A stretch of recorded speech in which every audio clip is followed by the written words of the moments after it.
We thank all of you for your made time to be here. We know you had other engagements that you could be in, but you wanted to be here today. And we're very grateful for that. We thank you very much.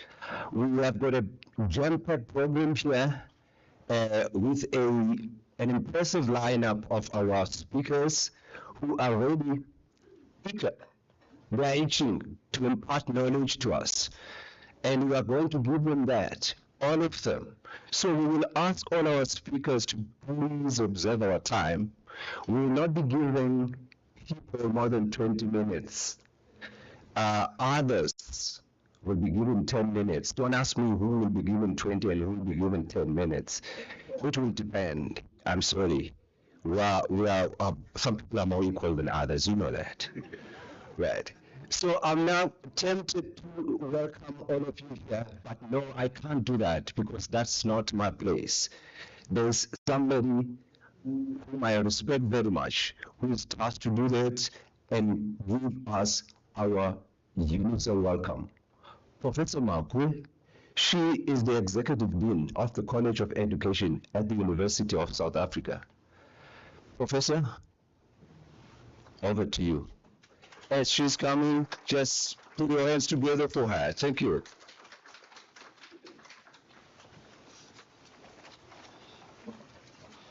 Good morning, colleagues. On this beautiful day, it's a rainy day, and we know for us, rain is a very important component living in an arid country like South Africa. So when it rains, it means that there are a lot of blessings in the room. So we thank this opportunity of being here.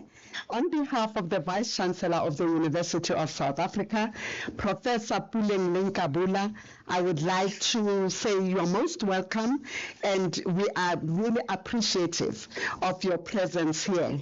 A warm welcome to Honorable Steve Litsike, the Deputy Minister in the Department of Women, Youth and Persons with Disabilities. Let me know how important this day is for you. We also know that you have a very busy schedule, but you found time in your busyness to come and honor us. We are really, really honored. Thank you so much for being here with us. And the university, Professor Lenkabula, I will tell her, I'm going to meet her this afternoon, that you made time. This time for us as we celebrate the World Autism Awareness Day. And it's an important day to celebrate today. And I also would like to welcome the Mrs. Mariska van der Merwald on behalf of the Office of the Premier in Gauteng Province. The government of South Africa is very, very serious about people with disabilities, about inclusiveness, and hence they have asked people from different spaces to be here. The Premier couldn't join us, but she made sure that he should be here through Mariska van der Veld. Mariska, you are most welcome. We also have international guests from the International Council on Development and Learning, Dr. Jeff Genzel, and Dr. Jeff Gansel is visiting us from New Jersey and came and told me that he cannot just talk about this as a leader, the Chief Executive Officer of this establishment, without coming and touch base in South Africa. We really appreciate you, and I was saying you came at a time when it's raining. I think you brought rain. Thank you. You are the one who brought rain. So a person who brings rain to us is celebrated. You'll understand when I talk to you later about the rain thing and why I keep on going back to the rain. So thank you so much for being here, and I think you are with the young men. There are two. Eddie Genzel, most welcome. Also working for the same establishment. We also have others who join us online, and we really appreciate their presence. I think it's Professor Stephen Shaw. Our own Dr. Emil Ho, who have put this thing together. Dr. Emil Ho is our postdoctoral fellow, a South Africa's disability rights representative to the United Nations. He has a very long CV. He's right there, and he is also the president of this International Council on Development and Learning. So he is the key person in this space. And we would like also to thank his mentors, the people that he's working closely with, Professor Claskin Johnson and Professor Johnson. I don't know, I haven't asked if you are related, but whatever that you are doing in the Johnson family, keep it up. I'm not sure whether you are, but whatever that is happening in the Johnson family, keep it up. Thank you so much. We also have Professor Petrus de Vries from the University of Cape Town, Dr. Pravina Sukrash, and a whole lot of other esteemed guests, including Professor Joan Ito, former director of MIT Media Lab, Ms. Millicent Maluleke, Autism Ekasi. Yeah, this is a woman from Ekasi, civil society representative. Thank you so much for being here. Professor Samuel Levin, who will be joining us, the director of the Jewish Law Institute and professor of law in New York.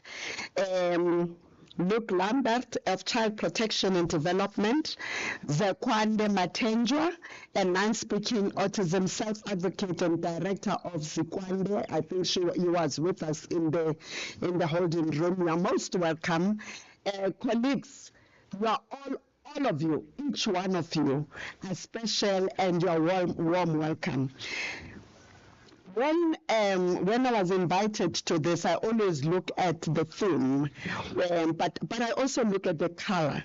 You know, when you're invited to an event these days, you have to look the color, the theme, and understand why. Okay, I'm not, even if I'm using my teacher voice. My teacher voice doesn't reach. The color, the theme, because these days you have to belong. So the theme, I'm wearing blue and yellow so that I'm bright, so that we can be able to ensure that those that are with autism and their families don't feel alone. So today it's about inclusivity. It's about including everybody. And as I was talking to the DM right now, I was saying, usually when we talk about inclusivity and we talk about people with disabilities, we always look at the physical disabilities, whereas there are so many different types of disabilities, and those people that we can't see, we tend to neglect. And it's our responsibility as a university to ensure that everybody is included, irrespective of the type of disability that they have, but also even irrespective of where they are coming from, because some of these disabilities that we see have come later in life. So we wanted to do that. As a result, we have a program that is supported by DHET, Department of Higher Education and Training. It's a UCDP project on training people on students with disabilities and staff with students and staff with disabilities.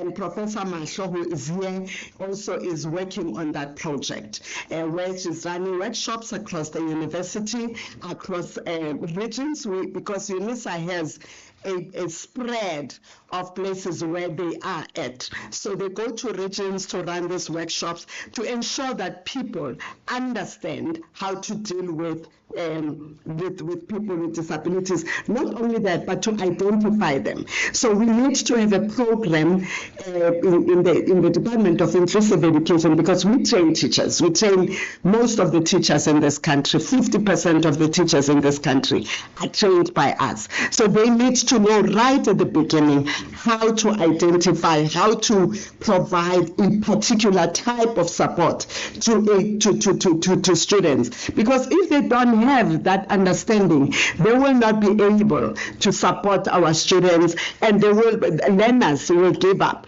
on studying, and many of them do. So colleagues, we are here together to ensure that certain things are brought to the fore, and I'm happy for those Autism Society that pushed for this Autism Day, and in 2009 when the United Nations established World Autism Awareness Day, which in this university we celebrate in every year in April. We bring people together and we wear our blue things, and we make sure that we celebrate this special day with everyone so that people know that autism exists, and if they don't know it, then they will learn about it. So colleagues, we come from the College of Education. I have to do a little bit of marketing.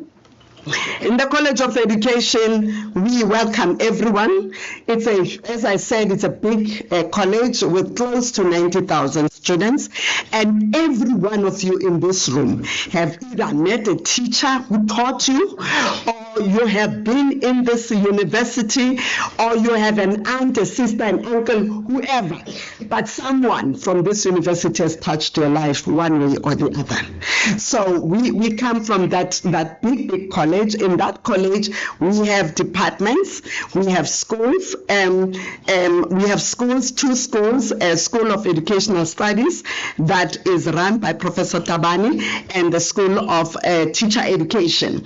And this department in particular falls under the School of Educational Studies, where we have a number of departments, and this is chaired by Dr. Mutitswe. So you will hear a lot. I know that we have closed for undergraduate, but we are open. We're still open for masters and PhDs, so that we can have more and more and more of Emils in this space to assist us to understand. I know that I can talk long. I'm getting paid for talking. So let me just say thank you very much, and most welcome.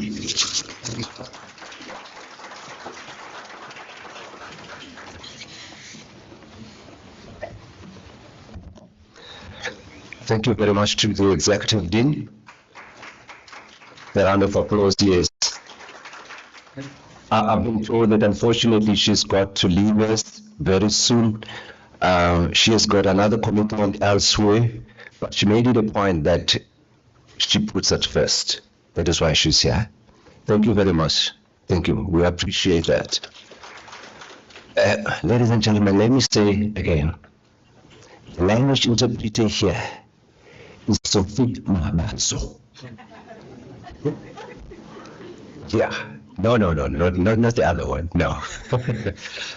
Right. As UNISA, we always brag about saying we're the only university in South Africa that has got a department that is dedicated for inclusive education.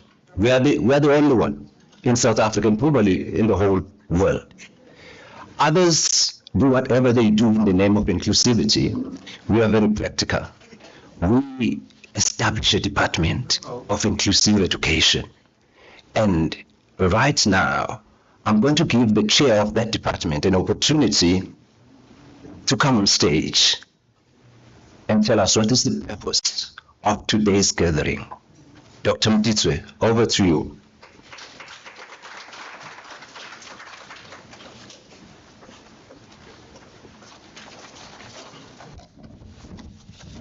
Greetings, colleagues, greetings, parents, greetings, our learners, greetings to everyone. Let me first observe the protocol by acknowledging in absentia the institution's management, the office of the Vice Chancellor, and also I observe our Deputy Executive Dean, Professor Magwe, and our School Director, Professor Tabani, our esteemed guest, Deputy Minister of Women, Youth and Persons with Disability, Steve Litsike, our honorable guests from all over, from the government, from the office of the Premier, from international, those who are with us and also those who are online. You are welcome, and it is our privilege, our honor to have you with us. It is both an honor and a privilege to welcome you to this important occasion, so that we can come and celebrate the World Autism Awareness and Acceptance Month. So this is a global observation. It is not more than just a date on a calendar, but it is also a call for action, a moment of reflection, and a celebration of neurodiversity. It is a time to affirm of commitment of inclusivity, empathy, and understanding of persons with autism spectrum. The World Autism Awareness and Acceptance Month is aimed at raising awareness of promoting acceptance and advocating for the rights of and dignity of individuals with autism. So at UNISA, colleagues, we pride ourselves as being the African university shaping future in the service of humanity. This vision speaks to our Pan-African identity, our commitment to social justice, and our dedication to build inclusive, accessible, and transformative education system. By celebrating this month, we affirm our belief that every student, every individual, every stakeholder, regardless of their ability or neurotype, they deserve the opportunity to succeed and also to contribute meaningfully to the society. So, colleagues, let me not waste time because there are colleagues, the Deputy Minister should leave and also our executive team. So, colleagues, let me just thank you, and let's say may this month be filled with the learning and compassion and progress. Let us observe this month. Whatever that we are doing in celebration of this month, let it be for us to observe and also to honor and the dignity of the people with autism. Thank you.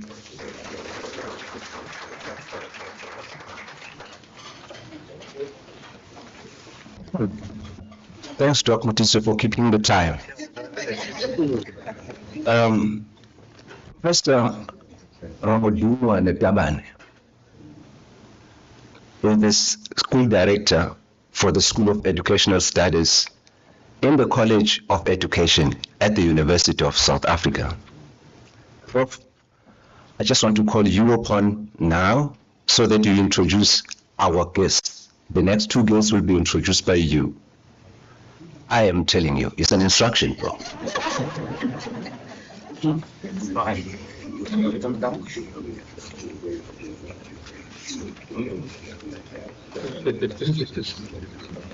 Okay, this is the easiest one. Thank you, Sophie Baba.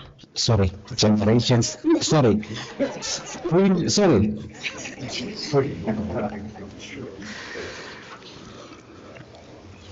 Mine is easy, and it's a huge task to introduce a person who is coming.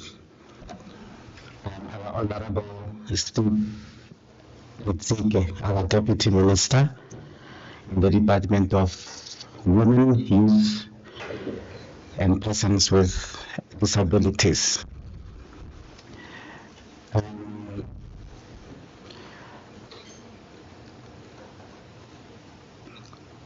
At UNISA, as you know, that we are an online learning institute. So we welcome everybody. And those of you who are studying with us, you know, we have anti-plagiarism and we have to submit online and all that. We don't easily give extensions. So when your assignment is due, it's due. It does not matter who you are. It does not matter where you are. And I know there's one that is due at 11:30. So Mapasika Steve Litsike was born and raised in Atteridgeville. So Pretoria, Tshwane, Gauteng, South Africa. Yes, Tanya Mamelodi. She's currently serves as the Deputy Minister of Women, Youth, Persons with Disabilities in a position she appointed to on July 3rd, 2024. Prior to this, Litsike was Deputy Chair of the South African National AIDS Council, SANEC, and chaired its National Society Forum, where she focused on implementing policies at the grassroots and local levels. So these are the people you need to thank in terms of the AIDS Day, early 1990s and 2000s.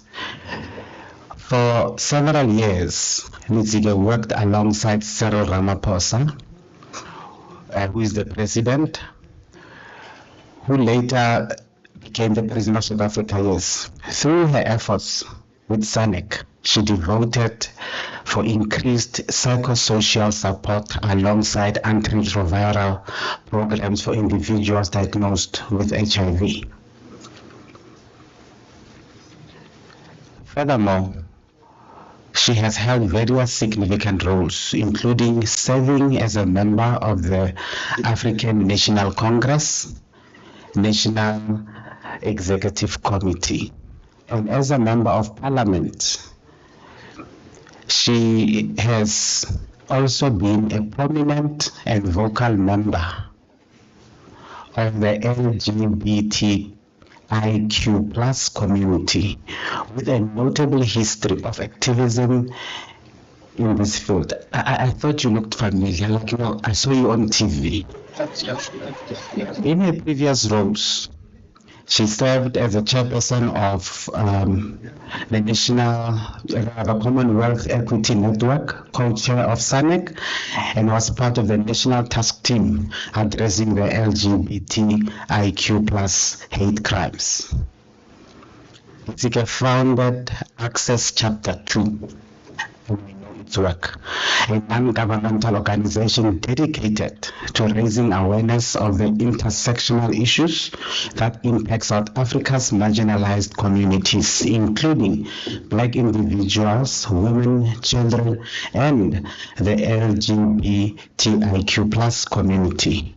The organization was named in honor of the South African Bill of Rights, Chapter 2. Litsike for equality, inclusion, and social justice for all members of the LGBTIQ plus community, as well as for women and girls. Her visionary leadership has transformed Access Chapter 2 into a respectable and impactful organization that empowers individuals, educates the public, and advocates for a meaningful change. Please join me in welcoming our Deputy Minister. If you may all rise, please.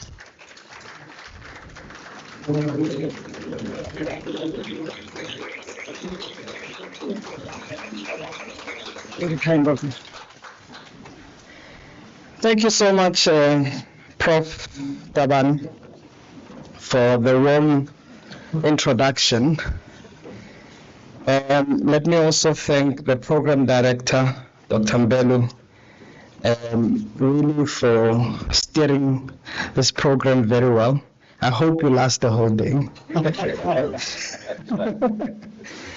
And to our gracious host, also the incredible team of the College of Education, of Inclusive Education in the University of South Africa, led by the Executive Dean of the College, Prof. Makwe.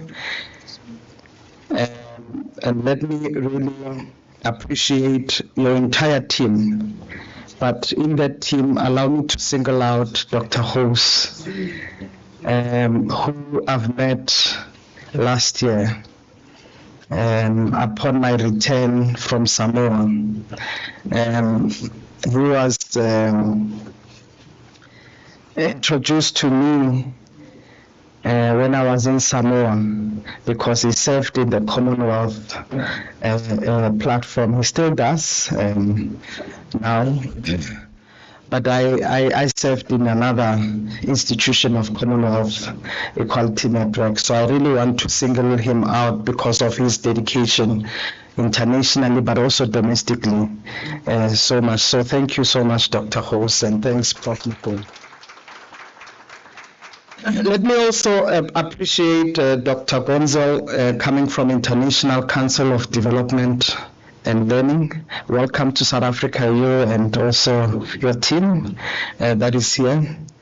The organizing team, the participants, and most importantly, academics from other academic institutions who are represented here. Government officials from national and provincial level, civil society partners. So as I walked through here, I saw someone, I think in this table, written Zodwa School, which is in Attridgeville. And I thought, okay, we do have people from my hometown as well coming here. So all the neurodivergent individuals and their family members who provide care and support. So distinguished guests, good morning to you all. Allow me to appreciate the honor to address this Autism Awareness and Acceptance Seminar, bringing together various stakeholders who are committed to the proliferation of awareness and acceptance of autism. As we celebrate and commemorate Autism Awareness Month this April under the theme Advancing Neurodiversity and the United Nations Sustainable Development Goals. This is very important for us as a country, as well as the rest of the world.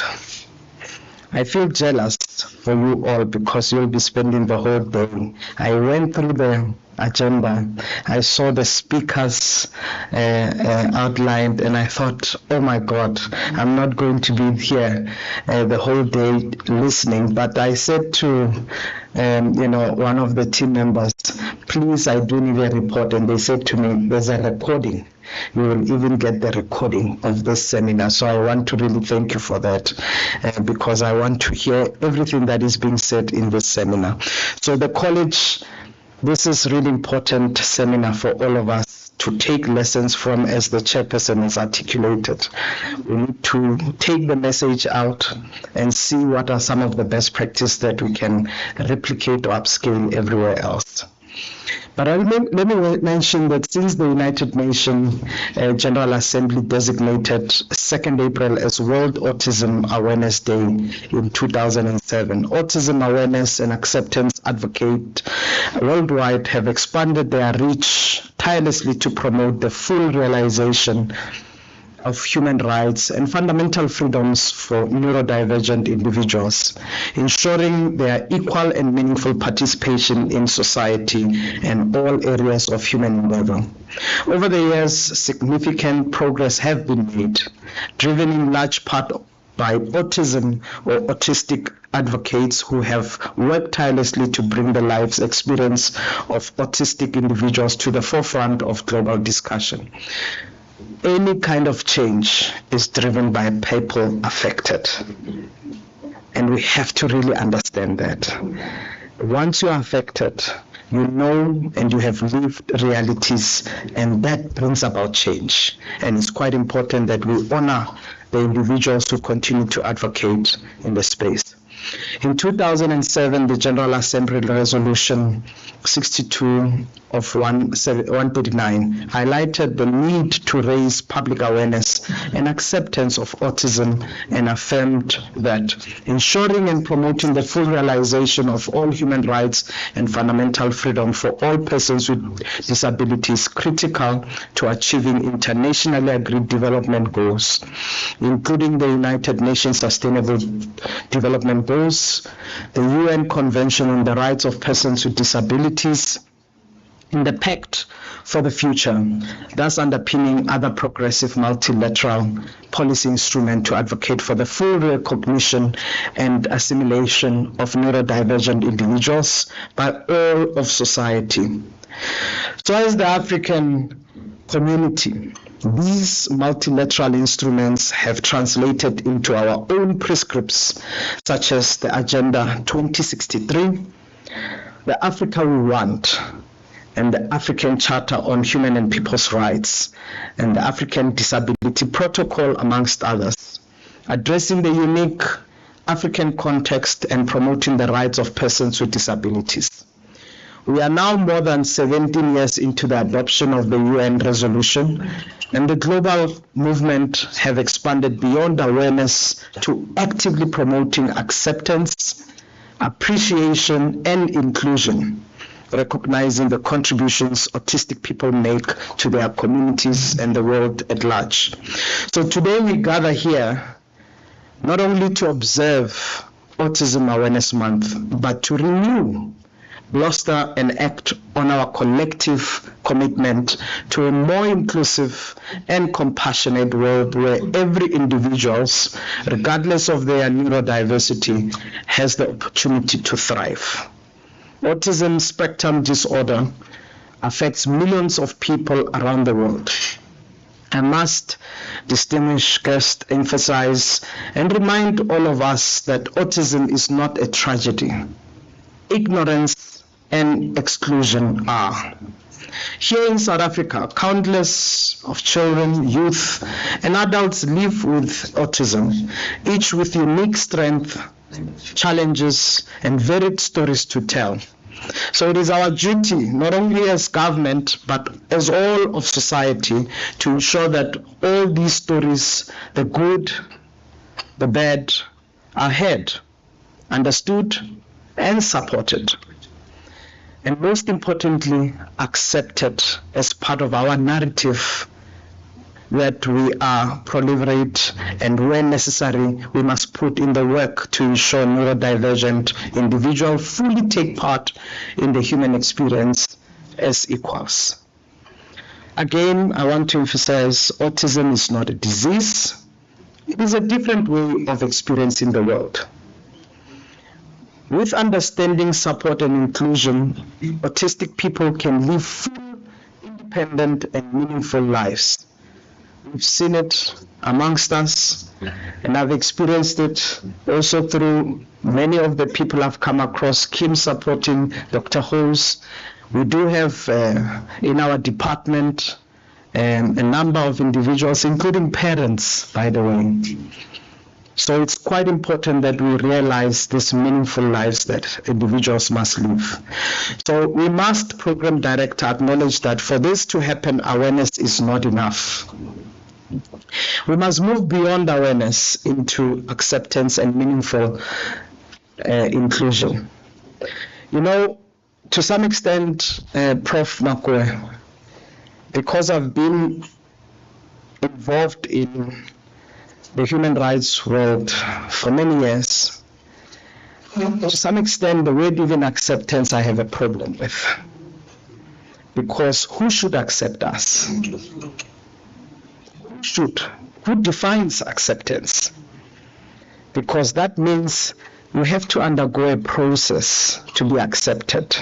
And sometimes it's not acceptable, because who accepts you for who you are? Whereas we should coexist and appreciate what God has presented, and be able to accept that we coexist as opposed to I accept an individual. So maybe we need to, as part of our inclusive agenda, look at this language. And maybe because I'm not, English-born person, like Joanna, sometimes these words, when you confront them, we have to relook, rethink, reconstruct, dismantle them to actually really be meaningful to all of us. But I think for now we will work with that word, but I think we really need to interrogate, and we've got brilliant academics here. We must interrogate the word acceptance, often even when it refers to individuals.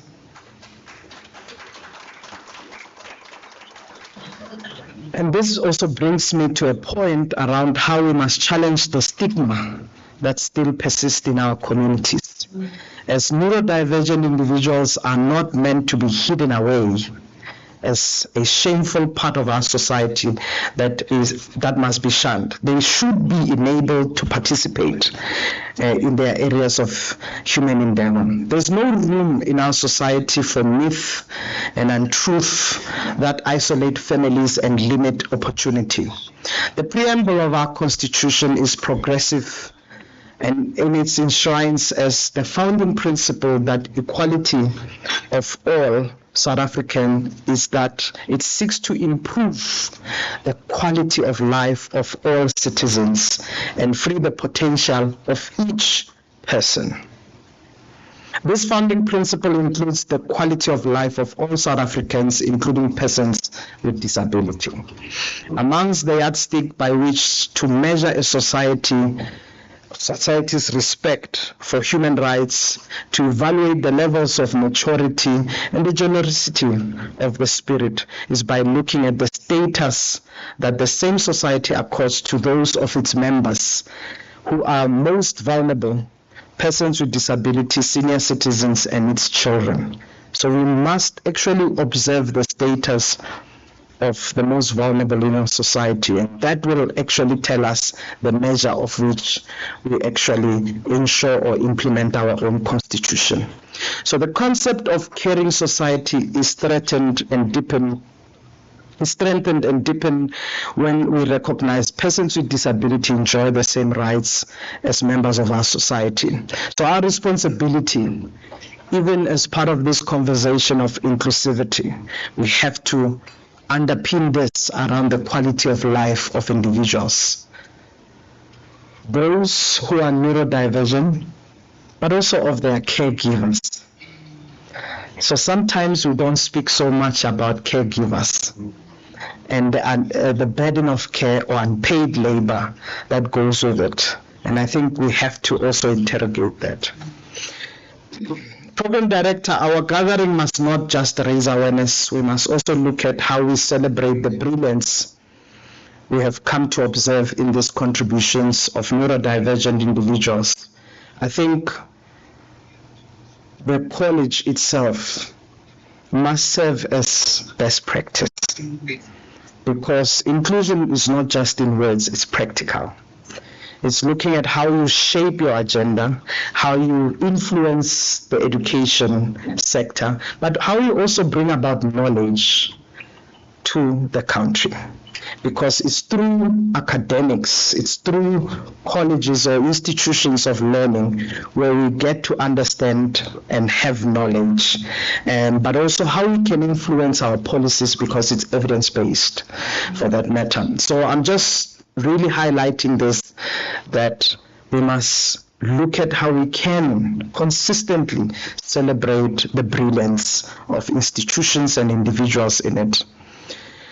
It will be a travesty to not celebrate the beautiful, bold, and boundless ways of neurodivergent minds have shaped and continue to shape in the world. Today we shine a light of most powerful neurodivergence, not as a challenge, but to overcome this gift that needs to be understood, embraced, and uplifted. From autism to ADHD and many others, you can name all the various spectrum of human experience. But let us take a moment to honor some of the most neurodivergent individuals, past, present, who have moved the world. And when we look at people in the realm of science and technology, we celebrate Dr. Grandin, an autistic scientist whose work in animal behavior transformed livestock industries and opened global conversations about autism advocacy. Her voice reminds us the world needs all kinds of minds. We remember Alan Turing, a brilliant mathematician now believed to have been autistic, whose work is computing and code breaking, helped end World War II and paved the way for modern computers. In the creative space, we look at Busiso Khumalo, a self-taught artistic and illustrator whose autism, who found his voice through painting. His work has been showcasing across the world, galleries and public spaces. Gauteng is fortunate to have a resident and of this stature. Let us also recognize Kwezi Mthethwa, an openly autistic advocate from KwaZulu-Natal who has been using her voice to fight for the rights of autistic children, especially those in rural communities. Through her workshop, Community Outreach, Kwezi helped parents, educators, and community leaders better understand autism, not as a deficit, but as a difference that deserves respect and support. We must keep the flame lit in memory of the late Mandla Maseko, South Africa's first black astronaut in training, who openly discussed his challenges with attention and focus growing up. He's a young man who was born not far from this town. When you drive out to the north, he was from Soshanguve, Mandla Maseko. And we were looking forward to him contributing to the astronaut community. I'm raising all of these names because people with neurodiverse or autism are people, are individuals, are our friends, our families, are people we know about, but they are actually contributors to the whole of developing world that we must honor. And I'm raising this because we must name people, we must show up for their contribution into the space. So our emphasis must be on a fundamental shift and their contribution in the view and in their experience as persons with disability. I'm also going to really request that we honor the progress that we've had, highlight the South African government work in terms of moving the pieces of 2007 UN resolution. And how did we do this? We've done it through implementing the white paper on the rights of persons with disability, which required that every public representative and public servant across all spheres of government, all institutions promoting democracy, all regulatory bodies, national and provincial legislatures, the private sector and non-governmental sector, that looks at practices, protocol, policies, laws, and systems. So the work that the college is doing, and I was saying that we must upscale it. Because even when you do sensitization training, people move and you employ new people. So you have to continuously do this work. You have to also continuously not assume that practices and policies are stagnant. They are not. They become working documents and they constantly have to be improved in what we do. So we must confront the systematic barriers to inclusion for neurodivergent persons, be they in our schools.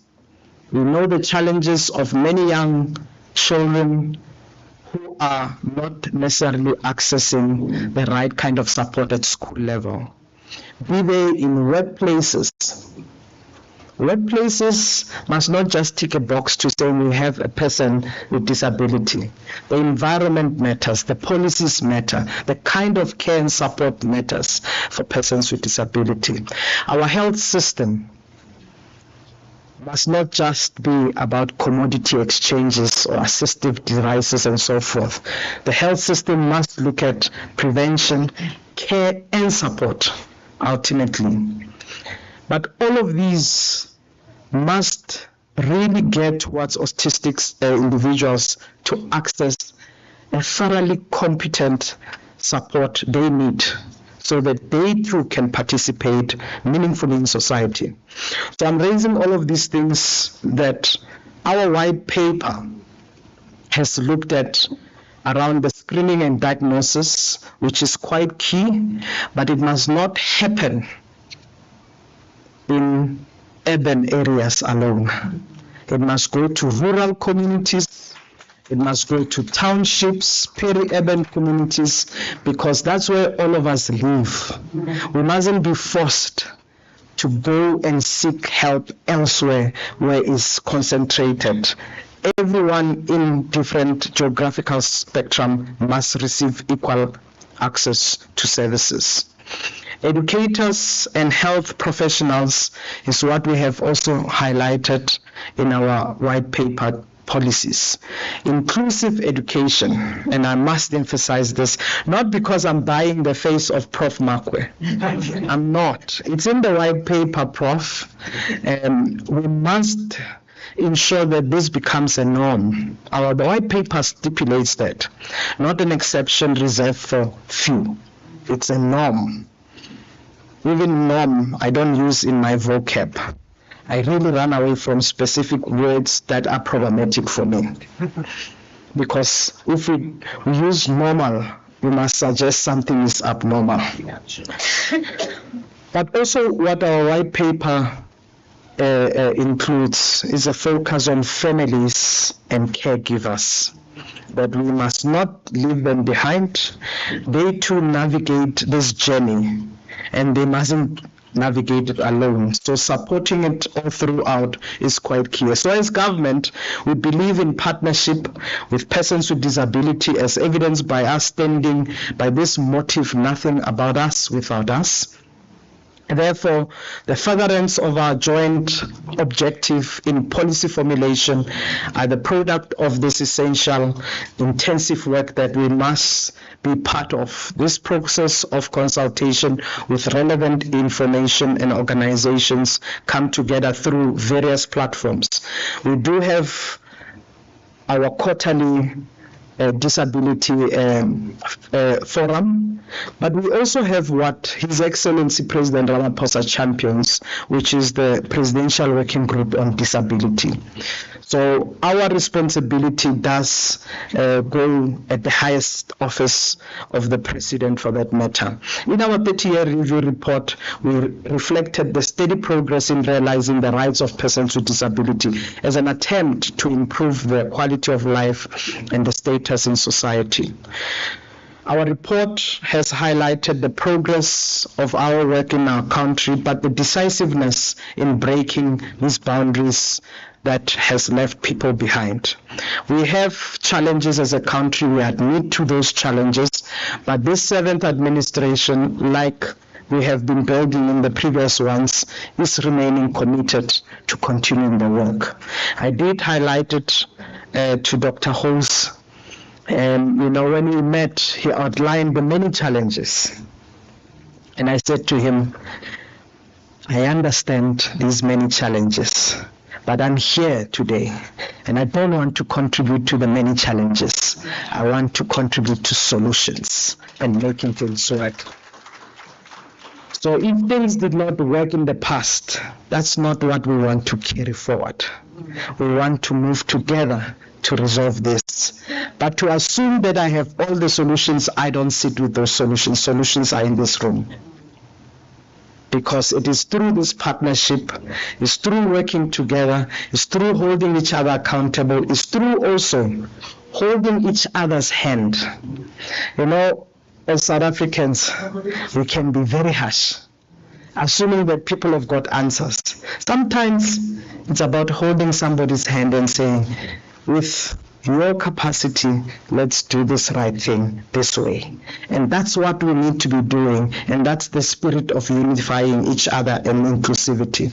So we must be taking all these obligations, adopt them, implement our legislation, make sure the administrative work and the measures to implement the rights of persons with disability actualizes or realizes the Constitution and what we have ratified at international level. Our department stand committed. We are a department in the presidency that is responsible for women, youth, and persons with disability. But what we have done is to finalize the advocacy and mainstreaming strategy for persons with disability. We've developed manuals, and I can tell you the first chapter, when you open it, it's around autism as part of the 6 manuals that we've developed. So those manuals is to educate and inform the public about different types of disabilities, the finalization of the disability rights overreaching legislation is what we have also invested. We are not going to just work with the white paper. We are now finalizing and making sure that the legislation framework actually instructs and direct all departments and institutions that are of public nature. And also what is important is the monitoring of our annual performance plan, which has integrated or has been integrated with its indicators in the medium-term development plan of 2024 to 2030. We've also looked at two other things which are key. One, which is the improvement of access to education, employment opportunities, social protection, healthcare, safety and security, and integration of persons with disability into society. Advocacy for the designation of set aside, and I think this is quite important, and I'm hoping all the NPOs, the stakeholders that are here can make use of this opportunity. We've set aside in the public procurement for persons with disability through the Public Procurement Act that was signed by President Ramaphosa. We have a target. This set target, which is 7% of the purse of public procurement, will go to persons with disability, business-led. So those are quite important to say. When we say resources are available, opportunities are available, we must make use of them. So we must look at the businesses that are led by persons with disability, ensure that they are compliant, and let them get access to those opportunities. Please let us not make them the frontiers of companies. We know this happens. We must guard against that. They must be the beneficiaries of the 7%, not others, because everybody else can share the rest of the targets that is put out. So I really want to end by saying that today, as we raise awareness and advocate for acceptance, let us also raise our expectations for what is possible when every South African, regardless of neurotype, is given dignity, respect, and opportunity they deserve. Human rights, we are all entitled to by virtue of being human. So let us remind ourselves that diversity is not our challenge, but it's our strength. Neurodivergence is not the edge of society, it's the heart of a more inclusive future. The future we are building must be a future where neurodivergent are not just included in picture, but helping to paint it. To all the neurodivergent pioneers, past and present, thank you. Thank you. We celebrate you. We see you. We learn from you. And we are better because of you. Keleboga. Thanks.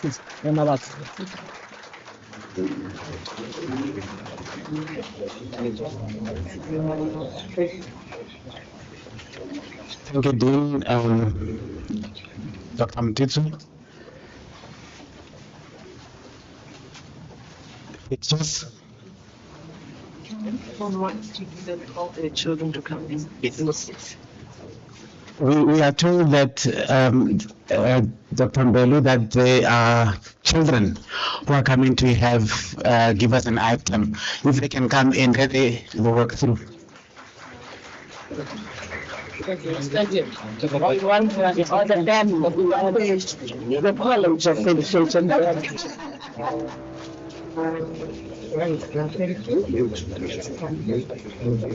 Thank you so much.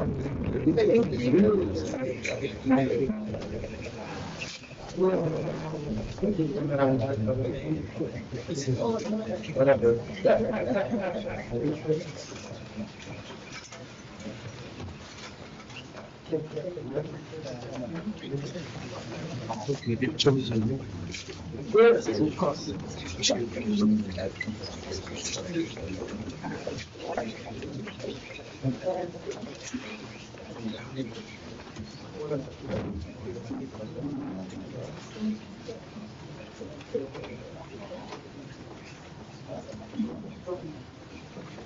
Yeah, if we may just make room for the candidate. So they will have to take your review. Okay, let's go. Okay.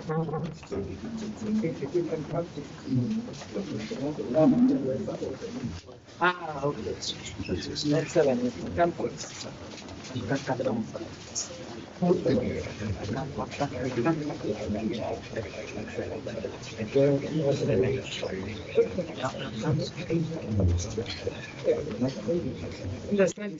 Dear people, children that you see in front of us are from the Unique School of Autism.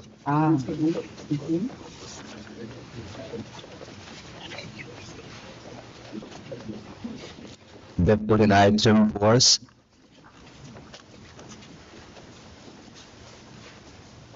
They're only the picture. We must freeze them. That side. The back. Okay, the taller ones. The taller one. Yes.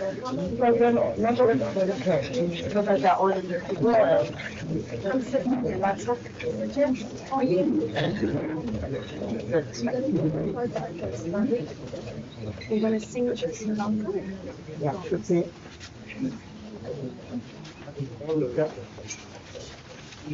Are we on? Ladies?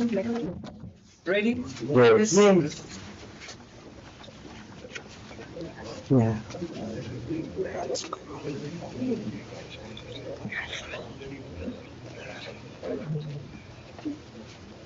Okay. Excellent. Thank you. Thank you. Okay. Thank you.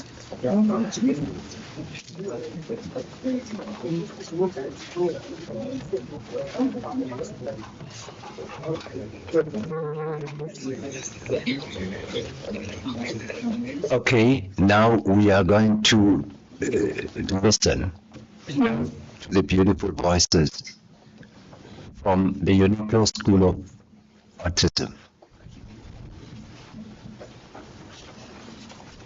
I just want to put them together. Just Okay.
Good morning, everyone.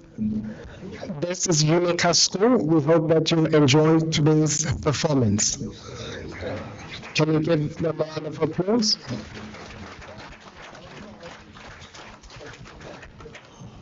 Who are we? We are unique. Who are we? We are unique. Hey, you. I see. Hey, who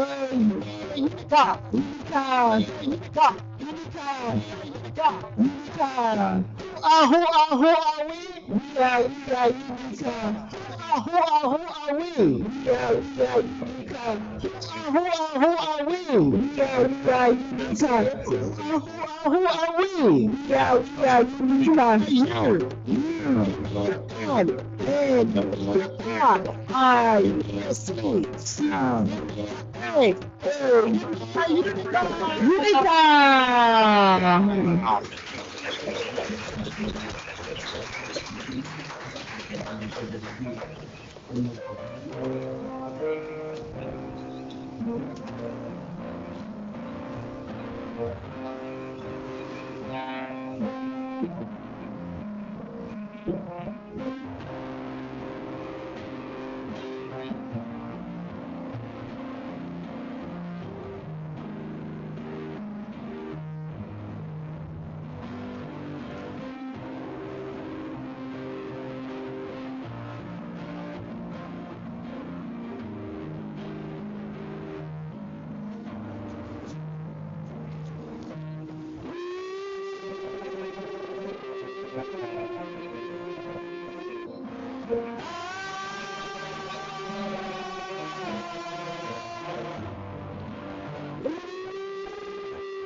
Autism is not an illness. I'm special. I'm special. Autism is not an illness. I'm special. I'm special. Autism is not an illness. I'm special. I'm special. Autism is not an illness. I'm special. I'm special. Unica is a place where we belong. This is autistic. We are autistic because we love each other. And we work hard because sometimes we take bad things, but we don't give up and not fight. Today we are going that we rise, shine it out, and we want to make our kid happy. So let's go. Thank you, all you parents and parents. Thank you. Autism is not an illness. I'm special. I'm special. Autism, it's not an illness. I'm special. I'm special. Autism.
Stranger to the dark, I know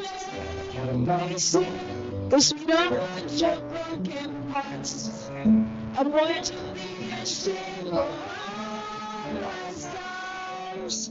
Run away, they say, no one as you are. I won't let them bring you down with us. I know when there is space for us.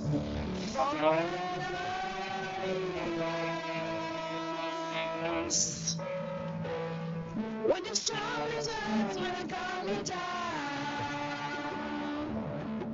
all the silly clouds when I drive them down. I am brave, I am bruised, I am who I'm meant to be.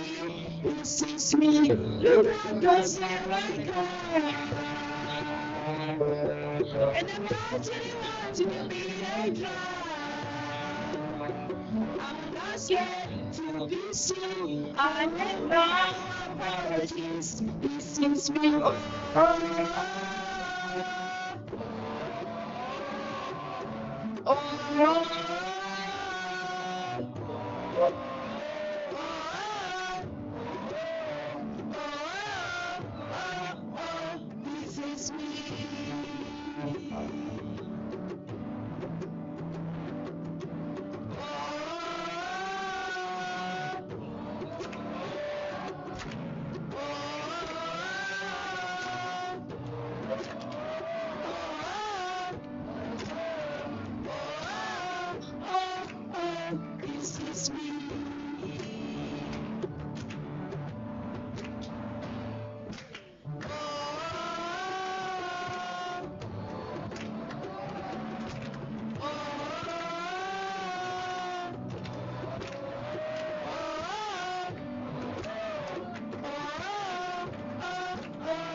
This is me.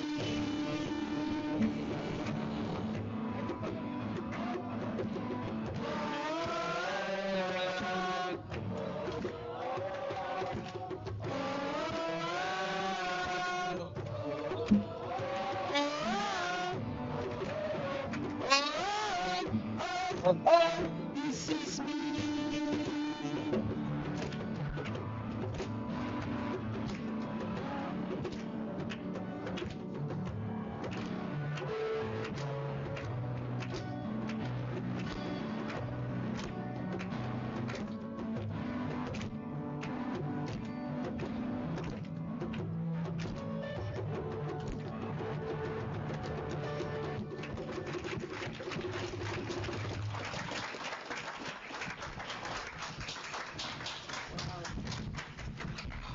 Thank you very much. We appreciate your round of applause. Thank you. Thank you. Thank you.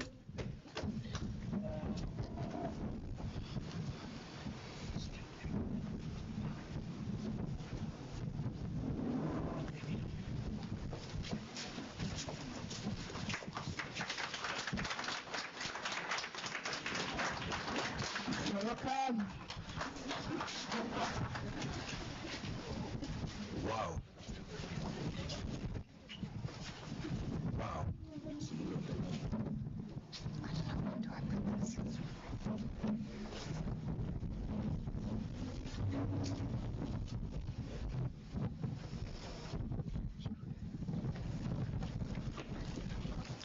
Let's put our hands together for the Unica Choir.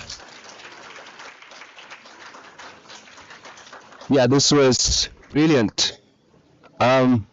We thank the teachers. We thank the parents, the guardians.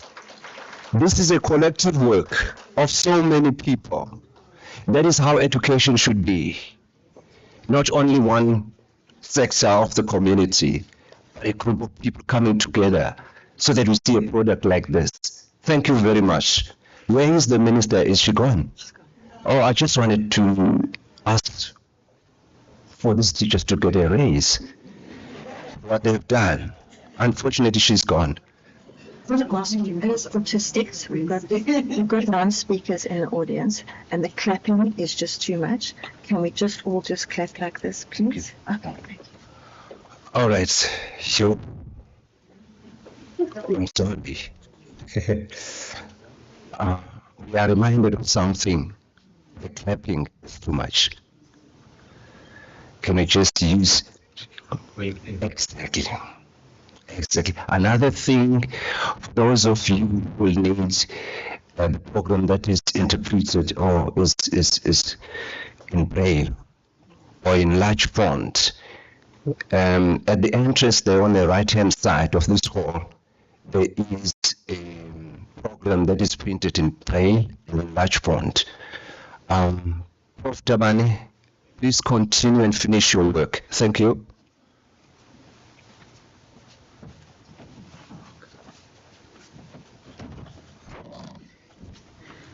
Thank you, Program Director.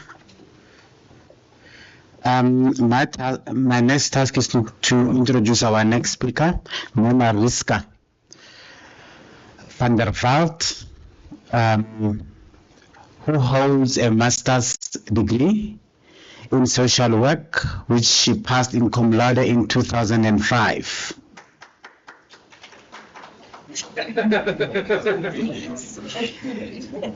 Well, it's difficult to get rid of certain habits and practices that would make them what the minister said. I don't want to say the word norm. She has vast experience in the field of social work and disability rights. She worked as a social work manager, persons with disabilities, and after 22 years at the Gauteng Department of Social Development, transferred to the Gauteng office of the Premier in November 2022. She is the Deputy Director, Disability Rights, who acts as the oversight in all matters related to disability rights in the province.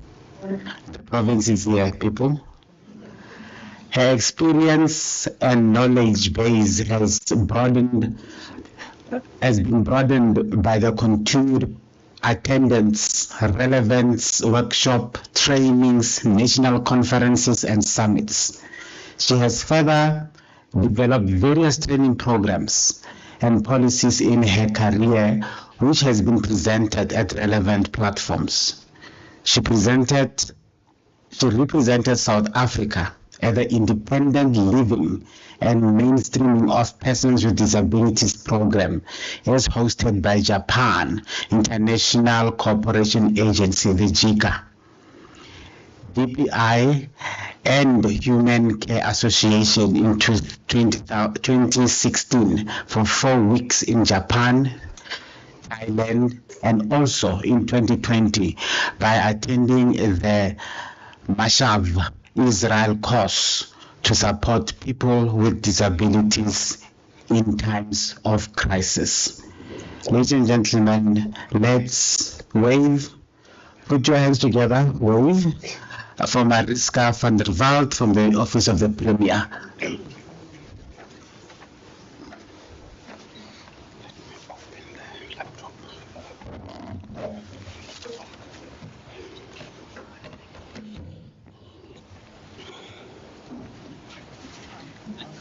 If I had vocals, I'll say, oh, but the kids are gone, so no one will follow me here. So.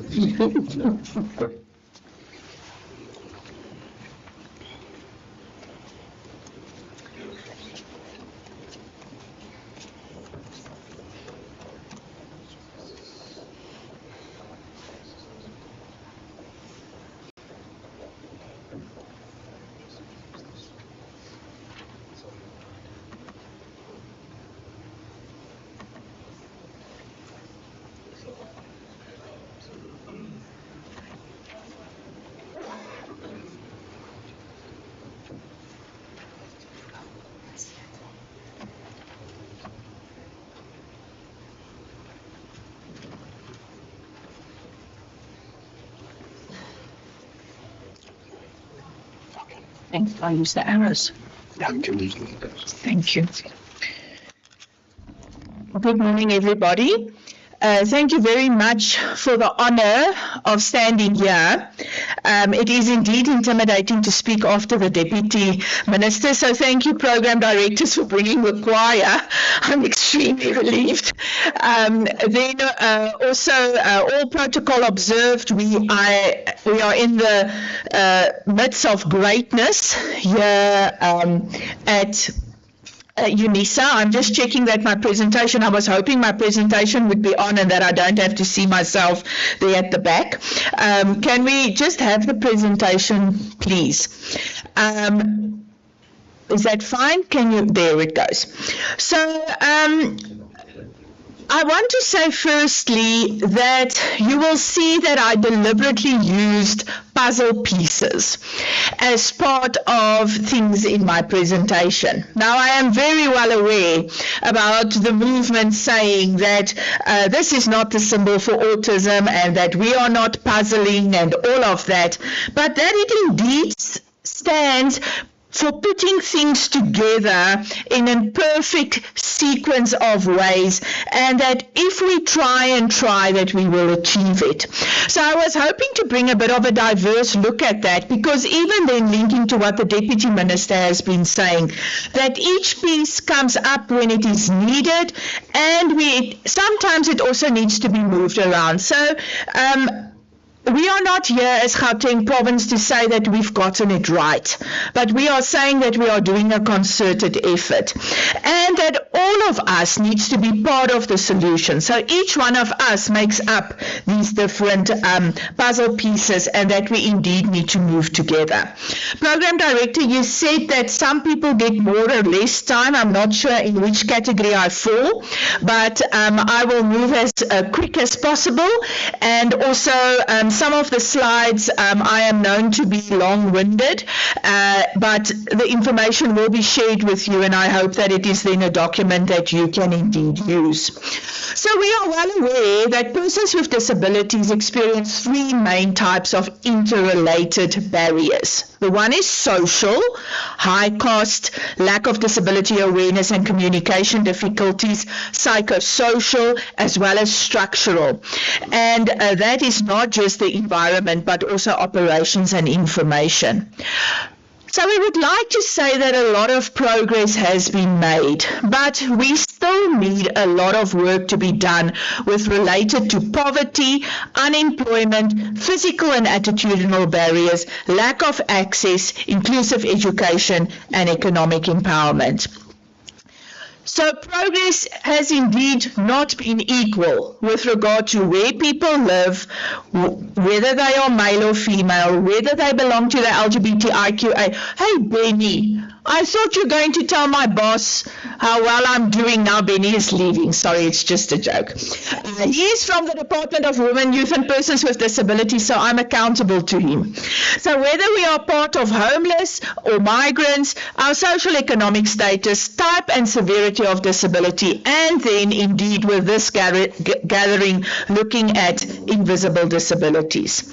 So I'm not here to teach you about the autism spectrum, but we all know that it's lifelong and that no two individuals are the same. And this is extremely important because as government, it's then crucial that our policies and service reflect this diversity, because otherwise it will then just also become a general blanket approach. So early intervention, acceptance and support are key to positive outcomes. And now we've heard that we can't necessarily use the word acceptance, but it was the theme, so here it is. But awareness is not enough. It needs to be awareness, acceptance, and ultimately it needs to be inclusion, regardless of how this acceptance looks. And we all have heard that the Deputy Minister has said that this is something we need to look at. And we must actively build acceptance and ensure real inclusion at every level of society. So provincial leadership is uniquely positioned to set the tone and direction for inclusive development. Firstly, strategic leadership in policy and planning. Benny, who has just left, has been instrumental in writing the bill. We are hoping that this legislation will still come through. I always said in my lifetime. The other fear is that by 2030 I would not be retired, and then I'll have to answer to all the 2030 visions that we had as a country. But yes, we are hoping that our legislation comes through. Resource mobilization, extremely important. Interdepartmental collaboration, service delivery oversight, and that is where the Office of the Premier comes in. Public advocacy and education. So through strategic planning, resource allocation and partnerships, we will then create a meaningful change for autistic individuals and their families. Perhaps just bringing it closer to home, I know UNISA is a national organization or university, and then we've got many national, international guests here. But in the province, our Premier is Mr. Panyaza Lesufi. He was previously the MEC for Education. And then he has appointed MEC Sheila Peters as our champion MEC. Although she's new, she has been actively advocating for the rights of persons with disabilities and is eager to attend any event where she needs to speak on the rights of persons with disabilities. And I think then that shows as a province how committed we are. So then the Disability Rights Directorate in the Office of the Premier, I'm not going to bore you with the work that we do, but in essence we are oversight. So we need to ensure that we need to stop, and that's why I use this little picture, anything that does not speak to the mandate of, firstly, the policies and procedures that are there, but then also discriminate with related to anything that is not in line with what we as a province stand for. And we then also coordinate the different departments. We report to the Department of Women, Youth and Persons with Disabilities, and you would hear that many of our themes that we are pulling through aligns to what the Deputy Minister has just said. So I'm not going to bore you with that. So we monitor and report, and we ensure that the priorities related to targeted groups are mainstreamed. And if you just look at our key projects for 24-25, we are in the 7th administration. We are also in our new planning cycle, like you have heard from the Deputy Minister. So we will continue the work from the previous financial year and then focus on some things that are more relevant to what is happening in this financial year. So we will continue with stakeholder engagement processes to consult, plan and execute, mainstream interventions, preferential procurement. You heard that our target is 7%. Percentage of persons employed within GPG, Gauteng Provincial Government, the target is at 5%. Children with disability and their parents and caregivers. And our focus is very much on mothers. And we are very active in promoting that in our province. The Disability Rights Excellence Awards that was just held on the 3rd of December. Many of you were there and we awarded astonishing work that is happening in our province. And then the Disability Rights Awareness Month. Responsive budgeting and planning. The Gauteng Disability Rights Policy Review. We've got our own policy that we've domesticated for our province. Equal education, and we had an MOU with Disabled People South Africa. This year our focus is on D20. Now you will say D20, we're hearing about G20 and Y20, but yes, there's a very strong movement that is coming from the sector itself with regard to D20, and we're very excited to be the first country that will take this through in the processes and the years to follow. Then Africa Cocoon will be having a Value 500 conference, and we're also partnering with that. The Wits Center for Deaf Studies is busy with a bid for the Congress on the education of the deaf to be held in 2030 in our province. Then a work stream on preferential procurement, and then the impact of the disability bill. So policy commitments. Yes, we are saying that we are guided by these policy instruments and that they protect the rights and dignity of persons with disability. So it's the white paper, it's the UN Convention, the Gauteng Disability Rights Policy, and then the National Development Plan, which says leave no one behind. So our own policy then focuses on the social model, and it's underpinned by good governance, participatory democracy, and active citizenry. And you will see that again we are saying leave no one behind. This is one of my manager is Mr. Zain Babulia, and this is one of his favorite slides to use, because it just says government always thinks if we give you legislation, then we've done enough. But there's something that follows legislation. So I'm not going to go through all the problem statements. This is where I said I'll move quite quickly. So we are acknowledging that there are barriers to access and participation. And if there's a problem statement, then we have to get a solution. We have to get the puzzle piece and work together to fix this.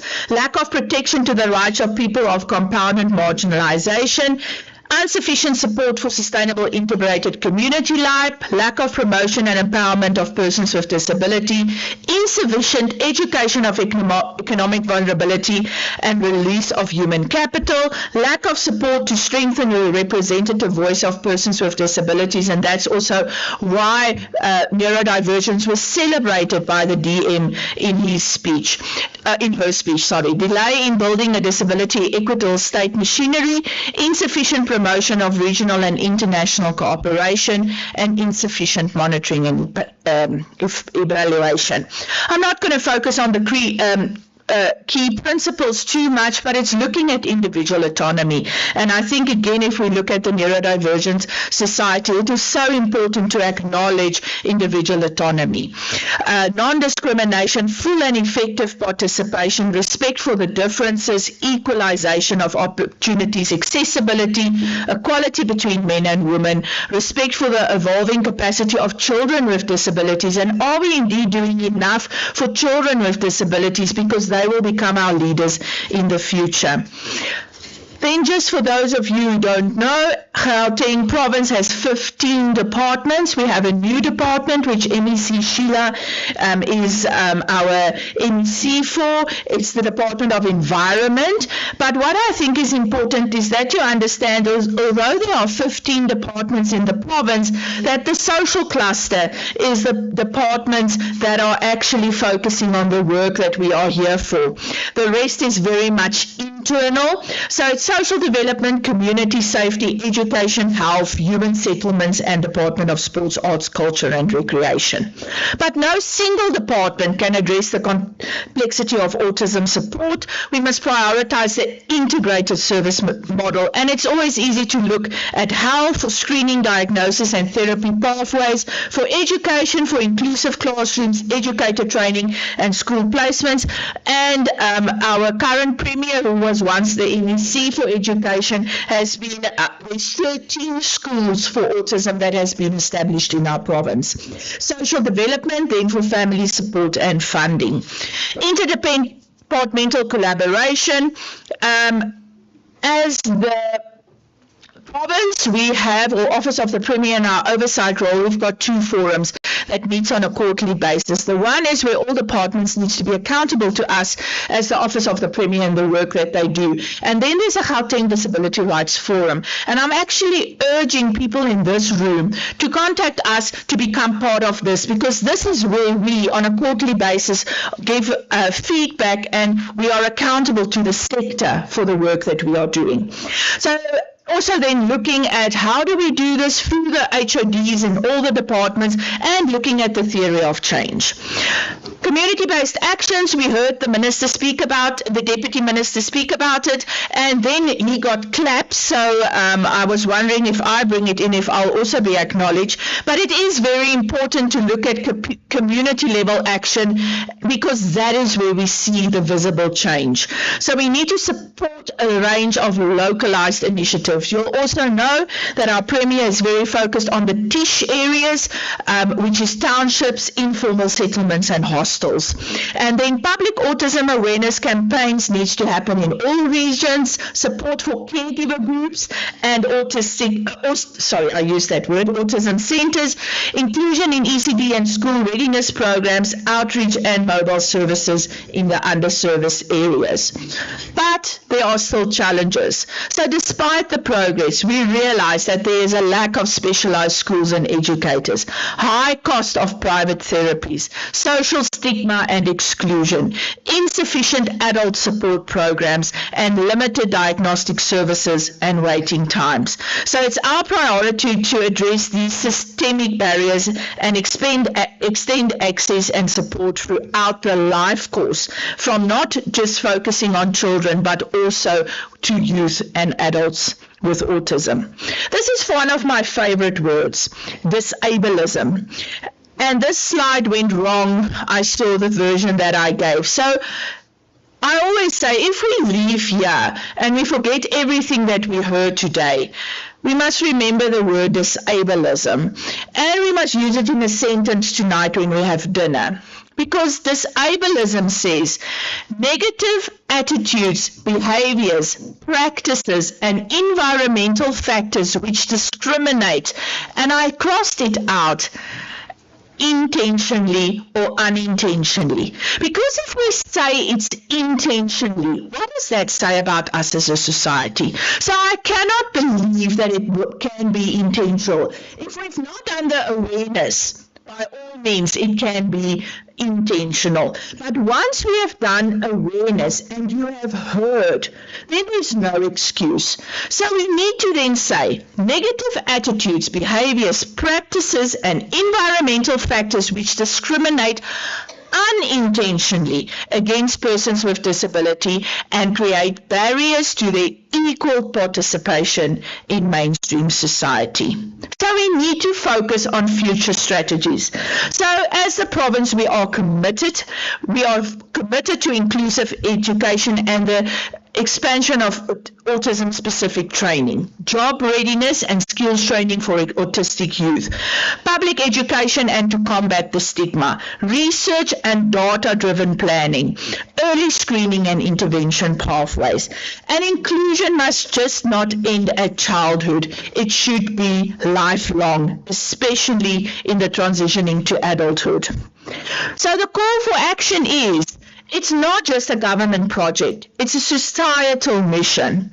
So families and caregivers, education institutions like we are hosted here today, civil society organization, business and private sector, and government at all levels, and you'll be hearing us at all levels today on the program. So all stakeholders should walk this journey, whether in your home, school, business, or place of worship. And acceptance starts with understanding and continues with action.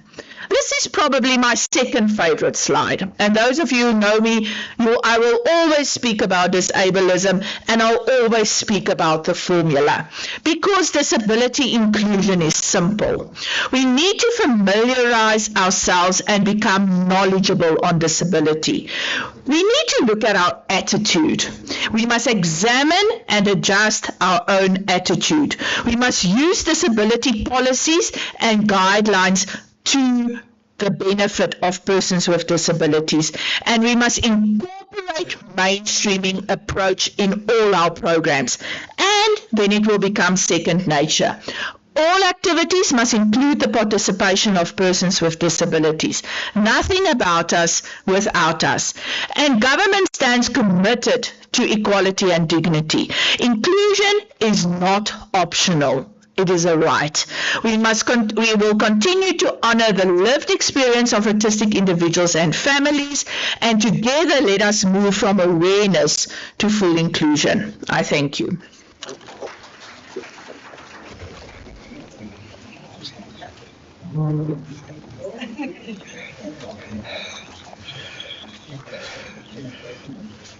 Thank you very much, Mariska. Thank you. I won't say anything about time. No.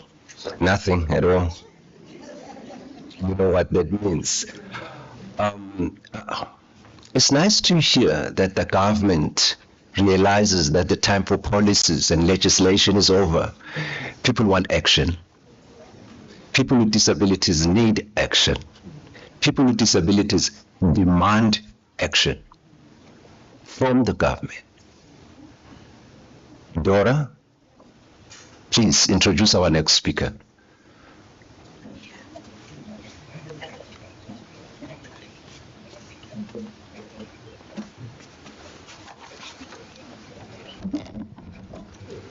Thank you, Program Director, and good morning, ladies and gentlemen. As indicated on our programs, our next speaker is Dr. Jeffrey Kwenzel, and his biography reads as follows. Dr. Jeffrey Kwenzel, who is the EDD, the LPC, and a DIR expert, has been at the helm of the International Council on Development and Learning, and he is also serving as the director of the DIR Institute since 2013. With over 3 decades of experience as a professional counselor, Dr. Kwenzel has significantly contributed to the fields of child development and mental health. His previous roles include being the Deputy Commissioner of the New Jersey Department of Children and Families, and also the Director of the New Jersey Division of Child Behavioral Health. In addition to that, Dr. Kwenzel is actively engaged in lecturing and providing consultations across the United States and internationally, and his focus is on topics such as autism, child development, mental health, and program development. And to those colleagues who want to contact Dr. Kwenzel, we will share with you the email address and the contact details. Ladies and gentlemen, please join me in welcoming Dr. Kwenzel on the podium. Thank you.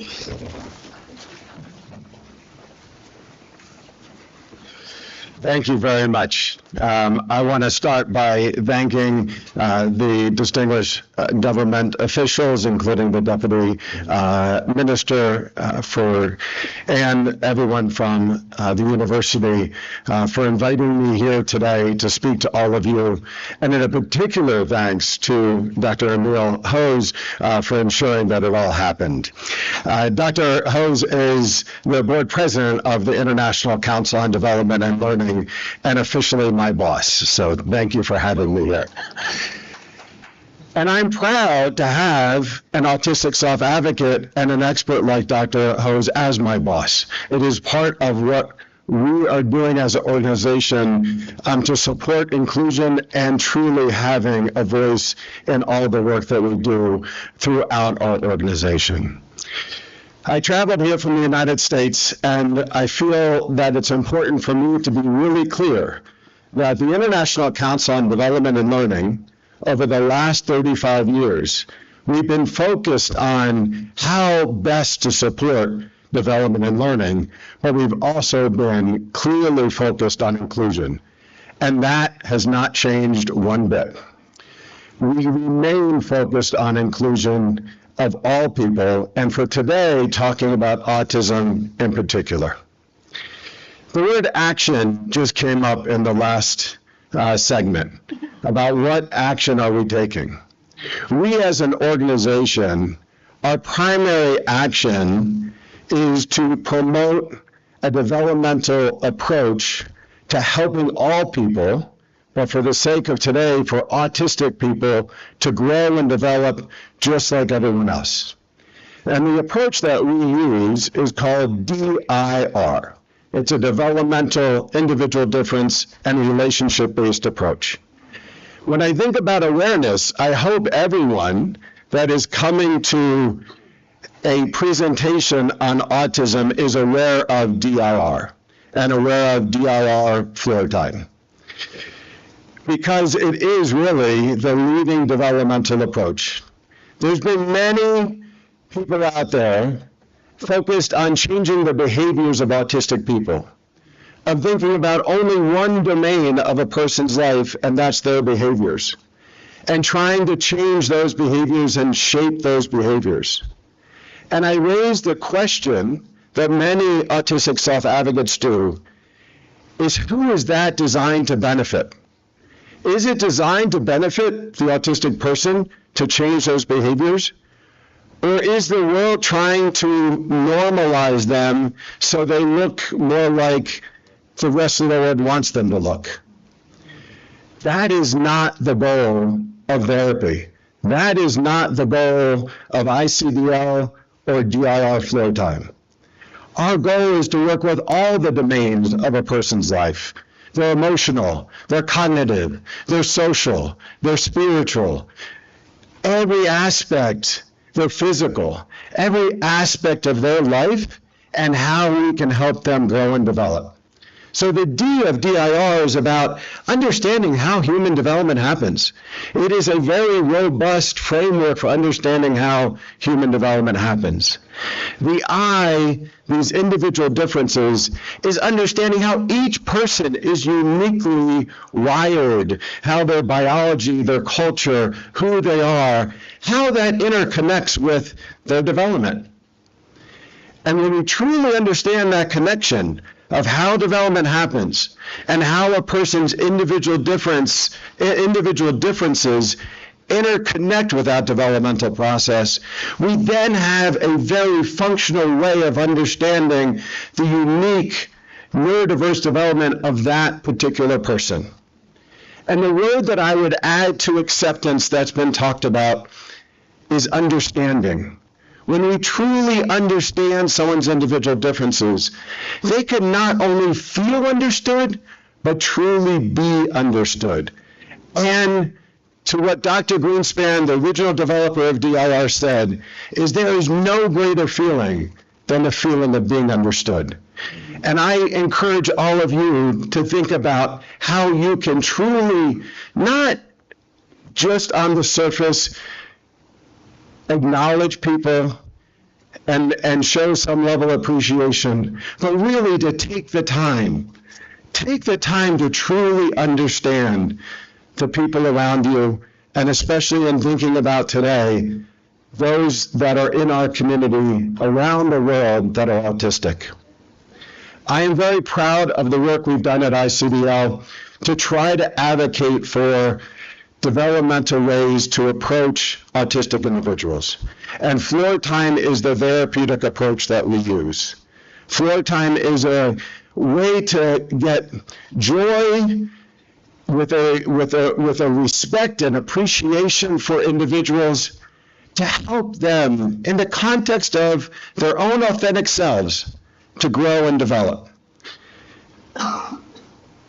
In a few minutes, you're going to hear from Dr. Stephen Shore, who's going to talk about the 4 A's of autism. And in many ways, I've integrated that into what I've talked about today.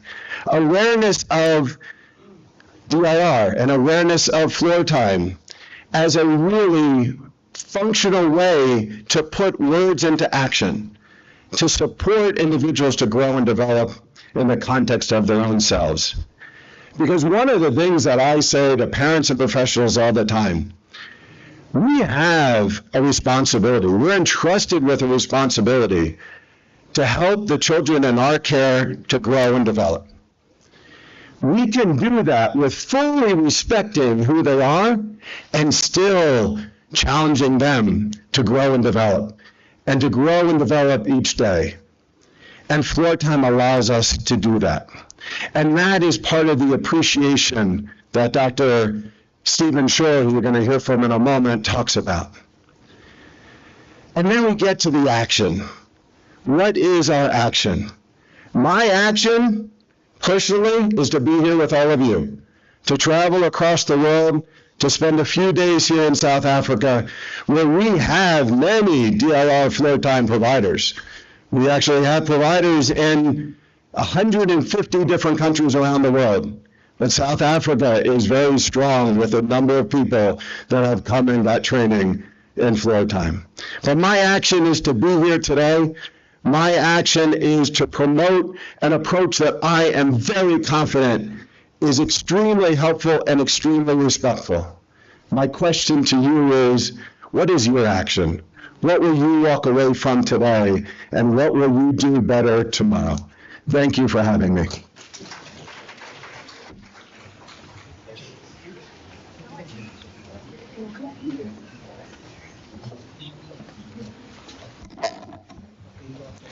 Yeah, I don't want to say, I told you so.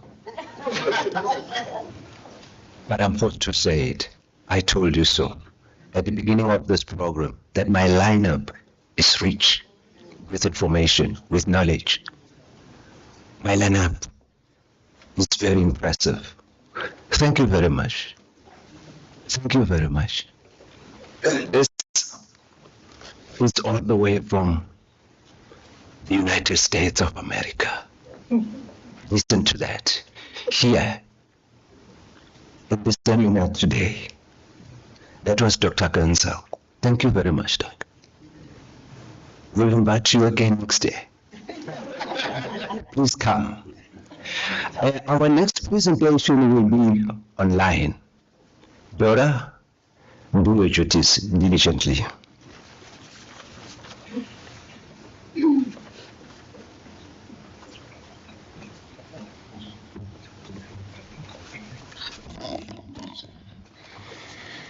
Our next speaker, Professor Stephen Shore, who will be joining us online, was diagnosed with atypical development and strong autistic tendencies.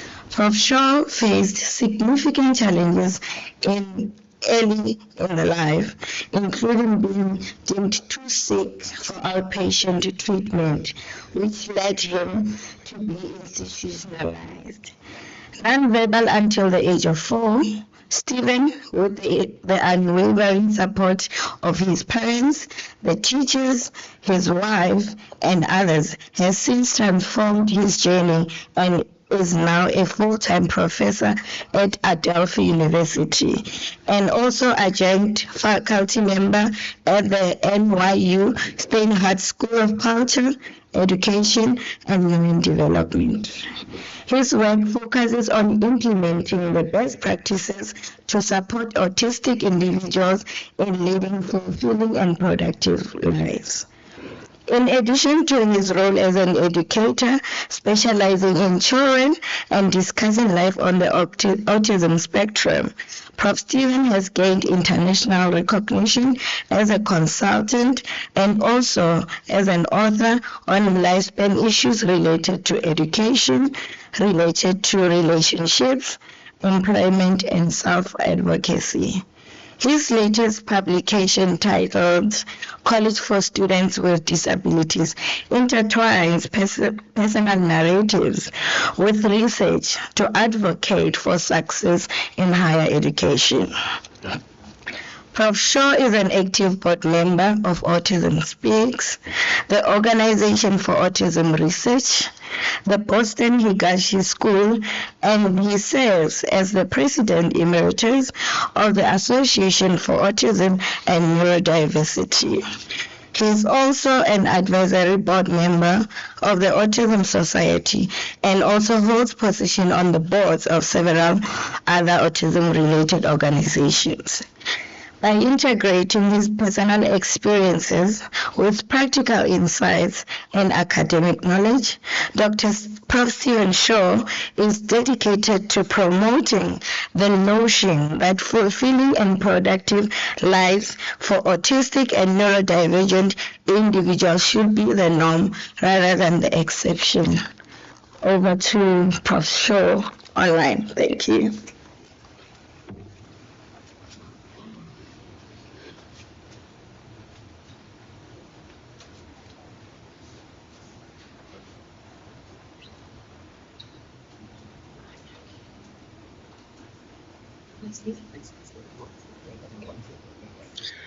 Okay, thank you for such a lovely introduction. And it's a pleasure and honor to be with you online, calling in from San Diego, where I was giving another presentation. It is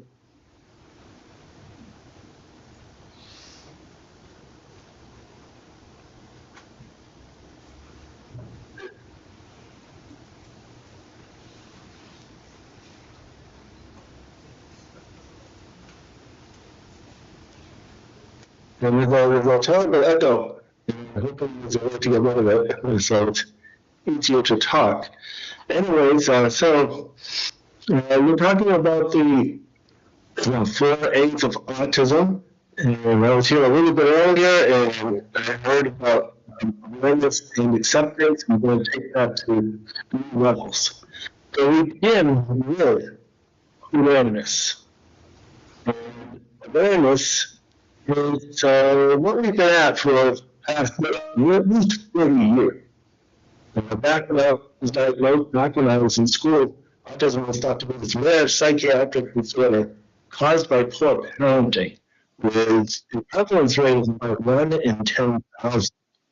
And now, thanks to many international organizations, the United States Centers for Disease Control and Prevention accepts a prevalence rate of 1 in 36. That's a lot of autism. And what that means to educators is that if you don't have an autistic child in your class, you have one in your will. The numbers will catch up with you, and you'll have one in the next class. And now we're recognizing autism, whether it occurs at home, in education, in the community, in employment. And increasing numbers of autistic individuals finding that reading about autism and saying, well, gee, this is me.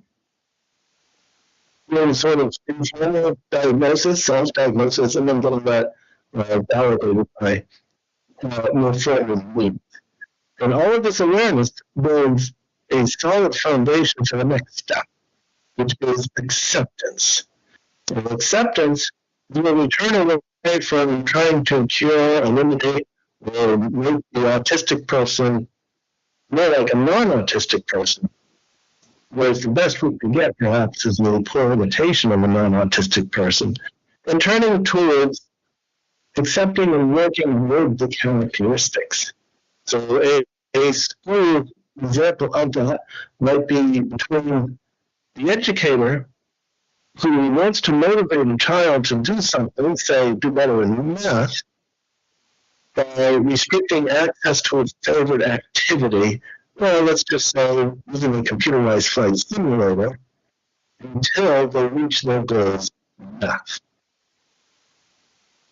If we turn towards acceptance, that would be the teacher, the educator, the clinician, the full-time clinician in particular, who will understand that there's plenty of mathematics involved in flying airplanes, and will bring that interest right in to teaching mathematics.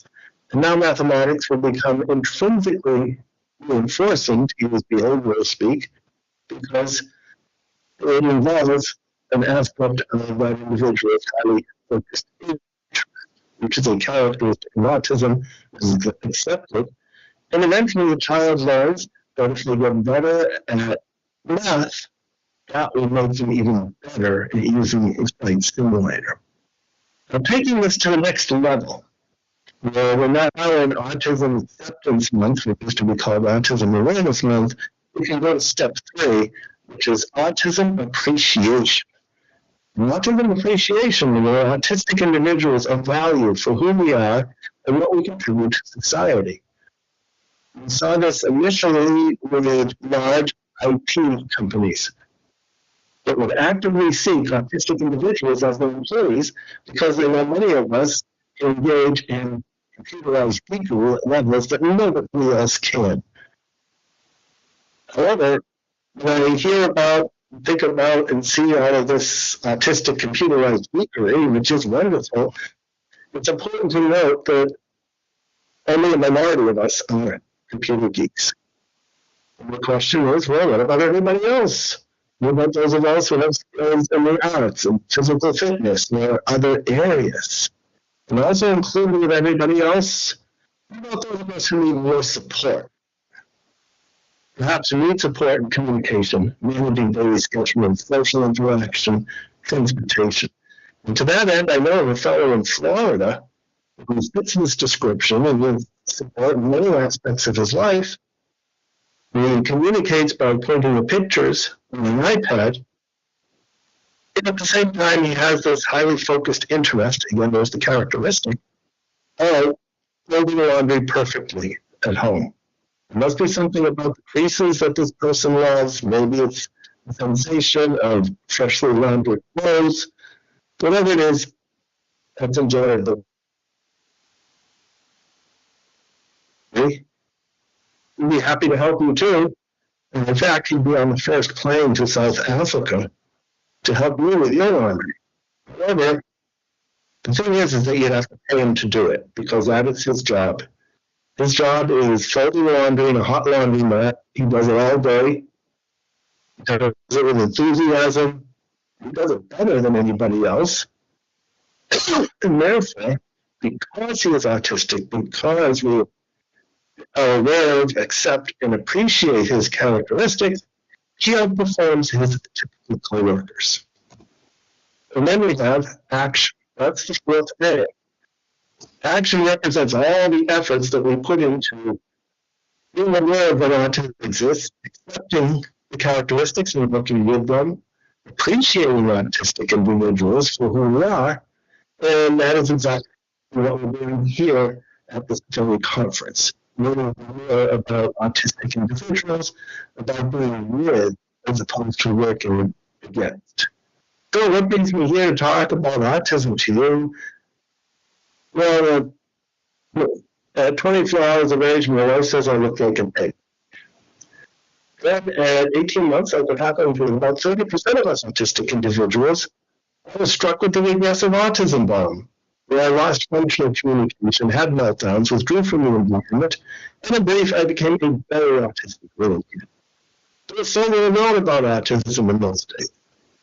So little known that it took my parents a whole year to find a place to diagnosis. And when they did, the doctor said, well, we've never seen such a sick child, send them off to an institution. Unfortunately, my parents with ever-increasing numbers of parents, whether it's in Africa, whether it's in the United States, and generally around the globe, they advocated on my behalf and convinced the schools to take me in about a year. And it was during that year that my parents implemented what we would today refer to as an intensive home-based early intervention program. So it is sensory integration, movement, music, imitation, narration. And that's just today's terminology. Because in those days, the concept of early intervention didn't even exist. And really, it was just parents desperately trying to reach their child. And an important breakthrough was made when my parents' attempts to get me to imitate failed. Everybody's used imitation as a teaching strategy, whether as a teacher, a clinician, therapist, a friend, to show somebody how to do something, and they're looking about helps them figure out how to do it. But perhaps to a difference in mirror neurons, like many of us autistic people have, that didn't work. So my parents flipped it around and they imitated me. And once they did that, I became aware of them in my environment. And they were able to move me along. Well, really, the key is that first, my parents met me where I was, and then they developed a trusting relationship. And those are two important prerequisites that must be met if you're to do meaningful work with an autistic individual. Right now, I believe that holds true for everybody else as well. I find the people who are best in with autistic individuals are those who either intuitively or have been taught somehow realize that you have to meet the person when you are first. Like your working session. The session focuses on an object or an idea or maybe a person, highly interest in when you develop back and forth communication with that individual, you take it from there. So by age 4, with the work my parents did, speech began to return. I entered the school that initially rejected me. I got reevaluated. I was treated with a psychotic and medical institution. I got upgraded to neurotic. Things were moving up in the world. People hear about the interests autistic people had. My first interest at age 4, I was found by my parents taking apart a watch with a knife. I popped open the back, extract the motor, remove the gears, spin them around, and put it all back together again. The watch still worked, and there weren't any pieces left over. The parents, upon noticing this, they probably weren't verbalizing it this way, but what they were doing was using a strength-based approach. I turned away from thinking of autism as a series of deficits, disorder, and considered autism as a set of abilities. One of them, in my case, taking apart watches. Soon they provided all kinds of other devices to take apart and put together. It supported my interest. And had my trajectory gone in a different direction, maybe I'd be fixing watches at this very moment. At that time, it looked like I'd need a lot of support and communication and basically everything else in leading an adult life. But at least this was something I could do. And that is why it's important to be aware of, back to that awareness, the first day of the strengths, the interest of the autistic individual, and follow it through for possible areas of occupation, whether it be a hobby or a source of employment. So, gone to kindergarten, regular school kindergarten at age 6. It was a social and academic catastrophe. What happens to people who are different in grade school? Fortunately, school systems now realize that bullying is not a developmental phase that people need to go through, but rather something needs to be done about it. Academically, I was about a grade behind in most of my subjects. I spent most of my elementary students that were sitting in the back of the room. Reading all the books on my favorite subjects. I go to the library, get all the books on whatever I was interested in at that moment. It might have been music, it could have been aviation, dinosaurs, earthquakes, electricity, volcanoes, whatever it was. Read them all, take notes, read them again, and put them back and get a bunch of books on something else. Sometimes I even wonder if there's more to do than just reading my favorite books. And then in third grade, I had a stack of astronomy books on my desk. The teacher told me I'd never learn how to do math.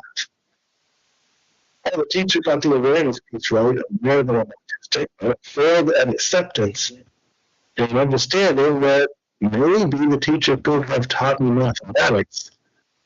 True astronomy, there's a lot of math in astronomy. Well, somehow, in spite of the teacher's prediction, I learned just enough math to teach statistics at the university level. So that's a third grade that I started getting interested in bicycles, and I got to a point where I could take a bicycle apart down to the ball bearings and get that together again.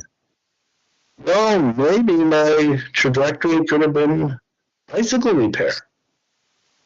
And actually, that was something I did for a while. It was in high school and a grade later in college, fixing bicycles. And had my trajectory done a little differently. Maybe I'd be owning a bicycle shop. I was managing a bicycle shop, being very happy fixing bicycles. On to middle and high school, you don't need to be autistic to have difficulties in middle and high school. But to me, it was actually easier for two reasons. One, I figured out using words instead of sound effects from the environment and really helped with social interaction. And secondly, I was able to enjoy my highly focused interest of music.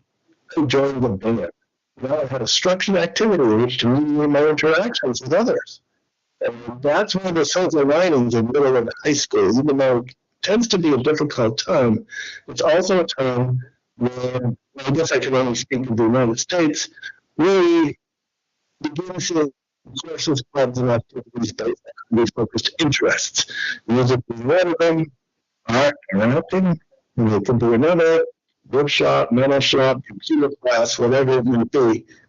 These are places, often places where individuals who are artistic or otherwise neurodivergent, who may be poorly in academics, who can really shine in these particular areas. Well, I got so tied up in music that I got it into my autistic head where I needed to learn how to play all the musical instruments. Again, to accept it, interests, highly focused interests, strengths. Instead of housing in the instrument closet, taking apart instruments, sometimes combining a number of instruments into these horrific contraptions that never should have seen the light of day. And I didn't learn them all, but I did get it up to about 15. And then when I learned the requirement for the degree in music education at the college level was that you did have to learn all the instruments. Well, that seemed to be the thing to go. And off to college I went.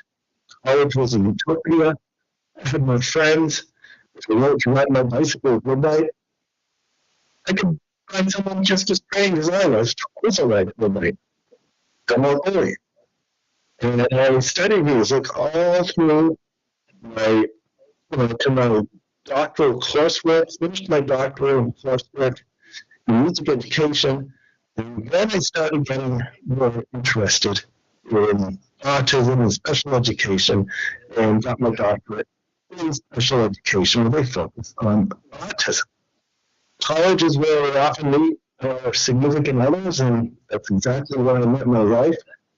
In my highly focused interest in music, she's a musician as well. And if you want to find out what life is like on her side of the spectrum, she's not an autistic, many people ask. Then I encourage you to read my contributions to my autobiography, Beyond the Real. And now I come to you today as a professor of special education at Dept University. As was mentioned in my introduction, I'm not teaching researching on issues mostly related to autism. I travel around the world speaking at conferences, actually speaking to agents. I spoke at one conference, and then I'm off to Napa Valley for another tomorrow, and then before I get home to speak at yet another conference. And when I'm not doing that, I'm either writing books or articles on autism, or giving music lessons to autistic individuals. And now in closing, I have a charge for you, and that is, what actions are you going to take? Climb these stairs of awareness, acceptance, and appreciation of autistic and other neurodivergent people in your life. What can you do today to better understand, develop an awareness of people who are autistic or otherwise neurodivergent, to accept these characteristics and work with them to support success of people who are autistic or neurodivergent? What strengths can we appreciate and use to provide fulfilling and productive lives for those individuals, and what action steps are we going to make to have it all happen? Thank you very much. It's a pleasure to present for you. And should this conference occur again next year, I'll be greatly honored to present in person.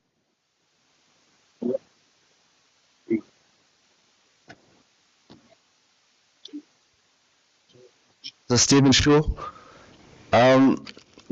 he went further than what we were talking about today, which is 2 A's, awareness and acceptance.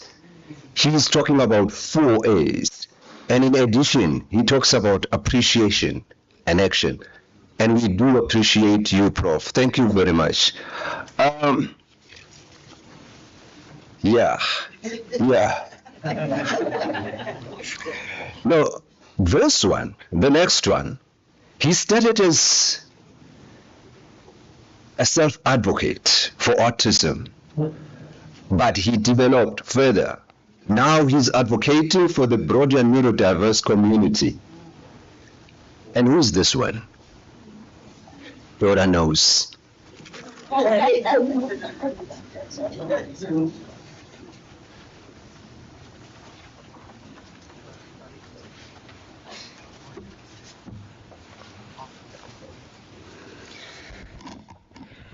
Now going to introduce one of our own, Dr. Emil Ho. When he sent me the bio last night, I said to him, this bio doesn't do justice to what he has done and to what he is currently doing, but I'll just read as it is. Dr. Emil Ho is a postdoctoral fellow at the University of South Africa in the College of Education in the Department of Inclusive Education. Dr. Ho is a distinguished disability activist who actively participates in high-level political meetings at the Commonwealth and the United Nations. He serves as the president of the board of the International Council on Development and Learning, making him only the 3rd individual to hold this esteemed position. In addition to his role at ICDL, Dr. Ho previously served as the Vice Chairman of the National Executive Committee of Autism South Africa. He currently represents underrepresented groups on the Commonwealth Disabled People's Forum. In 2023, he was nominated for the Commonwealth Youth Awards and serves on the South African Steering Committee tasked with reporting to the United Nations. Dr. Ho has made significant contributions to the field of neurodiversity, evidenced by his publications in various international articles and research papers, including a noteworthy article in Forbes magazine in Japan. Furthermore, he has been invited to serve as the academic representative on the steering committee that addresses South African responses to the United Nations. On a personal note, Dr. Ho's is married to Semi, a wonderful individual who's identified as alexic autistic and is also passionate about autism and also a self-advocate. Together, they engage in advocacy focused on experiences of relationships and marriage within the autistic community. Over to you, Dr. Host. Thank you.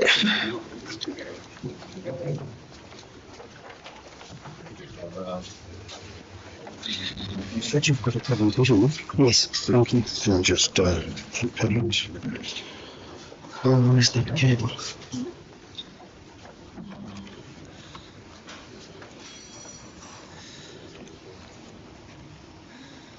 Okay, thank you. I'm open the presentation. There it is. Perfect.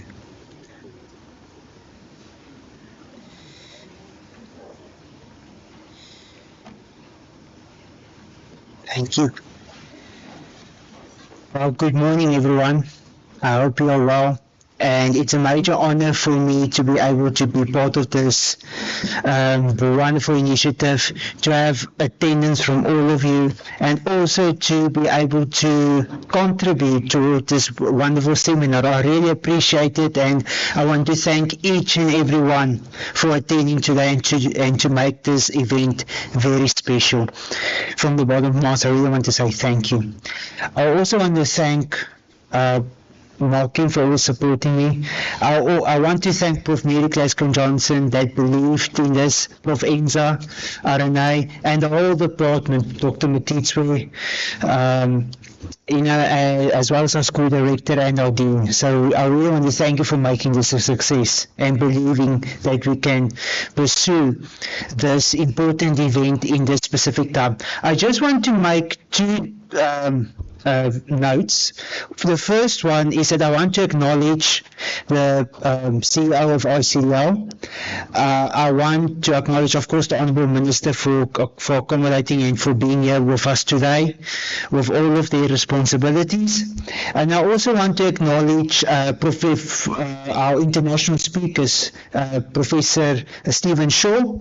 I know it was really early in the morning. In fact, I needed to call you when you were sleeping to be able to present. But I really want to thank you. Professor Joey, thank you so much. If you can hear me, we will make a plan in order for you to present after this, if that's okay. Or must I introduce him? After me. After lunch. Okay, so Professor Itu, we moved you a little bit earlier. Just want to, if you hear me, but of course, noted with thanks. And then we will also have Zekwande that will also present. Also, I live by the notion nothing about us without us, and especially leaving no one behind. So we will also accommodate Zekwande as well. Thank you. With the specific reasonable accommodations. Now today, I first need to introduce myself based on the United Nations Convention on the Rights of Persons with Disabilities. So, I am a male. I am 32-year-old autistic individual. I've got a brown suit jacket with a white shirt with brown pants, and I've got khaki shoes on and a belt on as well. So, and I've got blonde hair and I'm cleanly shaven. Okay, so in terms of reasonable accommodations, I want to specifically describe how I look. And today, for me, I want to present on the importance of the work that not only myself do, but also what we are doing in the field of research in this department. And we emphasized the past couple of years on the importance of research in this field of neurodiversity. And the reason why I'm saying this is because we are celebrating the right to inclusivity and accessibility. And that is why research is extremely important, because that is how we contribute towards policy levels. I'm very privileged also to be working also, myself and Mars is working with Dr. Provincial as well on the Shower report that we need, that is based on the UN Convention, and the country report. And important as academic representative, research is very important as well, particularly because that is how we can basically look at specifically the number of neurodivergent people in South Africa, but we can also make the necessary reasonable accommodations to be able to accommodate these individuals as well. And of course, we as self-advocates, we are, and especially researchers as well in this field, especially from the global south, we are at the forefront of an evolution, because I know Stephen Shaw and also I think the Deputy Minister also mentioned a little bit about it, is that, and of course our premiers, our representatives from the Premier also mentioned it, that the number of autism diagnoses have increased throughout the years, and therefore there needs to be an emphasis on taking action.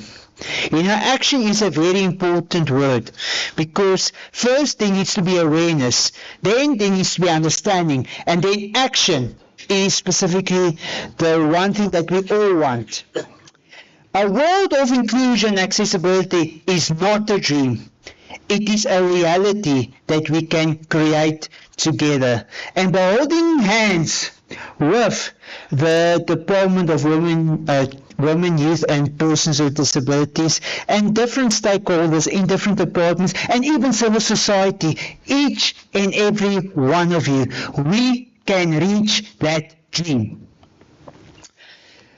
So in my current study that I'm co-writing with Dr. Kayla, as well as with Prof. Mary Claskin Johnson and Professor Johnson, we are trying to identify the gap. Now our focus is particularly with reference to how neurodivergent students experience universities in low to middle income countries.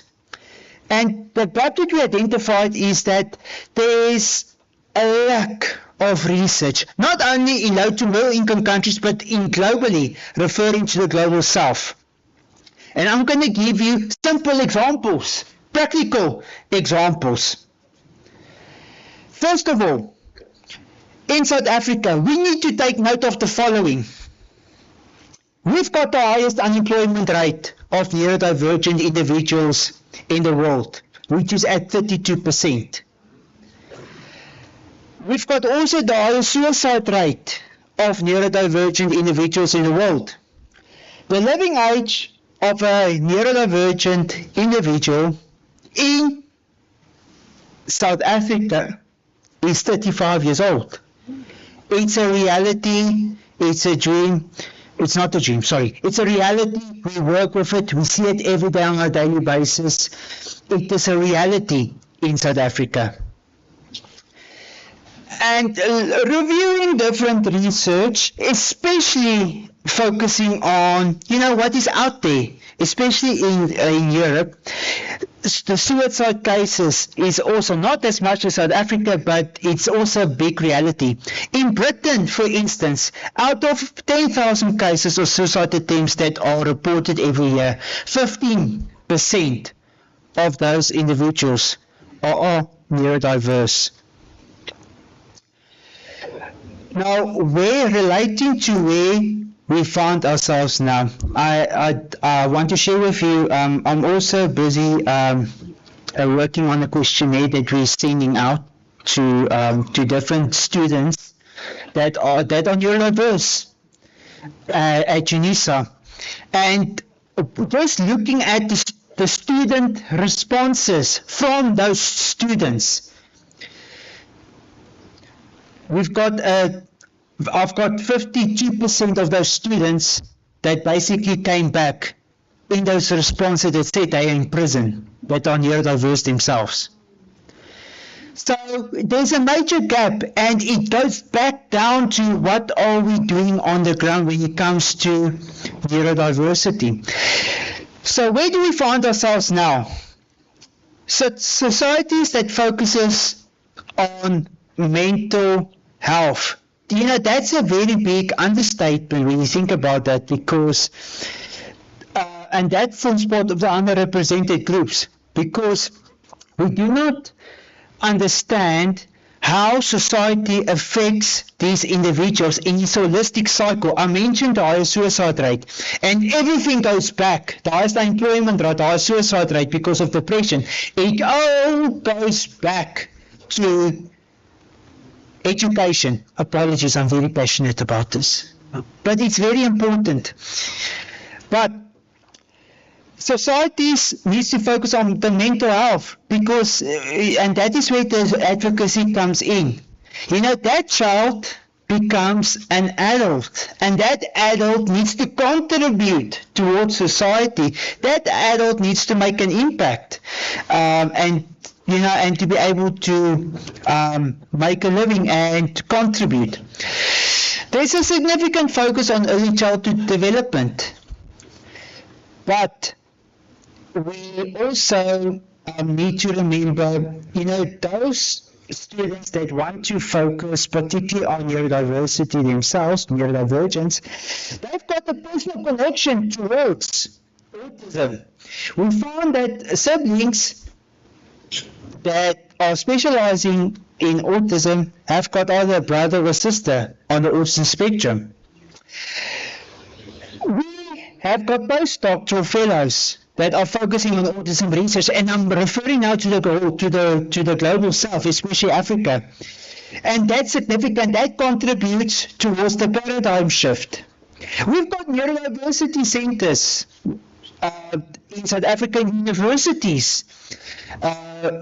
There's a current one that's happening at the Gauteng Department of Education and UJ, and they are, although they are the forefront of when it comes to, they want to create a national hub when it comes to neurodiversity, they also need to understand that they're not only the only university that focus on autism and neurodiversity. In fact, and that is where we are proud that as the College of Education that our main focus is autism and underrepresented groups.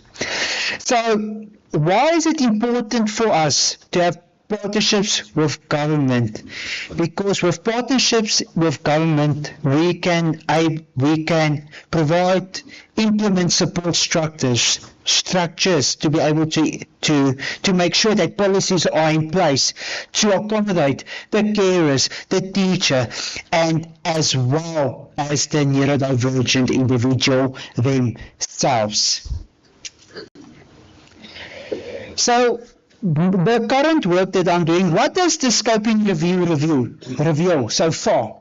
15 African countries in the Western Africa district do not have one registered psychologist. There's 15 African countries in general that do not have any research. In East Africa, especially in Kenya, 40% of the student population is from bordered countries such as Somalia and Tanzania. In African countries like Rwanda and Uganda, 80% of the families are exposed to filicide or infanticide. Now, filicide, I was privileged enough, we attended the Commonwealth Heads of Government meeting in 2022 in Rwanda, and that was what came up at this high political meeting, where parents would basically take the next step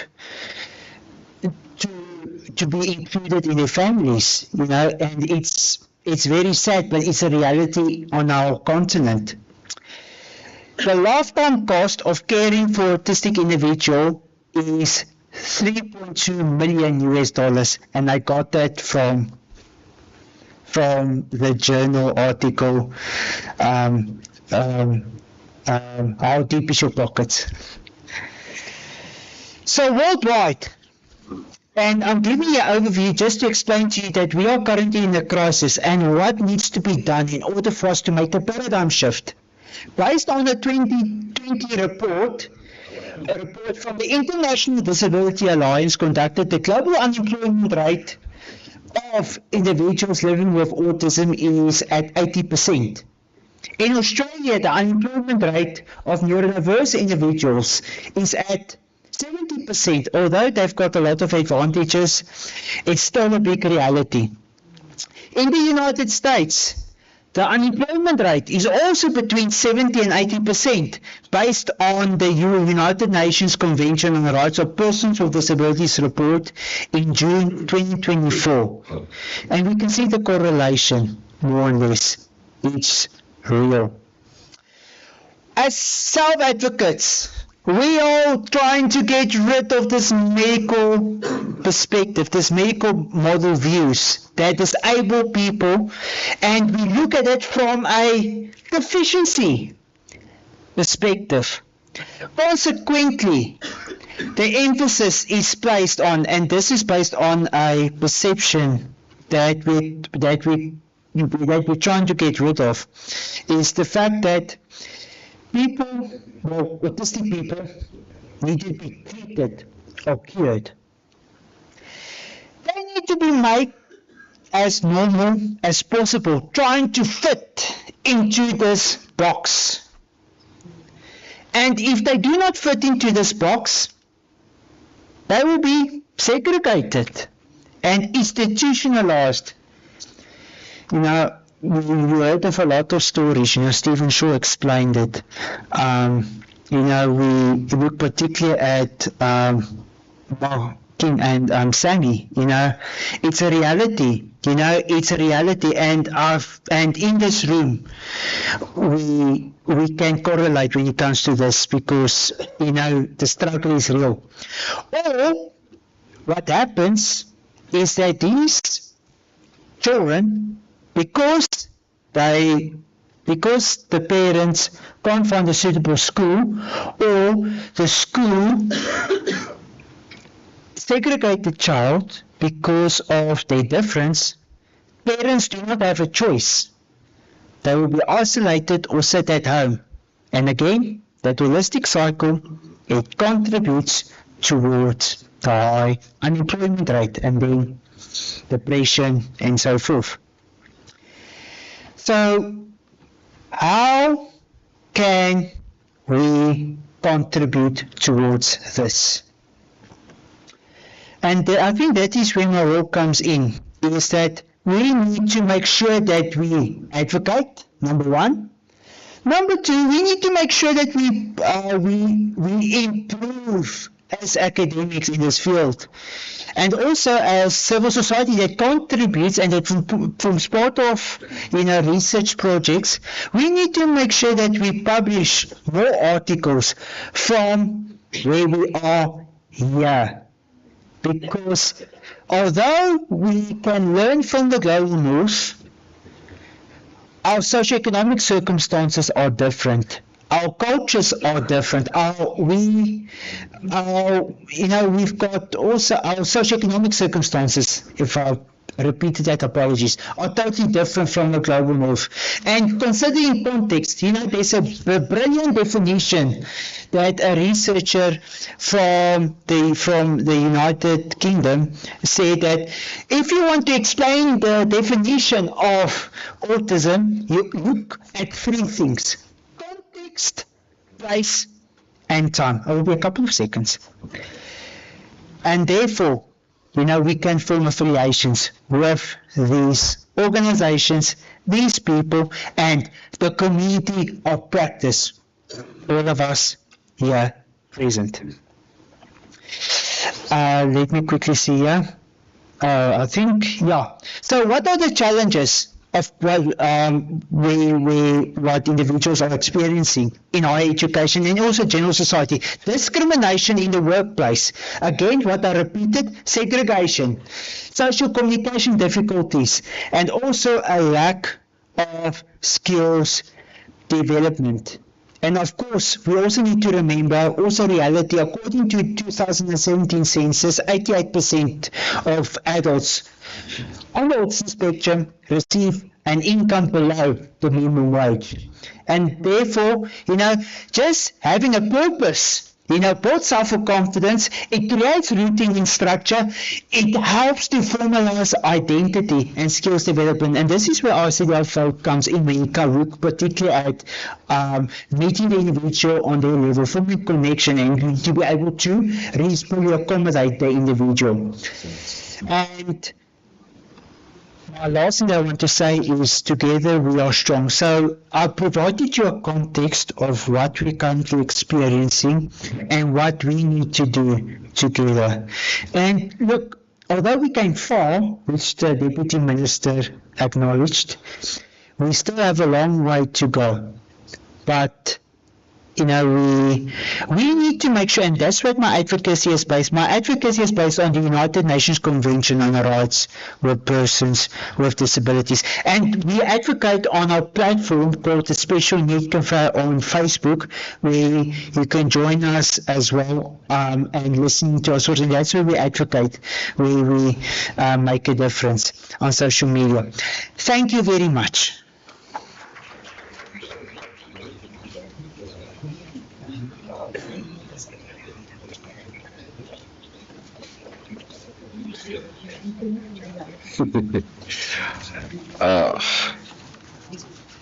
Thank you very much, Dr. House. This man has pushed so many boundaries. He has done a lot, but he's still very young. I won't be surprised if he's a professor by next year. I know there are honorary doctorates. Where are honorary professorships for people who have worked very hard, like she has done, he has done? No. Okay. People, there's a slight change in our program. The person that we are going to call upon now is in Japan. So because of time differences, they are at a different latitude as us. They are in the far east of the world, and they are ahead of us on time. So it's at night now. He wants to go to sleep. So we are very sorry, Prof. Itu. We are very, very sorry for keeping you this long. But now we are going to give you a chance. People, the one I'm going to introduce now is the president of Chiba Institute of Technology, and is the co-founder of the Neurodiversity School in Tokyo, Japan. Over to you, Prof. Join Itu.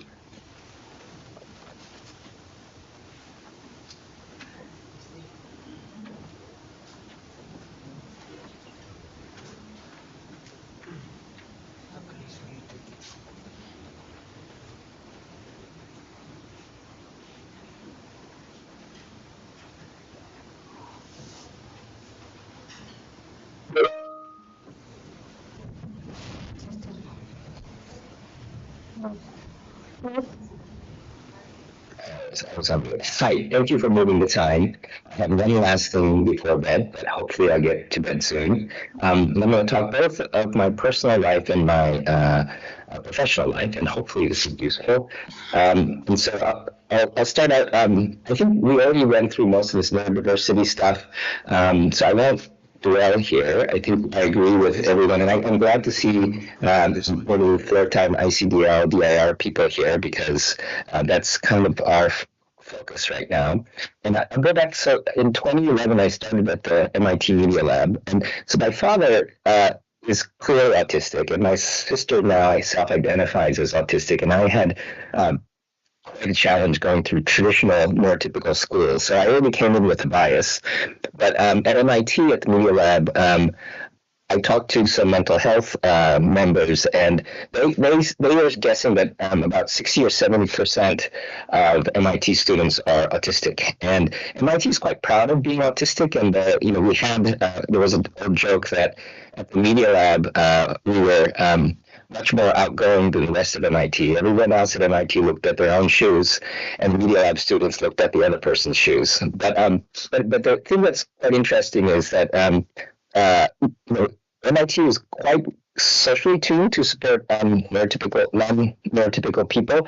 But one of the things I realized after being at MIT for a while is that most geniuses are autistic, but not most autistic people are geniuses. So while it's important to have programs for gifted people, I think that embracing everyone of all different types of neurodiversity is really important. But we did a lot of research at MIT about on autism. And I moved from MIT to Japan recently in 2021, and I became the president of Chiba Institute of Technology. And unlike MIT, CIT or Chiba Tech is more of a vocational school. We have about 10,000 students.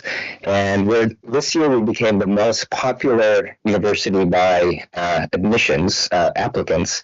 And we have we're the oldest technical university, but most of the students in Japan are trained to be hardworking and do as they're told. And you don't win the Nobel Prize by doing as you're told. You win the Nobel Prize by being different. And Japan has about 30 Nobel Prizes, and MIT on its own has over 100. And so, when we think about what kind of people, what kind of educational system we need, especially in Japan, I think about how do we support differences. One of the key ideas about supporting differences is asset-based versus deficit-based. So this is for neurotypical people as well as for any kind of diversity. But traditional universities, particularly in Japan, were trying to standardize people. And it goes back to what Jeff was talking about trying to get everyone to behave and appear normal. And so we do a lot of testing. And when you're testing, what happens is that if you're not good at math, they make you do math until you're as good as the average person. And if you love science, you don't have to do that anymore because you're good enough. And so you end up with people who struggle to be average. And what happens, you spend all your life doing the thing that you hate the most. You don't get support doing the thing that you're great at.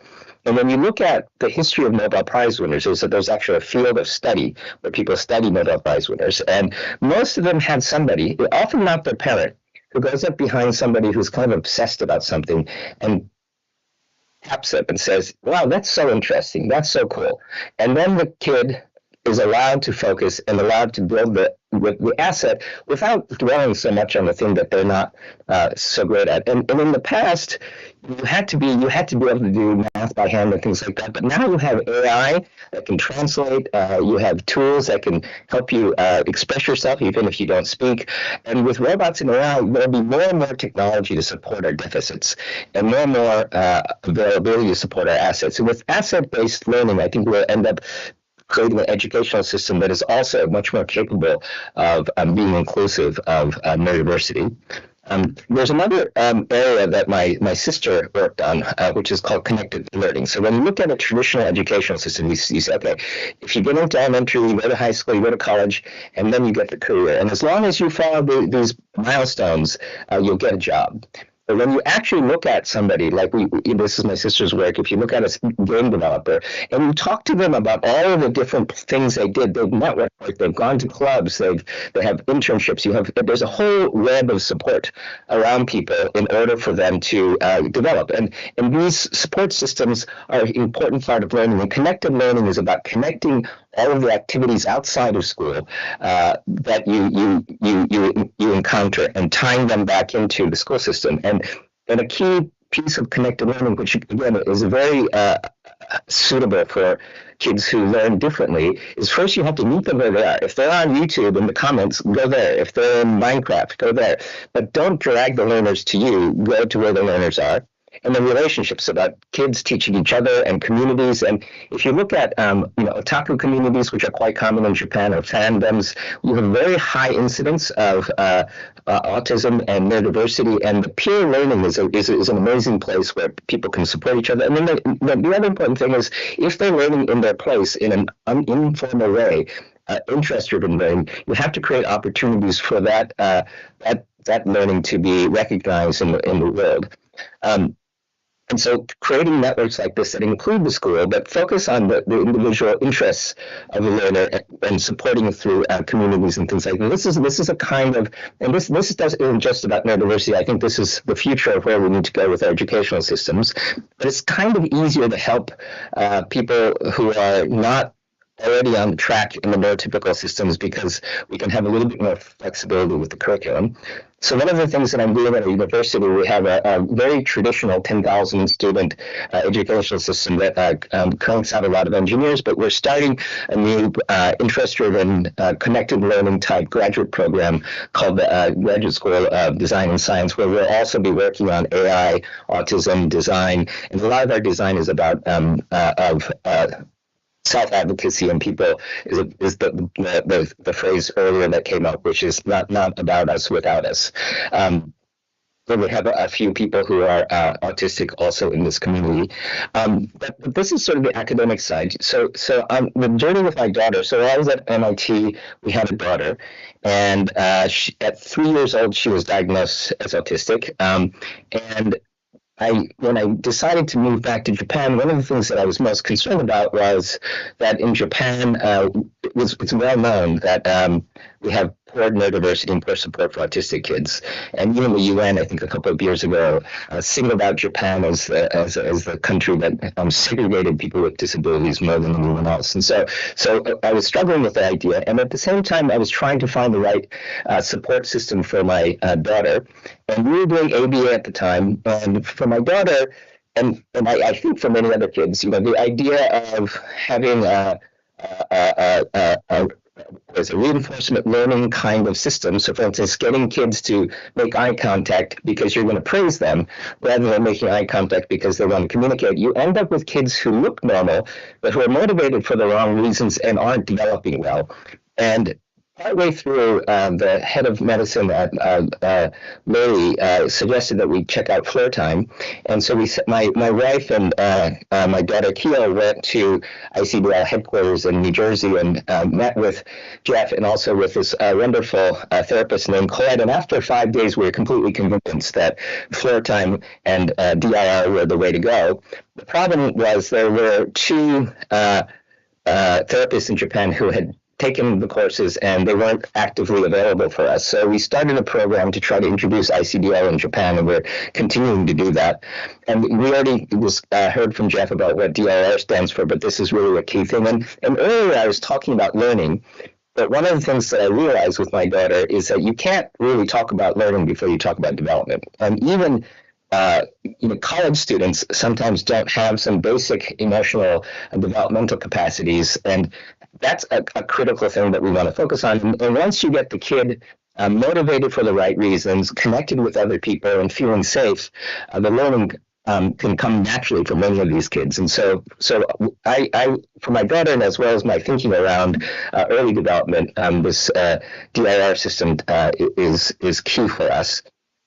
And so I realized we visited a lot of schools. There was a lot of ABA. There was a lot of international schools trying to be inclusive, but really didn't seem to work for us. So I decided with my wife and some other people that we needed to start a new school.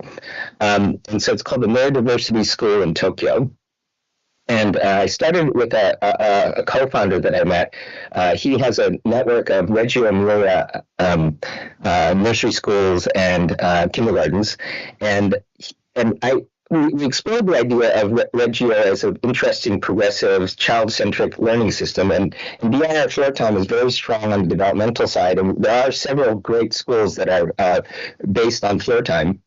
We wanted to try to see how it would integrate with Reggio. So we started a school together, and we have it's from 3 to 12 years old with 10 students, which is kind of small. But after having opened the school last September, I'm glad it's only 10 students because it's quite a challenge.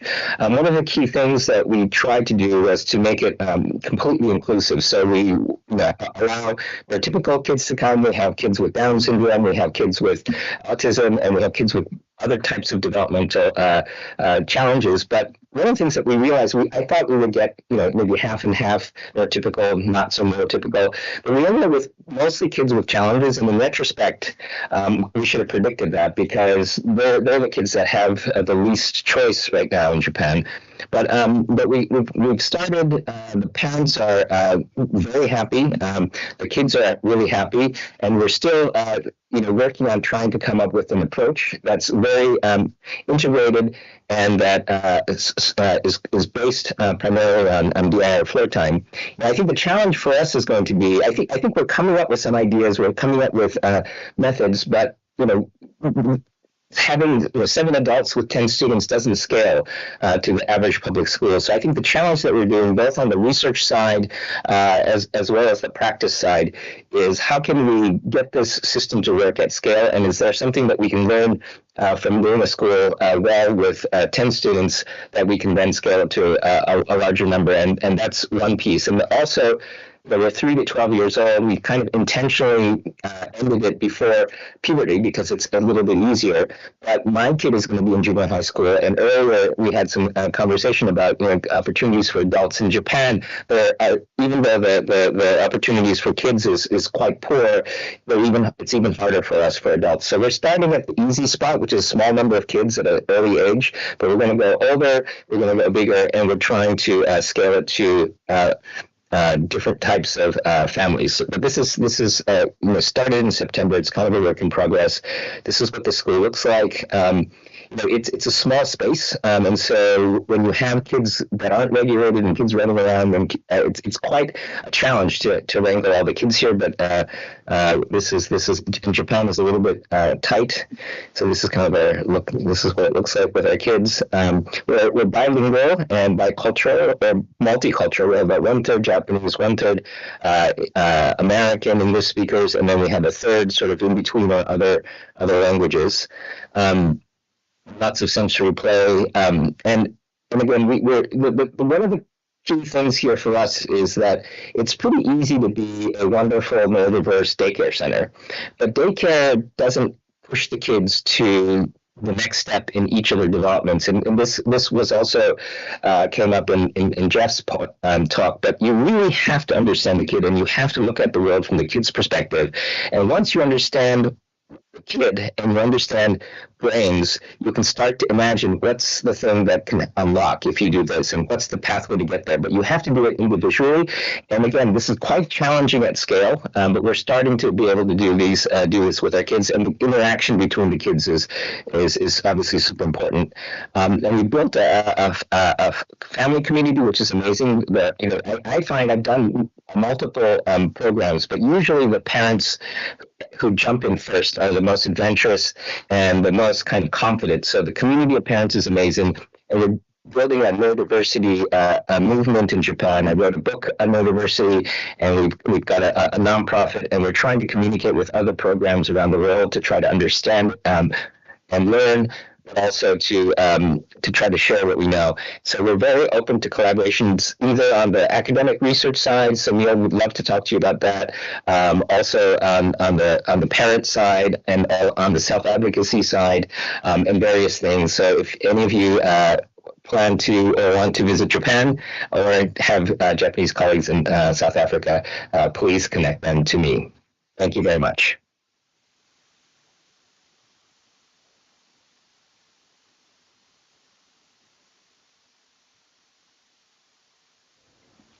Thank you, Prof.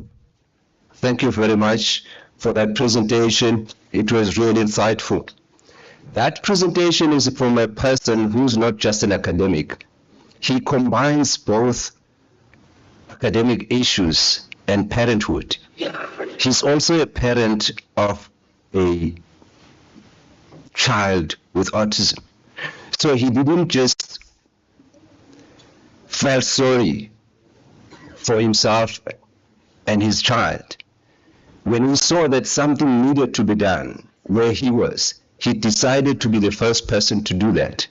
And that is very encouraging to all the parents out there with children with autism, to say there's something you can do also as a parent. Thank you very much. And now,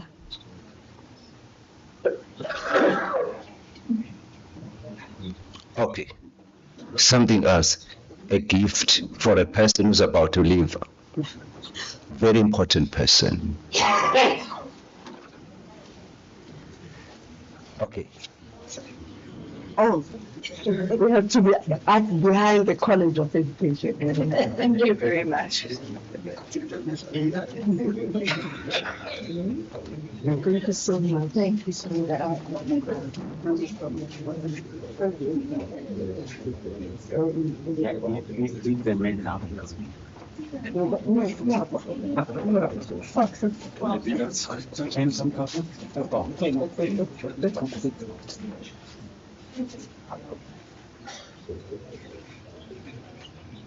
Thank you. Thank you so much.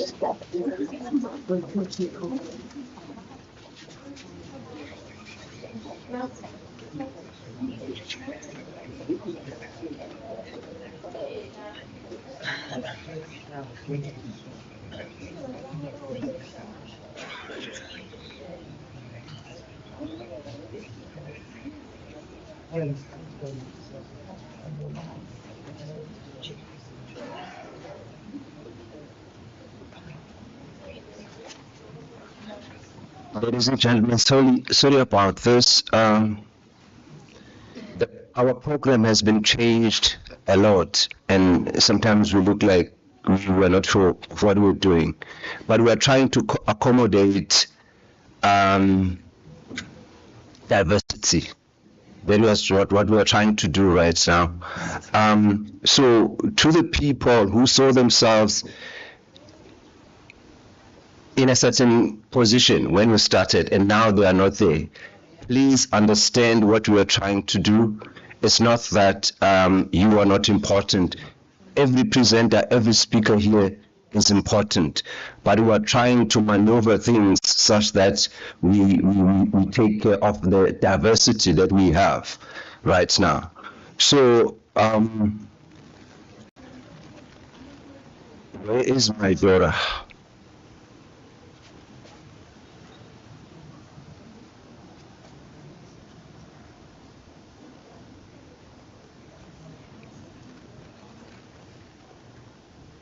Okay.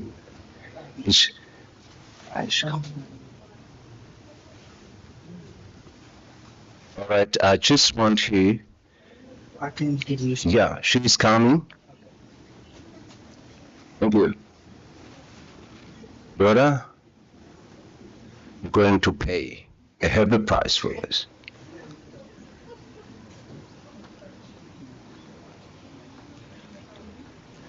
Yeah, you're supposed to be introducing. You don't have the bio. They said you do have the bio. Okay, people, I'm sorry about this. I'm trying to find the bio for our next speaker. That is what we're trying to do right now. Thank you. Thank you very much. Okay, thank you, Program Director. I thought Prof. Tabani has a detailed biography, but I'll just read words here with me. Oh, my laptop, too short.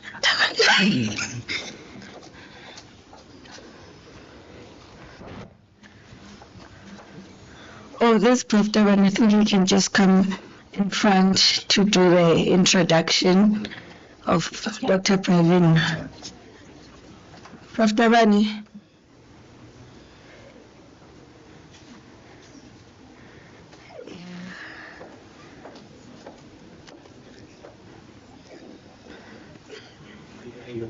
I am. You're introducing Dr. Praveen. Okay, no problem.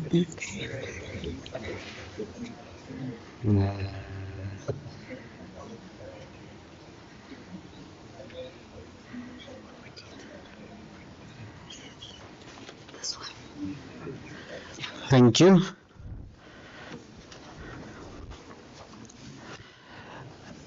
Dr. Pravina Sukraj Eli is a blind, motivated woman who holds 4 degrees, including a Bachelor of Social Science, Bachelor of Law,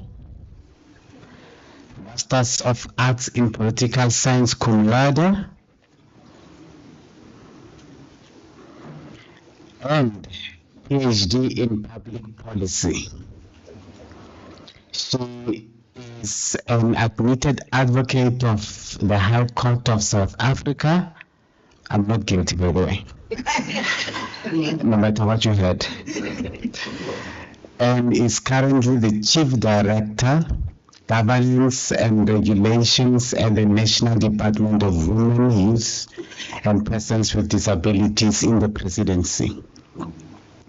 Dr. Pravina serves in a voluntary capacity on numerous boards of national and international organizations that promote disability inclusion in the area of human rights, research, access, and equal participation.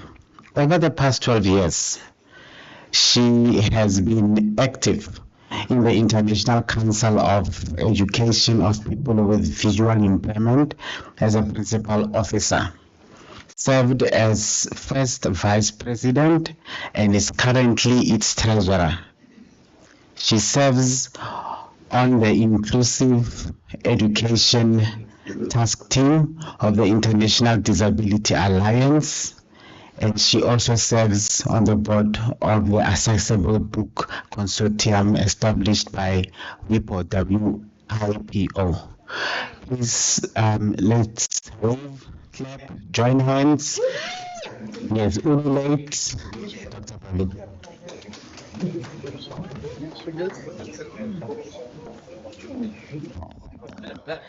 Okay, Kim is right. Everybody, you're going to have to start clapping. I want Start clapping. Start clapping. I see. I'm the one. This is different. I need to hear you to know that you guys is listening, and everybody's still. Yeah, you're not sleeping yet. I haven't yet spoken. When I speak, I've got a topic on human rights and law. It sounds a bit boring, but I'm going to try and make it be as interesting as possible. And I know I'm standing between your lunch or your break time, but I will not be long. I'm very glad and very honored to be here. It's an absolute privilege and actually a very profound responsibility for me to stand here today and address you on this critical topic on the United Nations Convention on the Rights of Persons with Disabilities, and more importantly, South Africa's unwavering commitment to safeguard the human rights of our neurodiverse community. Now, I'm going to be very brief, and as I indicated to the professor just now, I'm going to just highlight in this presentation what strides have we taken as a country, what challenges do we still have, what still exists, and what is the way forward, what is our path moving forward that we'll need to undertake as a collective. So all of you would have possibly heard this morning about the UNCRPD. It's the convention that is the landmark treaty currently in terms of protecting and promoting the rights of persons with disabilities. And you all would also know that South Africa has ratified this treaty in 2007. And by ratifying this treaty, what does it mean? It means that South Africa should and must be committed to protecting and promoting the rights of persons with disabilities in their diversity, in its entirety, because persons with disabilities are a diverse group of people with diverse needs. So at the core of the convention, what's the core principles, one asks oneself? It's non-discrimination, it's respect for dignity, it's accessibility, it's full and effective participation. So it's one thing to have rights, but if you're not participating and you're not included and you don't build in equity for equal opportunities, we're wasting our time. So this is in a nutshell what the principles are and how we need to ensure when we are promoting and living human rights in our everyday lives. Now, when we're speaking about the articles, there's just 3 articles I want to touch on, but in a holistic sense, Article 1 of our convention speaks to promoting the fundamental rights and freedoms of persons with disabilities.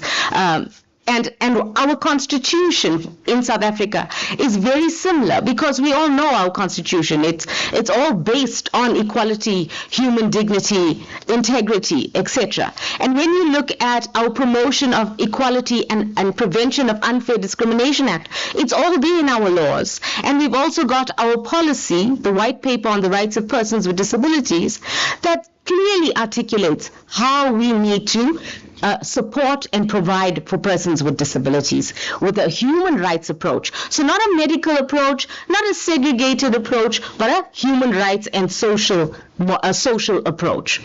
Now, as you know, South Africa, and I was lucky to have Emil and Kim to be part of our steering committee on the United Nations Convention on the Rights of Persons with Disabilities. We have submitted our country report, and let alone to say that when we gave in this report, we're monitoring how we're doing as a country, and it was clear that there are still challenges with how we are performing in terms of how we're rolling out our various programs to include persons with disabilities.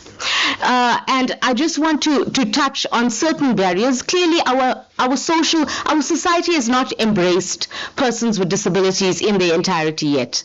They're still placing persons with disabilities in certain boxes, don't understand that they are a diverse group of persons persons who require different reasonable accommodations based on different needs.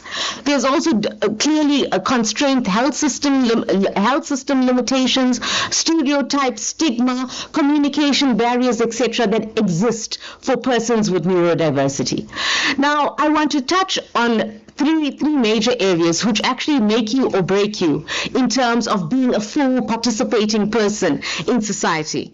The first one is on education. And Article 24 of the CRPD speaks to inclusive education and removing barriers that learners with disabilities face in the classroom. And we as South Africa, we as the as government, we have the screening, identification and assessment support policy in place. However, despite having this policy in place and also having committed to developing an inclusive education system, we still have various challenges that we're experiencing. Our teachers are not educated, our teachers are not trained on supporting individuals with neurodiversity, let alone other disabilities. We currently having a problem in that area. Clearly, in terms of individual support plans, they're not effectively implemented, and stigma that exists clearly excludes learners with neurodiversity from being placed in their mainstream classrooms and being allowed to be different and thrive. In terms of employment, Article 27 of the CRPD says all persons should be employed, be provided with reasonable accommodations, etc. However, we in South Africa, we said yes, we agree with this. We've signed the convention. We've put forward the Employment Equity Act. We've got various policies on reasonable accommodations, provision of reasonable accommodations and assistive devices, the PRAD policy, technical assistance guidelines, but somehow we're still failing in terms of making sure that we're able to overcome the stereotypes and stigma and actually ensure that persons with disabilities in their diversity access the job market and are provided with reasonable accommodations as are required. In fact, many people with neurodiverse conditions are afraid to disclose their conditions because of the unfair and treatment, the stigma surrounding it, the fear, the discrimination that they are afraid of facing. I want to move to the one last article, which is Article 9, which is accessibility. And whenever anyone thinks of accessibility, they think of physical access. In terms of neurodiversity, we're looking at when we're looking at Article 29, it's actually all forms of access. So it's access to your environment, sensory-friendly environments for persons with neurodiversity, visual support materials, plain language that needs to be used, digital access, key areas that are missed when we're looking at public and private environments which fail to accommodate cognitive and sensory supports required by persons with neurodiversity. So I just wanted to highlight those three articles and to say that overall, we as a community, as a country, we need to come together to be able to ensure that persons with neurodiversity are in fact provided with the services, the supports that they do require. A big gap that we currently have is that there is a lack of data in terms of how many people with neurodiverse conditions there are, and by us not having this targeted data disaggregated, it's very difficult for us to plan responsibly, be able to budget responsibly, to be able to provide the reasonable accommodations required by the various individuals as per their needs. Now, I know it all sounds like doom and gloom, but at the moment there are various promising things that have been done in terms of pilots, initiatives in inclusive education. We've got self-advocates like Emil who are promoting awareness raising on neurodiverse conditions, who are actually excelling in academia and academic institutions in fields of employment. We've got centers of excellence like we do have here in UNISA, where we are raising awareness around disability, which is actually a key instrument that can be used, a key tool to help raise awareness and raise the expectations of the neurodiverse community to ensure that actually all human rights are protected. What needs to happen though, because we've got certain initiatives, we need to scale up these initiatives, and we need to get more government departments involved in line with their respective mandates. Also private sector who need to play a role in joining hands to actually make all these initiatives count, because it's pointless in us working in silos. We need to come together to make all of this count. And I have a few recommendations that I wanted to highlight, which is very key to the work that we as the Department of Women, Youth and Persons with Disabilities do, and we want to do in conjunction with yourselves as in a multi-stakeholder approach. So our role as the department is to ensure that we monitor, we evaluate, we advocate, and we mainstream for the rights of persons with disabilities. Why are we doing this? To bring about the socio-economic transformation in society so that those compounded, marginalized people actually come to the fore and are part of society. This is what we're doing. We're doing it through monitoring. We do reporting nationally and internationally. We collect data from the various government departments, provinces, institutions, etc. We also conduct research, and very often we have UNISA, academia involved with us in terms of our research, because without the evidence base, we cannot provide the relevant interventions, and that is why research is integral to all the work that we do. Advocacy and mainstreaming, institutionalizing disability across the board.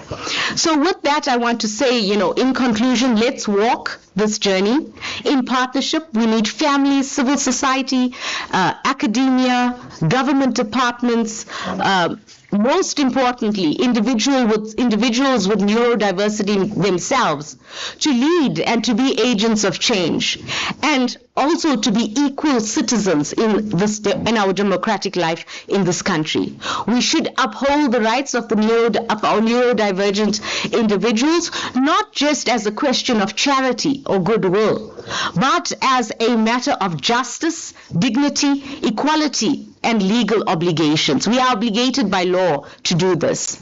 Further, I want to say that realizing this vision will require coordinated action. So when we say coordinated, we're not just speaking coordinated efforts. We need coordinated action. We need action to drive this. We need political will, and most important, we need the elevation of the voices of persons with neurodiversity across all spheres of life. So with that, I want to say thank you. Thank you for listening to the presentation.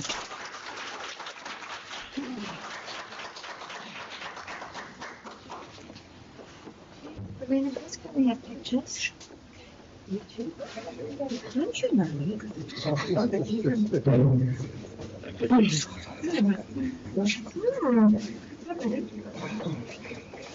Come on. Thank you. Favorite?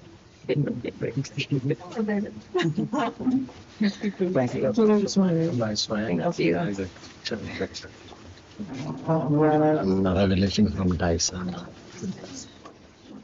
Let's just wait for you. Okay, wait for the future. Thank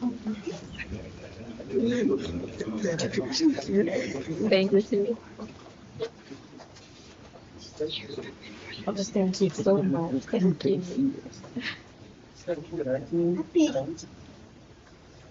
Great. Thank you so much.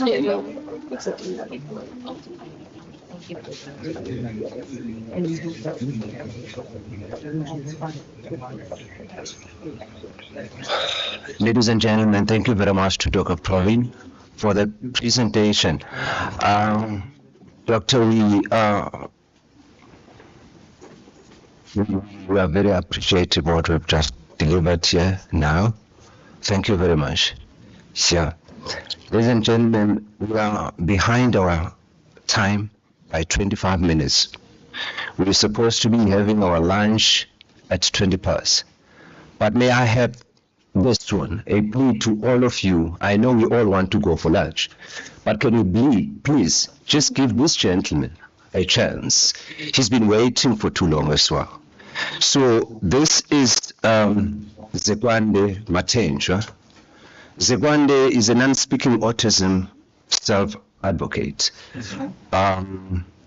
She is going to present something to us, something that is different, but something that has got a lot to do with the practical experience of the youth with non-speaking autism in South Africa. Let me just give that opportunity to him right now.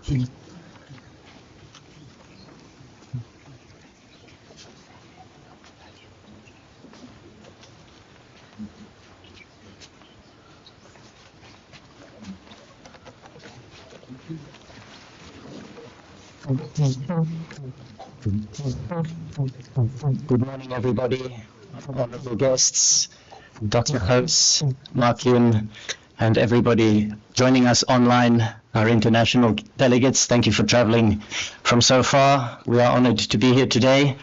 My name is Mark.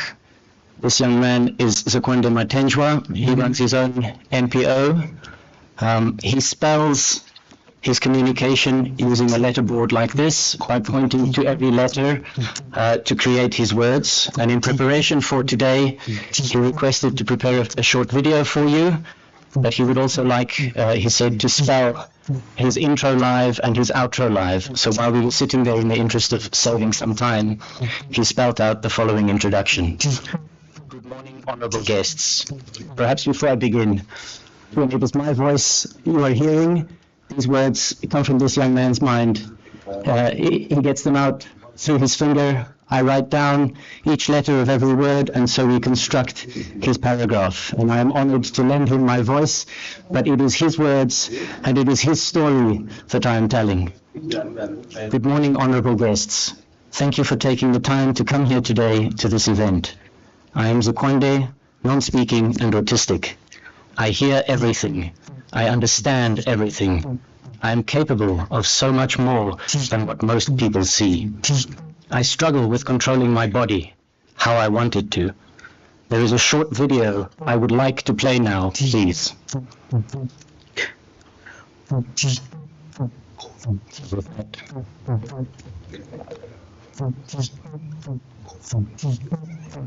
And would probably be about labor pains and all sorts of those things that women complain about. Just joking. I respect the childbearing humans who sacrifice so much of themselves so that we can be here. I love you, Mama. I know you're attending online and that you are my biggest supporter. Back to me. I'm small. It is bright. It is so bright that it hurts my head. I look the same as other little kids, but my family seems concerned about me. I understand everything so well, but it seems as though I need to make sounds with my mouth. I try, but the words in my head don't come out. Ouch, The sounds are so loud. My head feels as though it is being stabbed by lots of tiny knives. I have to run away. Oh, that's nice. Flicking my fingers around helps me to feel good again. I would later come to learn that this is called stimming and self-regulation. I love playing.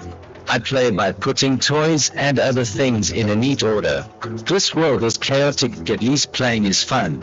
I get to make some sort of organized pattern. This I can control. I love playing.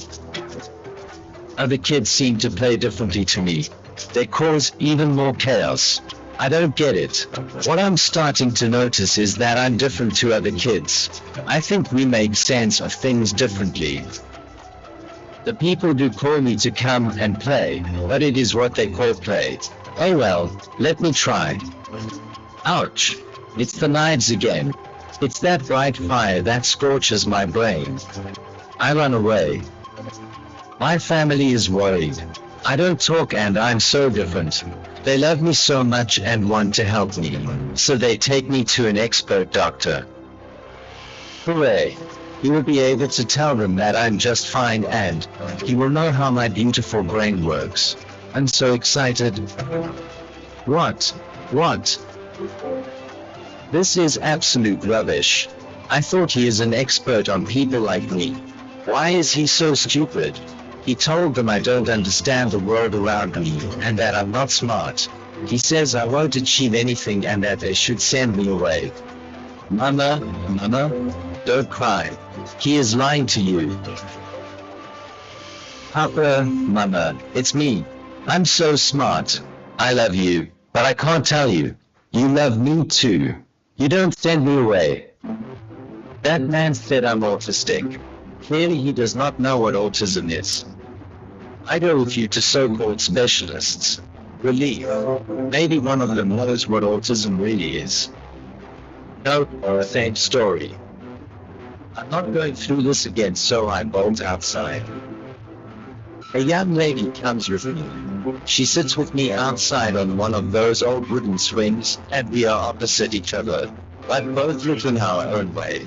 She is young and seems to be pretty clueless too. But I notice a stark difference. She is talking to me in a normal voice. She introduces herself to me and says it's okay to sit outside. I'm not going to force you to go inside. You can sit here while they talk. I've got a ball with me if you would like to play with me. She is clueless, but she showed me respect. I hope I see her again sometime. And so it goes, one place to the next. They really do love me. They did not do what the uninformed doctor said. I'm getting bored. Oh, good. I have a new school. It is a free school that helps kids like me. Surely now all will be well. Day one, my heart is broken. They think I'm not intelligent. They are kind and caring. And they also take such good care of the kids in wheelchairs. They are good people, but they talk to me like a baby. My understanding of school was that I would be learning new things. Why are they teaching me body parts, shapes, and colors? I know all that stuff already, but I can't tell or show them. Why is nobody helping me to send messages from my thoughts to my body? Why are they showing me funny stick men to help you understand language? I understand it all already. Occupational therapy helped a little as it helped my brain to integrate sensory information. However, my hope was that the OTs would help me to overcome my intentional movement challenges. I thought they had an understanding of the disconnect between my mind and body. Alas, I suffered further disappointment. Wow. My parents got informed that I had been accepted at a government school for autistic kids. These people have been doing it for years and have the support of the government. This time is going to be a game changer for me. Another heartbreak. This time a big one, because I'm starting to realize that this seems to be the norm. Experts in autism know more about autism. What does this mean for the rest of my life? Excuse my language, but there is just no better way of saying it. By this time I had been united with a young speech therapist from the swings. I learned to say a few words, but we were both aware that nothing was helping me escape my silent jail. Yes, we failed miserably together, but she gave my parents and I hope. The hope came from her awareness that she did not know it all, and so she continued trying and kept introducing new things. The ignorance of the world would get to me at times, and so I would curl up on her lap and cry. I had to believe that she, just like my parents, would continue pushing for a way to truly get the support I need. The school starts calling my parents in for meetings. In summary, it seems like they feel as though I'm too autistic for an autistic school. Sure, I can exchange pictures to say, I want juice, but how does that improve my life? I can't help myself to juice or point at it. Why the stupidity of 1,000 pics? I can read. Why is nobody realizing this? It is time to move on.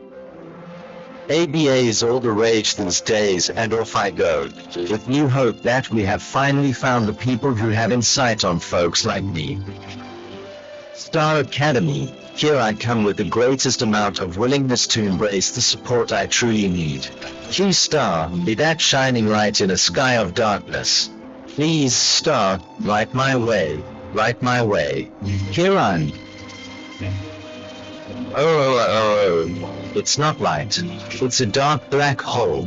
I sink into a phase of depression. They don't want to help me be me. They want to torture the me out of me. I'm an animal now. I get trained like a dog. They withhold my food. They try to force me to stop stimming or moving around. They want to kill the things that make me free. Tortured into compliance. I can fight it. I will fight it. I'm fighting it. I just can't anymore. I can't fight. You have broken my spirit. I give in. I realize that here it is do or die. I break. I start crying when I feel safe. I hide in my friend's lap. She lets me cry. Her and my dear parents decide I'm not staying there. They heard my cry. It was not even a full year. But that was my year of darkness. God, you created me like this. Help them find a way. God, you were with me through my dark days. Restore my spirit. Guide the good ones and help them find a way. God, you want me to be me. Help me, I will help the others. God, help me build my faith. Restore my hope and mend the pieces of my broken heart. If I go to a center for severe disabilities, I have no expectations. They don't see the real me. But I will enjoy the horse riding and recycling while I pray for help. My parents continue sending me to see my friend. They have developed a relationship of trust. Time passes, but I refuse to give up hope. God made me like this on purpose. He knew what I could do one day. Life becomes tedious and boring. The days were dark sometimes, but I know there will be light. One day Mom gets a call from our friend. I might add that she is not as clueless as she was a decade ago. She found a new method for chaps like me, and Mom signs me up without hesitation. My friend has a baby of her own now, but the search for meaningful communication continues. I start up with 2 of her colleagues who treat me with respect. Relief. When it begins with, I know how smart you are, but that you just struggle to move your body, then you know you are onto something big. This is it. This is my tool to freedom. I practice for months and years on end. I get to the point where I can start communicating my own thoughts. The Black Hurricane is not gone. He is unleashed. My friend is back, and every Friday, an amazing woman comes to watch me pointing out my thoughts. We grow so fond of each other, and I give her the nickname of Snow White Mother. Snow White Mother is starting a school that presumes competence in me. She asks for my input before she begins. Isn't that refreshing? It's called the Sisu Hub. Sisu means determination and grit even under the most grueling circumstances. That was good. I had Sisu when the star was actually a black hole. I cut up my old uniform and off I go. Thanks, Papa. Thanks, Mama. You never gave up on me. Sisu Hub was blissful. I continued with the letterboards with my now 2 friends, hi Bianca, and I got an education at the same time. Guess what? No shapes and no colors. Now, I can spell out my thoughts. Now, I can speak up for those who can't. Now, I can help the others. By making presentations like this one. And continuing my story. My autistic body feels like a prison. By Zokwande Matanjwa. My life has been a grueling ordeal. I can spell it out for you. My life has been the awesome stuff. The awesome life of my dreams. It used to be a nightmare, in prison that I couldn't break free from. Now, my life was different, thanks to risking risky treatment in the autism realm. I have done it all, more than most autistics even know of. Like learning to point at letters on a letterboard to communicate. This is how I have been communicating to you up to now, by pointing to each letter of each word. I began life trapped in a body, silent and chaotic, that could on a whim decide to go completely berserk. Now, my body feels like I belong, and I am grateful so much God made me this way. So autistic, I can't produce speech because my body doesn't listen to my head. I had to work really hard. And over a long time. To have mobile control of my arm, so that I can point to a letter when I want to.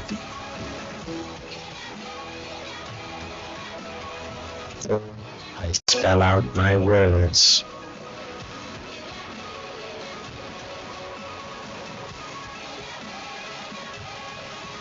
Each letter at a time.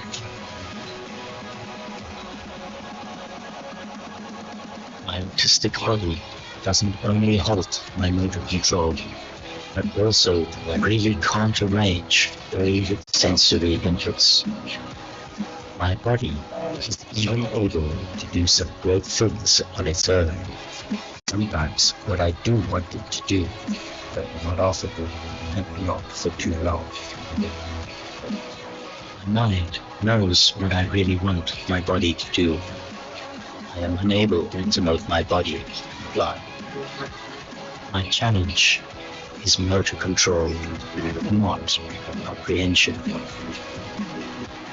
Speaking is not the same as a non-comprehending and non-caring. I know what I want my body to do. It just does not hear my commands. I want the world to know that non-speakers need motor, not cognitive supports. I believe really strongly that non-speakers in Africa are up for the challenge. Are you? You ask me, but you have the power to help us. Thanks for listening. Matanshwa out. Now I hand back over to me to continue this. Zekwande, yes, over to me. And then he just spelled out now on the couch, thank you all. Give yourselves a hand for being so accepting and inclusive.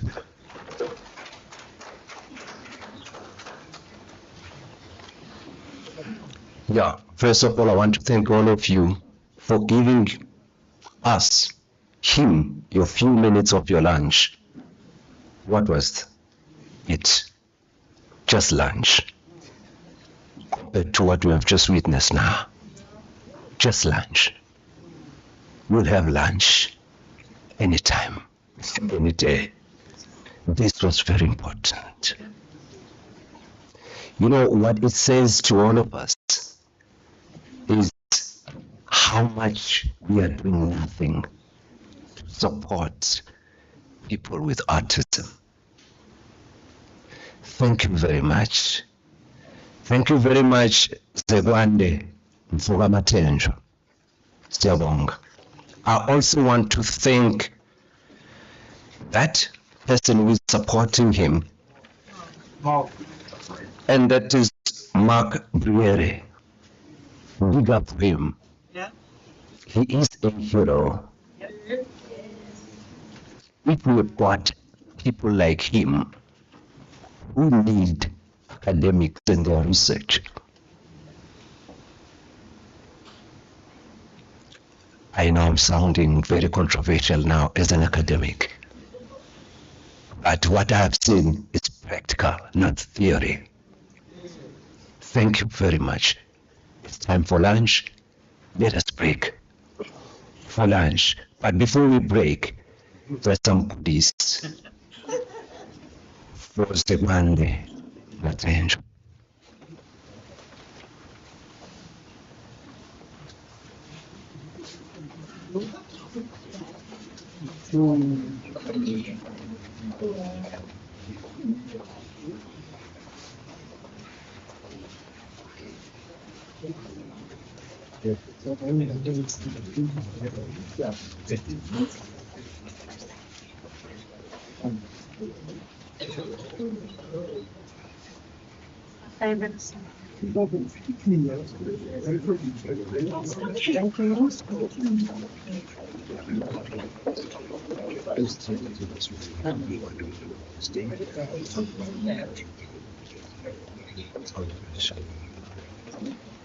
Can we get a directive as to how we are going to have our lunch?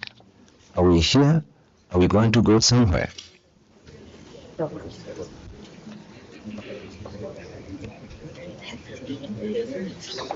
Okay, please. Yeah, sure.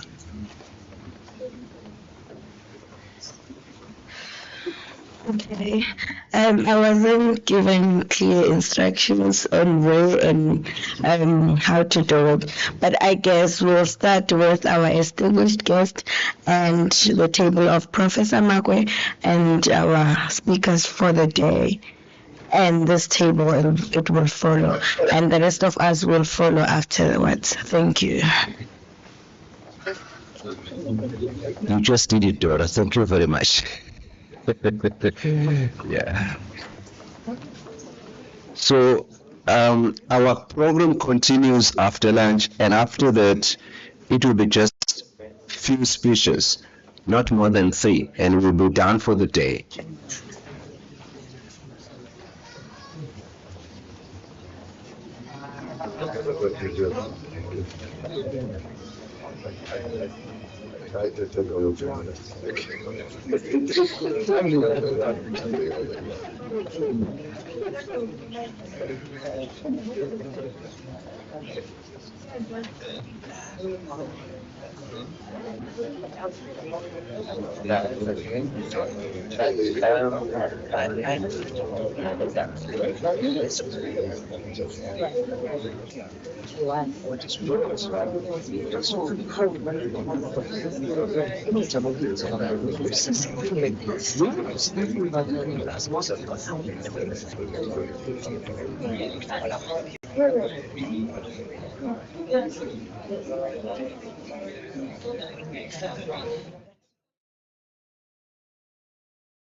Convince you of is that if we do the right kind of research in the right sort of way, it can be an amazing tool for advocacy, for awareness, to empower families who live with autism and other developmental disabilities in our country. So I'll check at the end to... Okay. That was testing. We are continuing with our program whilst we're eating. So, autism research is becoming more diverse, but not yet more global. Those are the words from Professor Petrus de Vries from the University of Cape Town. We are now going to play his video. So whilst we're eating, we are watching, we are listening. So we are multitasking.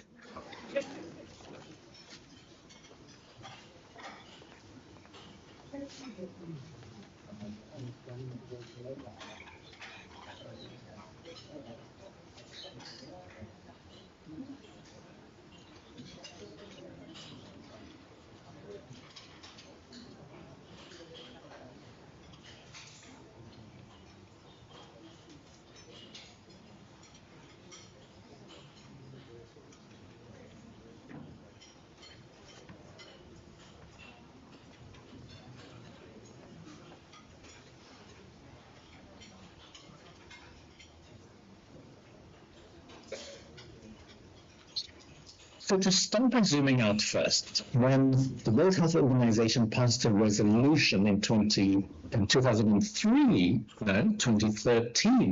on autism, a beautiful report was written about comprehensive and coordinated efforts for the management of autism. 10 years later, in 2023, WHO and UNICEF published this report, a global report on children with developmental disabilities, with a nice title, From the Margins to the Mainstream. Both these are really good reports and powerful reports. One of the images I really liked in the global report on developmental disabilities was this figure on action areas to accelerate change. And of all the many different areas that were identified, today's focus is on informing, empowering, and supporting caregivers. Because the realization is that around the world, every child and every person with a specific developmental disability lives in a context of a family and of caregivers. And by that we mean family caregivers. So when we think about parenting or caregiver programs, there are broad types. Firstly, most of the programs that you will hear about and that you will read about in the literature are programs for caregivers of typically developing children, so children without any particular neurodevelopmental differences. Those kinds of programs are quite different from programs for children with specific needs, for example, those with a developmental delay or disorder or mental health problems. That's something like neurodivergence. Once we think about programs for children with particular needs, we tend to divide them into two main groups. We have parent or caregiver education and training programs. We call them PET, some people call them CET. And they are programs where there's a facilitator, or more than a facilitator, and the caregivers or parents only. And they're skill support techniques to caregivers. Yes. In contrast to that, parent caregiver mediated interventions, or PMT, have regular program. Facilitators, caregivers, or parents, as well as the child that they're trying to support. So you can see they're fundamentally different kinds of programs. And today we're talking about parent or caregiver education and training programs where the child isn't physically present during the in our Center for Autism Research Network, we're doing research on many different programs for children with autism and related disabilities. Today I'm just talking about the last one, which is the WHO Caregiver Skills Training Program. That's aimed at children, families who live with disability. I'll say more about that in a minute. It's a group-based approach, and it's aimed at a global audience.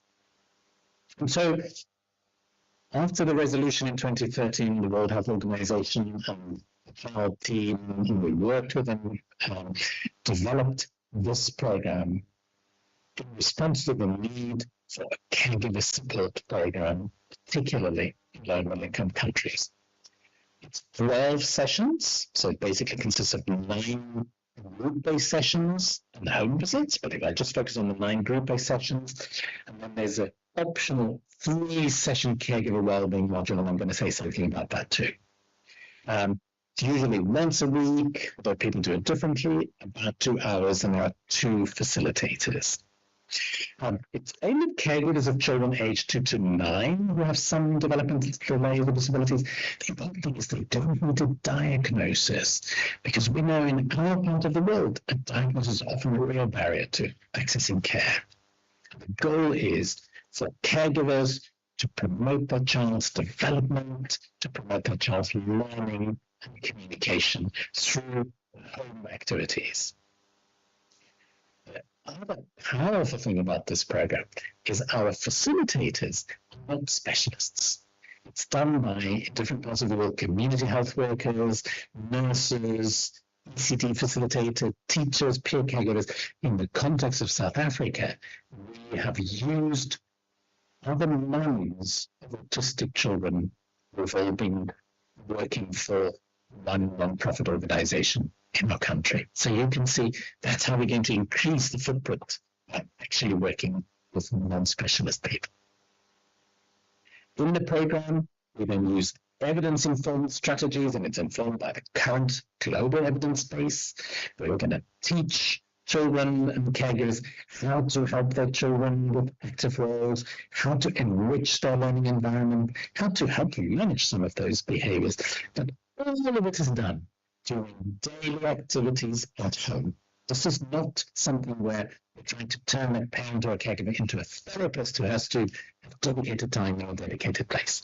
Every activity of daily life can be used to help children learn to communicate and learn to learn.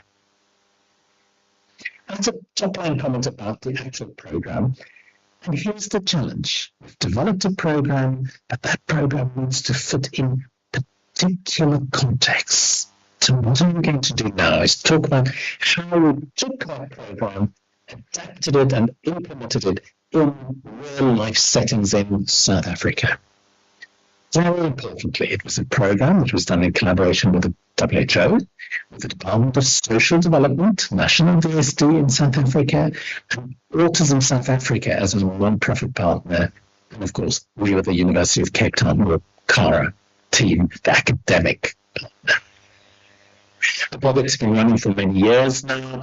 We started out by building a team, by finding all the stakeholders, by adapting, and that gradually then moved into a training phase where we then ran the adapted program so that it would be ready for implementation. And finally, in the last number of years, we've then been implementing it across the country with our partners at Autism South Africa to try and see if we can make this thing that has now been made suitable for South Africa, how we can make it live and continue to grow in our context. Here are some pictures from the early days where we worked with multiple stakeholders in the disability sector across many different meetings, many conversations, including we started in West Province in tribal authorities with relevant stakeholders to make sure that we had the right people around the table. This was followed by lots and lots of training. Here you can see training pictures that was done in looking in different parts of the country as well, with Autism South Africa, with our colleagues from Autism Speaks who supported the project, and from National Department of Social Development. And were pictures of training as we were going from adaptation to training of what I call master trainers, and then training of facilitators. So how the program works, I've already said it's 9 sessions, group-based, and in those 9 sessions, we teach people the building blocks for communication and learning.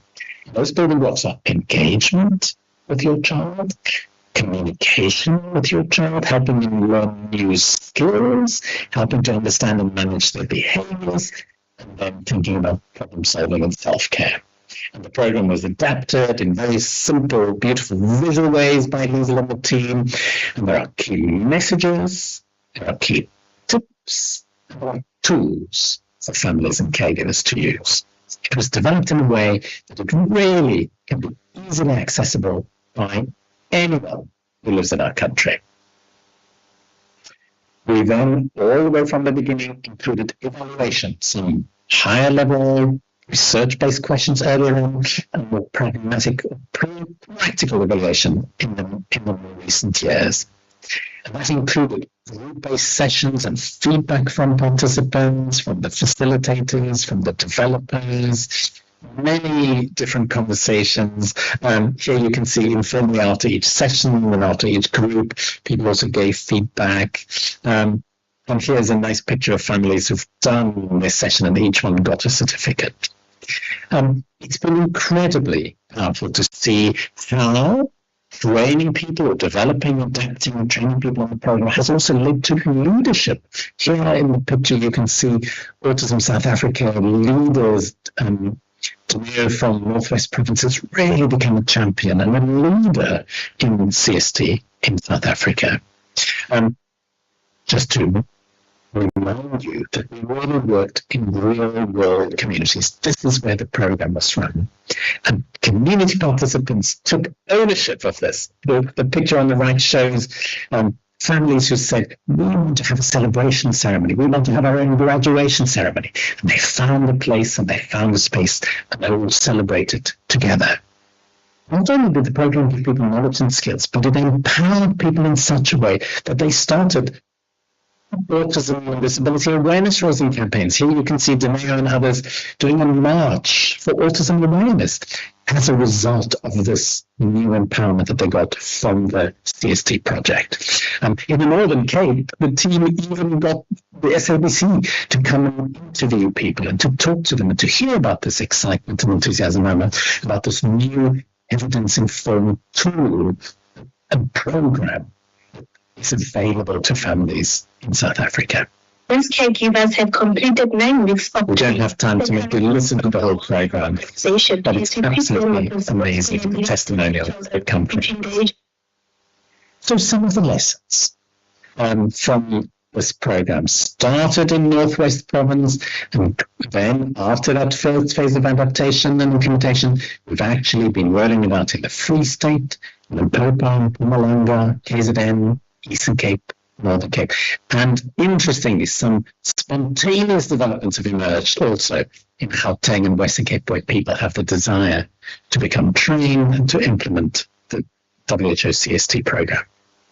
So one key lesson for us is that working in partnership between government, non-profit and academia was absolutely essential to make sure that we did it in a good way, so that it was shared development and that there's shared vision for this program.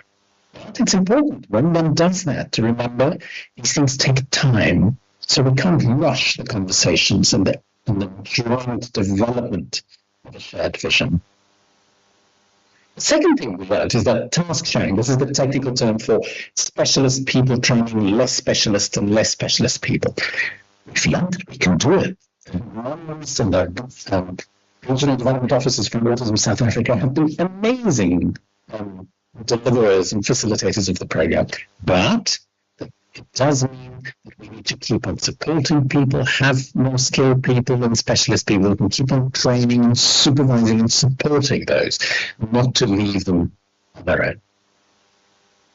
The third lesson we learned is that the non-profit sector is a very powerful implementation partner for these kinds of activities and programs, but we really need to make sure that we balance and keep thinking of the responsibilities, not just of non-profit, but also of government sector workers and government funders and decision makers. So let's not send it off to the non-profit sector and forget about it, but really think, how can all of us play a role to make sure this program can be rolled out? A beautiful story in the Western Cape recently is that some of the workers in the government sector came to us and said, please will you train us? We want to implement this in our patch in the Western Cape. A fourth really helpful thing we learned, and this came from COVID as well, is that we can actually deliver some of these programs online. But we need to remember that the very families that we might want to target may struggle to get access to internet, may not have data. So before we're too quick to take things online, some families, many families prefer in-person over online.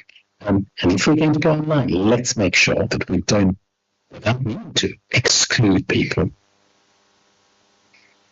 The fifth lesson, and these will be the only 5 lessons I will give you for today, is that we also realize that it's not all about what we call the competencies of caregivers, the knowledge and the skills and the tips and the tricks that we're hoping to give caregivers. It's also about their capacity to care. And during the COVID pandemic in particular, when we couldn't continue our CST work and research, Liesl took that well-being module from the CST. You remember I said it's 3 sessions, and she adapted it for online delivery and online training, and then also ran it online as well as in person.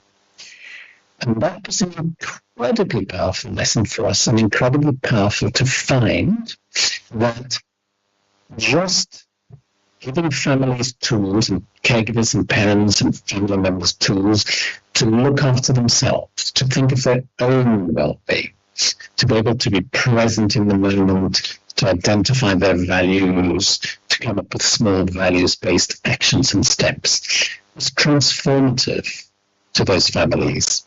And in fact, it made them much more able to participate in the other CST sessions. So looking after yourself in order to look after your family has become a really important message. And we have a tool that can actually help people to do that too. Lovely picture of Liesl and many of our friends in Autism South Africa. And really just to bring us back to the fact that we have tools that can inform, empower, and support caregivers.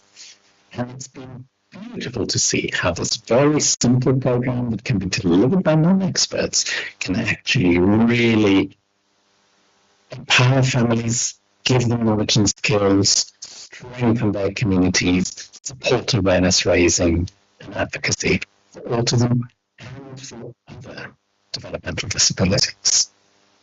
So I hope I've persuaded you of what I set out to do.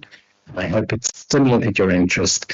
Please feel free to contact us if you're interested in CST. Either contact Autism South Africa or my team at the University of Cape Town. Thank you very much.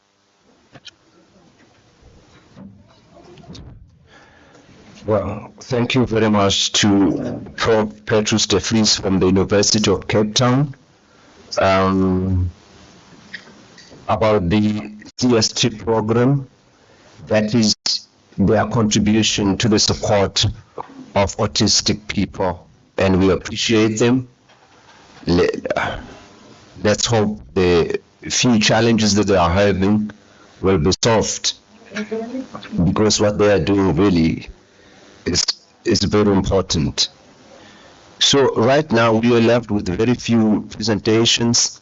We decided that we will take our question and answer session to the last part 1 item, so that we know after that we are ready to go home. So right now we will have our next presentation by Millicent Malulega. Millicent is from Autism Legacy, She is a civil society representative. Millicent, we are all ears. Let it.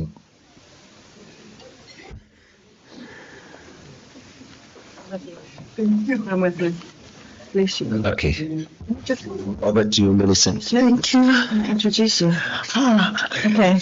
Millicent is a very special friend of mine. She has an autistic, she's not a public speaker, she tells me, but I've seen her at marches giving stick. Okay. She's from Mamelodi. She's got an autistic son who is beautiful. I've met him.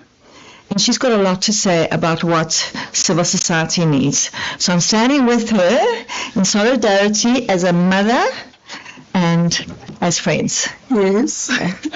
Thank you, Kimmy. Afternoon, everybody. Let me say all protocol observed. I'm not a public speaker, so whenever I'm called to speak, my tongue turns like,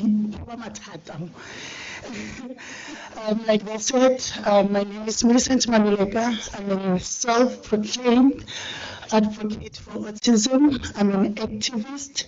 I'm a mother. I'm everything. As you have heard, we are nurses, we are doctors, we are caregivers.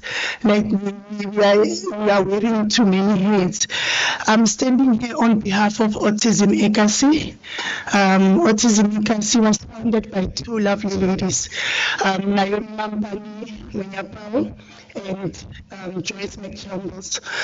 I usually call Mama Joyce Gogo of the Nation.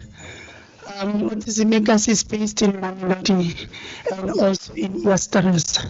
These two lovely ladies, they saw a gap in our society because, when you go to ECDs, you will find our autistic children isolated, calling them names, stupid, not understanding anything, not well behaved, not well mannered, and all those things.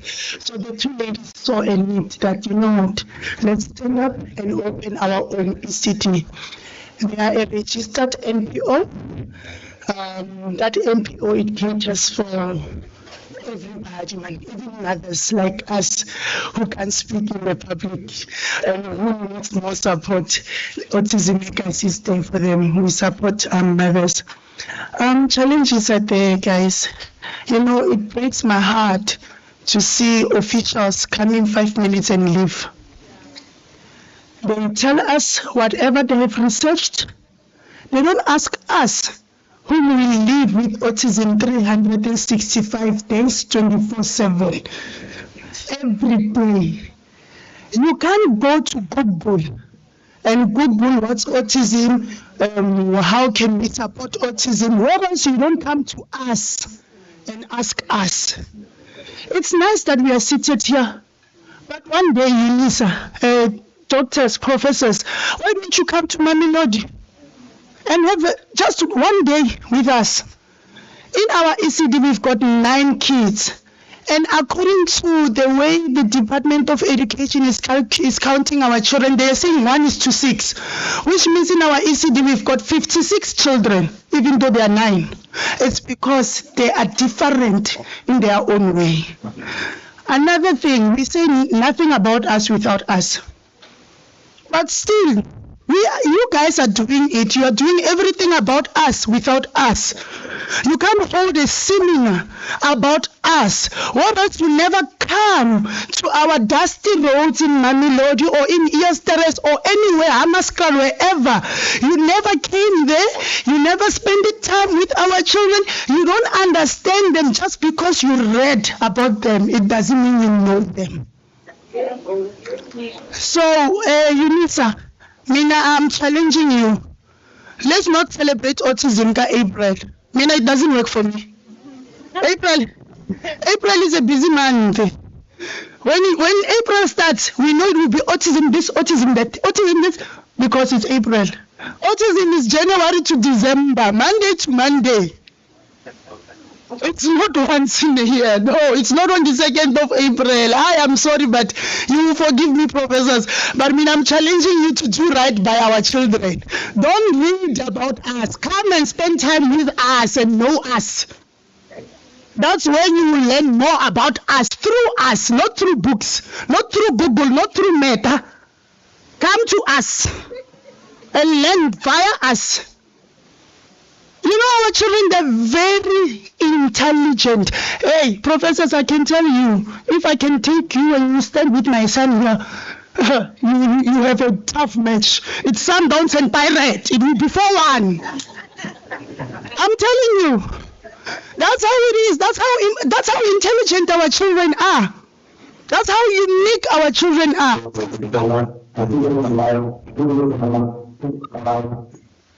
Oh, okay.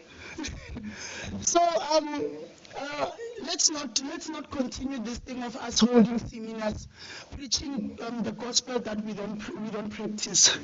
Let's preach what we practice. It's enough, guys. We have had enough seminars. We have had enough conference. We have had enough awareness. It's time for us to implement. I wanted the deputy to be here, because the presentation and also the office of the premier, they will present whatever and then we will be so enticed and into it and thinking that everything is so. It's not. Mamelodi has one special school. One. And that special school caters for all different disabilities. That school has only 5 classes. The deputy said, I saw Zodwa Special School is here, my hometown. Have they ever went to Zodwa and check how many classes of autism do they have? Never. But they would just say that it's my hometown. Yes, it's your hometown. What are you doing for your hometown? Enough, it's enough. It's enough. We had a match, as Kim has said. We are still waiting for the response. That's how unserious you are taking us. Just because of you've got Google and you've got Meta, you will Google, you will do research, then you will come and tell us who we are, of which us, we are the only ones who knows who we are. Sequanda have said it. Don't just assume that autism children are like this and that. No, go and sit with them. Have that one day with them. That's what Autism Ekasi is doing every day. Imagine getting a call with you, a parent crying because our departments are failing them. It's sad. Now, once upon a time, years ago, I went to one educational psychologist in Mamelodi. I don't want to mention names. I went there to get report so that my child can get admitted to Fatson. And that person told me that your child will be emotionally abused in that school. I'm still waiting for that abuse, by the way. My child is 14 this year. I've never seen the abuse. So Autism Makers is inviting all of you to their daycare center. Come, spend time with our 9 children and see how autism looks like. It's not bright colors, I saw one professor saying bright colors. No, it's not bright colors. Don't meet one person and you say they are all like that. My son may love bright colors, another may not love those bright colors. My son loves music, another autistic child does not like music. So they're not the same. Let's not add bright colors and puzzles and what. No, it's not like that. So come and learn about us. Nothing about us without us. And that's that. I would like to thank Dr. Hoos. Thank you for coming to our ECD. Mama Kim, thank you for the invite. The 2 ladies, they couldn't be here because they had a GDE thing. But they really appreciate, they don't take this invitation lightly. They appreciate you, Lisa, for the invitation. We hope by next week, Monday, we will see professors and deans parking there, Cornell Mafias, the dusty roads where we've got potholes there in Mamelodi. We'll see you, Dr. Tabani. Yeah, we want to see you there. We want you to spend time with our learners, with our children. We don't want you to research about them. We want you to spend and have a meal with them, just like Dr. Host did. He spent a day with them. By the way, he didn't have to because he's same group as they are. But I'm challenging those who are studying about autism to come and study visually. Because our children, they are studying visually, some of them. You can also come and join and study visually with them. And stop preaching autism or else you don't understand it properly. Don't read it. Come and see it physically. So, thank you very much. Mina, I'm a fighter, you will forgive me. When it comes to autism, I fight. I'm that ghetto mom. Thank you very much. I just want to say something. So, Millicent spoke. Mama Joy is meant to be here, and Millicent is the next in line. But I want to tell you that this little ECD is a little room in the back of a little house. There's very little room for them to play. Yeah. And it broke my heart. But what blew me away was the love and the care that those children get. Yes. You just cannot believe it. So it brings tears to my eyes to know that even in the dusty road with the potholes are beautiful, beautiful people, and they need your support. Yeah. Autism Ikasi needs our support. It needs a house. It needs a garden. It needs so much for our children because they are truly, truly deserving of it. And so are the mothers. Yes. Yeah. Okay.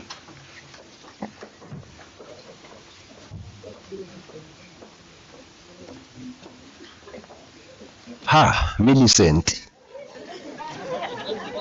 He is hitting hard. Hitting and hitting and hitting. But anyway, that is why we are here. To expose everything about autism. Support is things like this. At least she acknowledges UNISA for invitation. Because this platform that she has been given, I think she used it to the best of her ability. Tell me, Millicent, if you want to say more, I'll give you more time.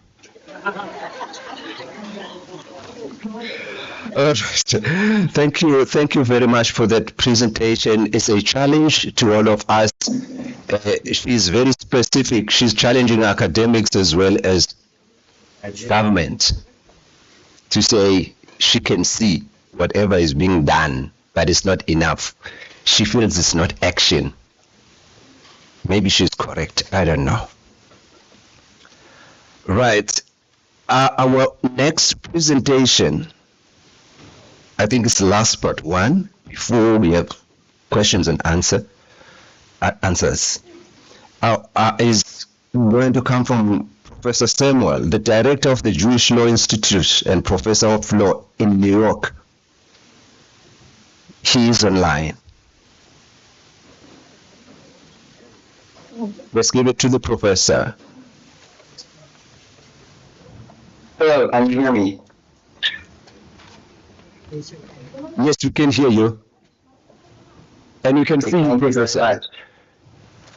Terrific, thank you very much. And thank you so much for inviting me to this very important conference. It's an honor and a pleasure for me to participate in your important work. And building on some of the conversation I've heard so far, I first wanted to briefly introduce myself to this audience and to talk about some of the work I've been doing in this field of autism acceptance and inclusion, and to talk about some thoughts that I've developed over the years through this work. So, as you mentioned, I teach at a university in New York, Touro University, in Long Island, in the state of New York. And over the past several years, I've developed a program dedicated to generally disability rights and inclusion, and there's been a strong focus, in particular, on autism. This grows out of my own personal interest, connection, experiences with individuals on the autism spectrum, and trying to understand the cultural and religious significance of our general understanding of autism and how that might relate to some of the work we can do in promoting autism acceptance and inclusion. Most recently, my programs have included 2 international conferences. The second was just a few weeks ago in March, where we host speakers from universities, speakers who are individuals who are doing the work that was just discussed, individuals who have both personal and professional connections with autism, including many self-advocates as well. And we try to explore what's been done, what's been attempted, what's worked, and what might not have worked, and what might work in different contexts. In terms of my own work and dedication to this field, I think I first connected with Emil based on a book I'd written a number of years ago called Was Yosef on the Spectrum? And the book explores the biblical story of Yosef of Joseph, son of Jacob, in the book of Genesis. And I looked through that story through the lens of the autism spectrum. And the reason I looked at this story in particular and what gave rise to writing this book was a close study of the story. I have a rabbinic background as well. And if you read the story very carefully, a number of issues jump out, a number of questions and puzzling aspects of the story jump out. And in the time I have allotted this morning, here in New York this morning, I don't have time to get into all the details of the book. But the basic thesis that I'm proposing in the book is that some of these questions that arise, some of these puzzling aspects of the story can be better understood if we look at Joseph's interactions, his behaviors, his experiences, and the way other individuals, including his brothers, his father, the Pharaoh, others he encounters, the way they interact with him reflects very closely on some of the experiences we see in contemporary times for individuals on the autism spectrum. And we might draw lessons both in terms of how society should try to understand and, once again, to promote inclusion of individuals on the autism spectrum. The responses that I received to the book were very interesting, and that's what I'd like to briefly discuss in this presentation.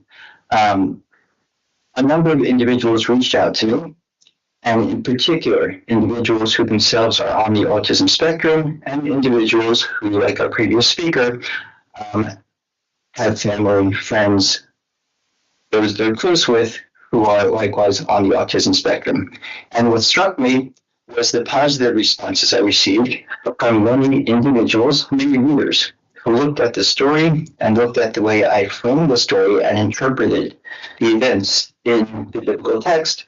And they told me that they saw their own story, that they saw much of Joseph's interactions with others and the way he was often isolated, shunned, taken unfair advantage of, as a result, it turns out, of his honesty with others, because of the fact that he was so straightforward and trusting with other individuals, often resulted in a detriment to himself, notwithstanding his good intentions and notwithstanding the skills that he possessed. In addition, as it turned out, when other individuals wanted to take unfair advantage of him, they had that opportunity, and they often took that opportunity. There were other well-meaning individuals who didn't quite realize how it would be possible and used strategies that were at times counterproductive in trying efforts at inclusion for Joseph. And yet again, there were other individuals, ironically Pharaoh himself, the king of Egypt, who ends up recruiting Joseph for a position, a very high position of employment, as we would call it nowadays in contemporary terms, and of power, of authority. And Joseph rises to the task, rises to the challenge that's presented to him. A couple of the responses I received to the book were critical, and in particular, there are some that it's fair to disagree, and I welcome different views, and any theory, obviously, is subject to criticism. to disagreement, to different perspectives. But there were two particular responses, that I was concerned about. One of the responses I received was from individuals, often individuals on the autism spectrum, who said to me that they were not interested in the book because it relates to a religious topic, because it relates to religion. It's based in a biblical reading. And a number of individuals told me, sorry, that based on their own personal experiences, they're not interested in religion. And I was surprised and disappointed with the reality that there were many individuals on the autism spectrum who felt that religion not only did not embrace them, but actually excluded them. And that's highly problematic on a number of levels. In particular, if anything, and I can speak specifically to the Jewish religion, our religious commitments, but I think this is true of most religions as well, and stemming from the very same biblical text. We have from the outset, from the very beginning of the creation story, at the start of Genesis, we have humans being created in God's image. And the Torah, the Bible, does not distinguish among different humans. Humanity is created in God's image. And we would expect that, if anything, it would be religious communities that recognize the divine image, the divine spark in every individual, but that does not always seem to be the case. Another basic principle, once again in the Torah, originating in the biblical text, and universal, we would think, throughout the world, is to love your neighbor as yourself. And here too, the love your neighbor principle, and it's not just a principle, not just a slogan, it's a precept, it's a rule, it's a law, it's a requirement, applies to every individual. And it's concerning, to say the least, that a number of autistic individuals find that they were not loved among their religious communities and beyond.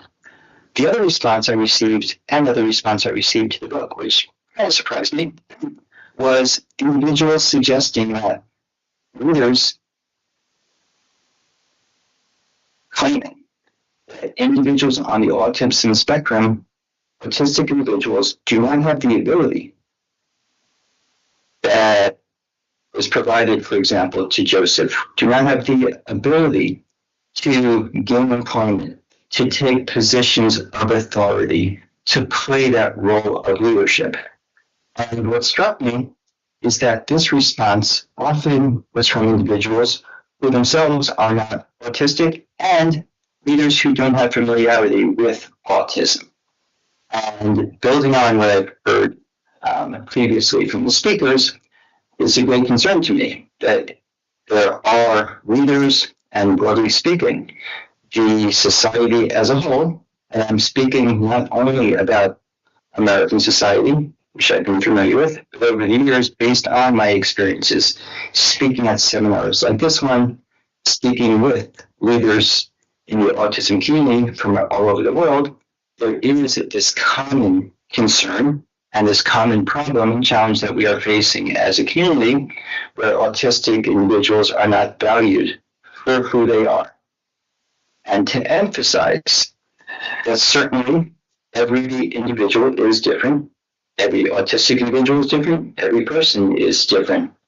And we can't expect, and we shouldn't have a stereotype of autistic individuals having the potential to be a Joseph, to be someone who can, as the biblical story explains, to really save the world.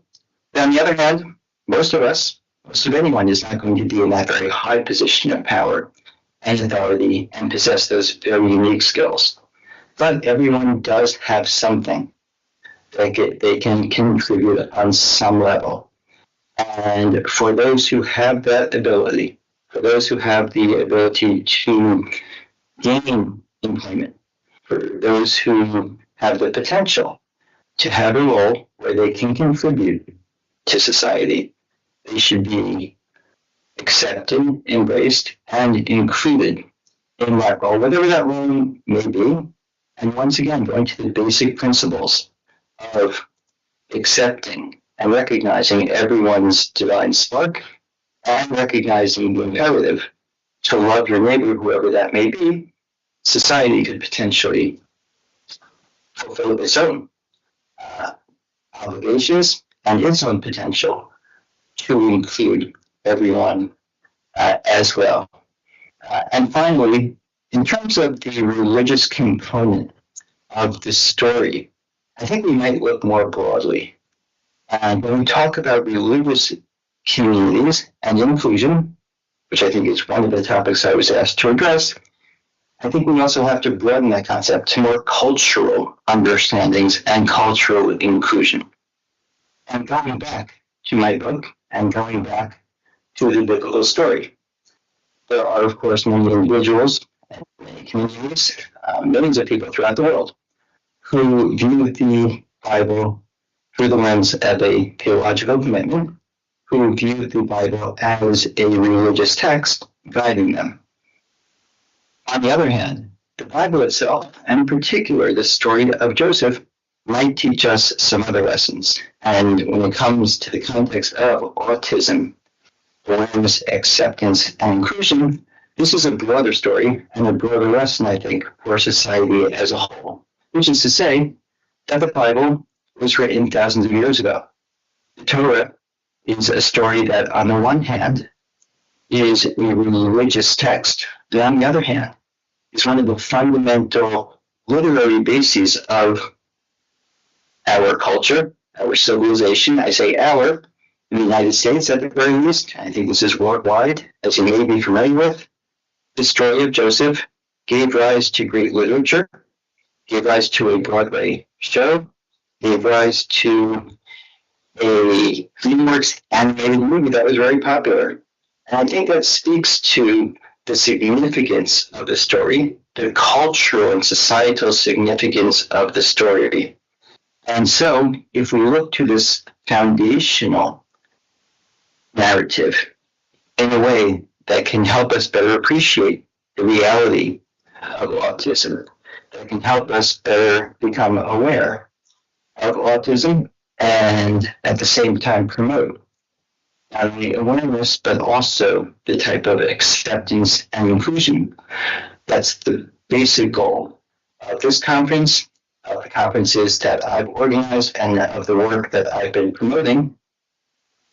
I think that's one more value to the biblical story, expanded, extended, and applied to the contemporary context. So thank you again for including me in this program, and I'm happy to have any discussions.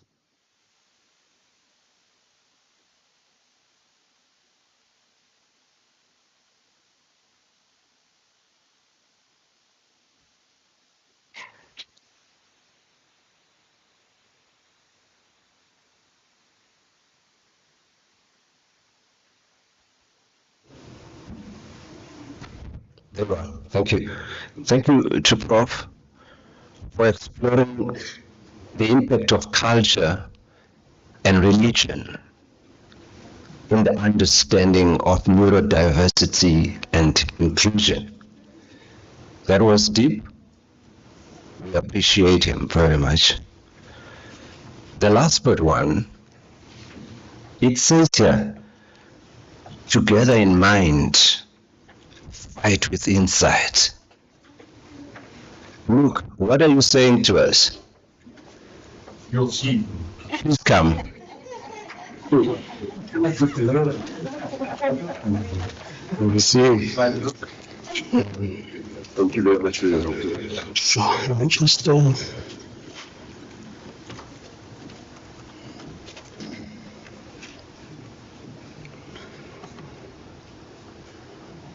set the box now.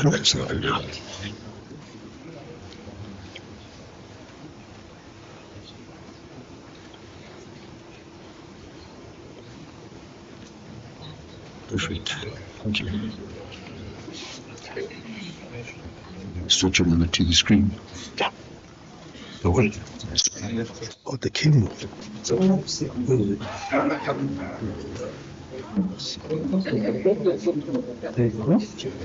Peter is still 5.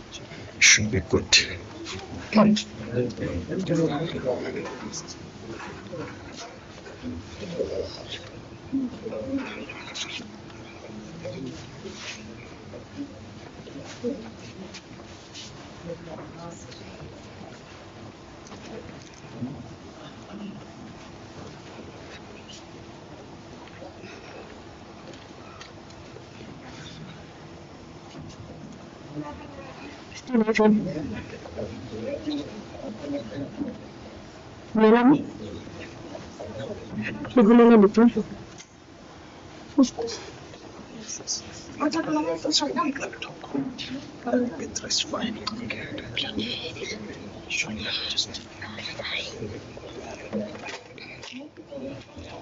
Can you help us to find duplicate of this laptop? Together? Yes. To duplicate what? This laptop too. You mean the display? Yes. Okay, let me help you. Yeah. Sorry. The display, no?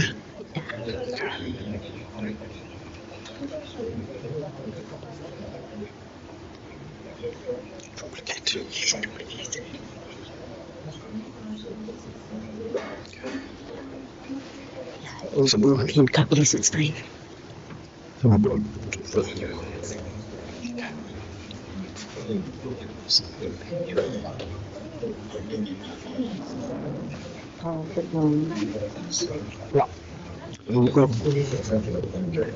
Well, good afternoon, folks.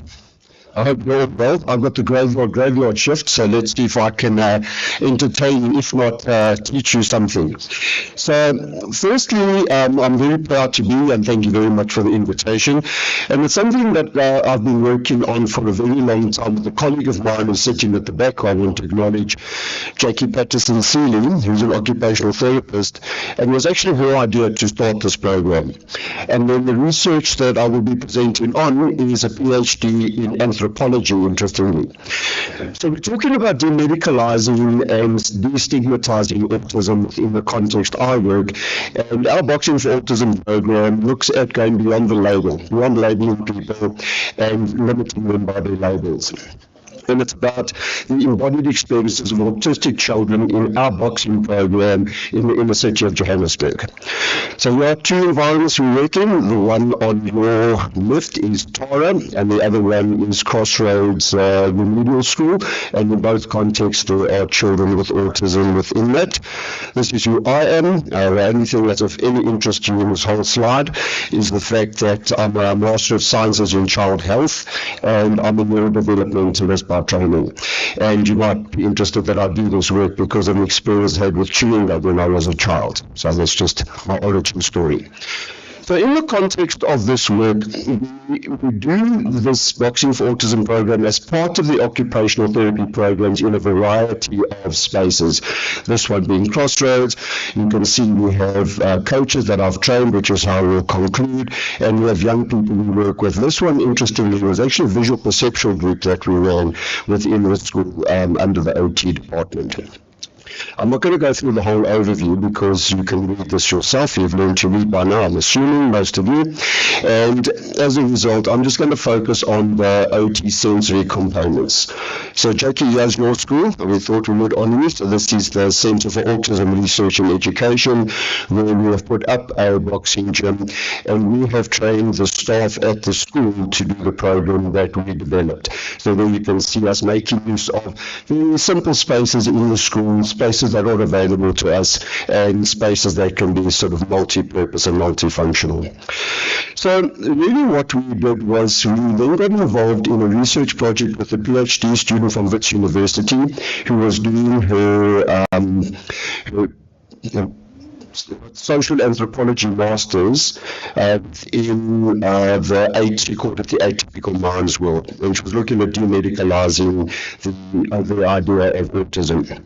So we were exploring the lived experience of children on the autistic spectrum, and what she did is she did a kind of anthropological immersion observation of the young people. So she didn't get involved, she observed, she didn't do any special techniques, she just simply sat there and observed the young people as they participated. So those children were drawn from the Johannesburg Hospital School for Autism, and we've got about 400 autistic children in our building of all different kind of ages and abilities and so on. And the program's aim really was to look at how we can balance the input-output systems of these young people. So we were looking at sensory perception, sensory reactivity, and then as a result, sort of sensory modulation. One of the other things she looked at was muscle tone, particularly core muscle strength, because if any of you have ever watched boxing and seen boxers, you will see that they have relatively strong core muscles, okay, for lots of good reasons, okay. And we also wanted to promote stamina, and we looked at general fitness, and the learners were between 10 and 21.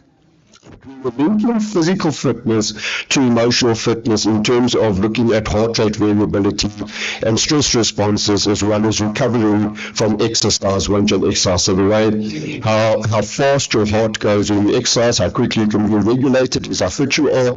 The faster your heart goes when you go into kind of a fight, flight, freeze, flop, fawn, flock thing. And when you come back down, the quicker you can re-regulate yourself, the more emotionally fit you are. So we take them through that whole spectrum as we go. So this is us working with the young people. You'll see the lady on the left, she's actually a speech therapist. So we are teaching the therapists to do what we do, and we have OTs involved as well. And we've got psychologists in the program at Crossroads. And there's us interacting and communicating non-verbally with the young people. So nobody thought that they would be able to tolerate the boxing gym environment, because the boxing gym environment is a proper sensory paradox, okay. Firstly, it's a very unlikely space because, these children are acting out and they get aggressive and they're violent, and in fact the last 2 trainings I've done at schools for autism was on self-defense because of the amount of sort of aggression that is coming with the behavior as well. Anyway, we took a chance. The school was very good, Jackie was very good, the parents were very good, and we said, let's try.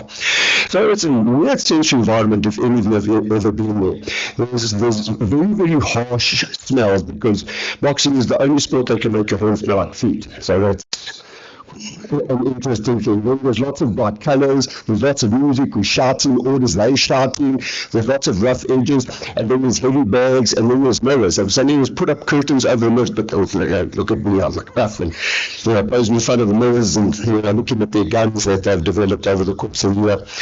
But interestingly, the paradox is that the sensory despite the sensory sensitivities, they really thrived in the environment.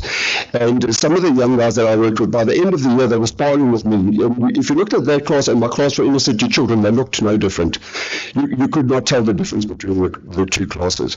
So when I started out, I assumed that they could do everything unless they showed me otherwise. So I didn't compensate in the environment prior to them arriving making assumptions. I saw what could be tolerated. So that was my first thing. And I based that on something we did in our MSc, where Jackie and I are doing the same MSc and banging our heads against the wall to finish our research.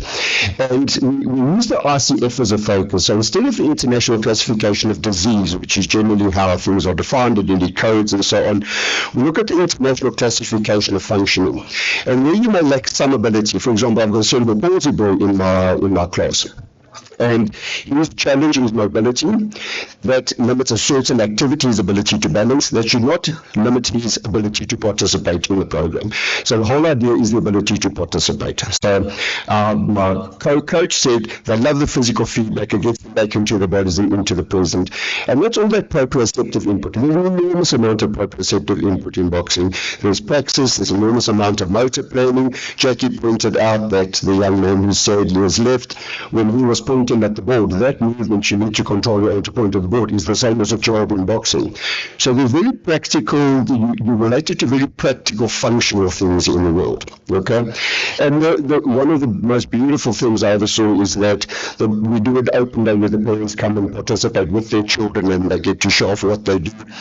And she said a very interesting thing to me on reflection. She said, Coach, I never thought my son couldn't box. I just never thought he could. And it was a very strange strange little linguistic semantic difference between those two things. She didn't think he couldn't. It never occurred to her. She just didn't think he could. Okay.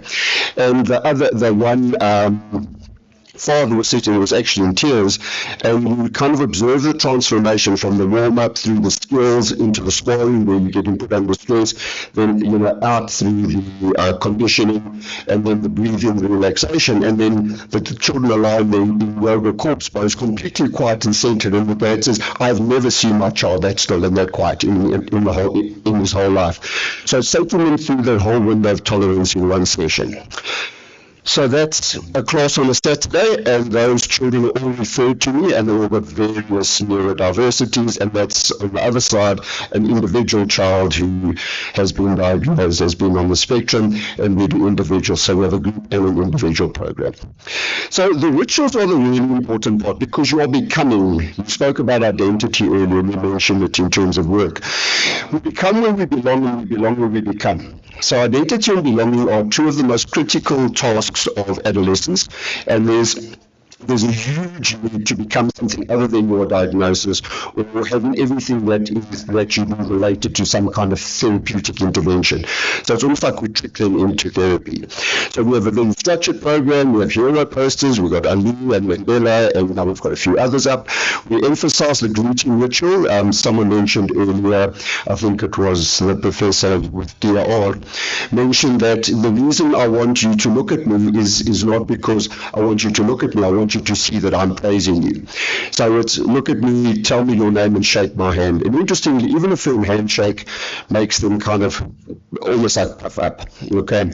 And then there's a mirror with a muscle poster, which is just observing your body and being aware of your body, as well as a connection with your physical identity. And I always walk around looking at their guns and how good their guns look. Okay. So then the second transformation is once they've done that, they actually they put on the gloves, so you become a boxer, and then you step onto the mat, and that mat is framed as a therapeutic frame, which is a safe space with good boundaries and safe adults who are illuminated witnesses to these children's progression and development. We even use our passages. Sometimes our gym is so busy that we have to train in our passages, and again we have group and individual. So the most important thing is about the sensory component of what we do. And it's about input and output and being present, and the seemingly negative inputs, the shrill bell, the loud electronic dance music, very unexpected response. Rather than recoil, they're completely into it and in the moment. Okay, and there's multi-sensory instructions. There's loud instructions. We're shouting. We're using Macathon and signing, and we're using physical demonstrations. And then the occupational therapists, or the therapists, because there's sometimes other therapists, are there to look at the optimal participation and the positive impact of this on the sensory processing. So we did have a sensory room available. No one ever used it, but we did have one person who refused to participate because it was against his religion.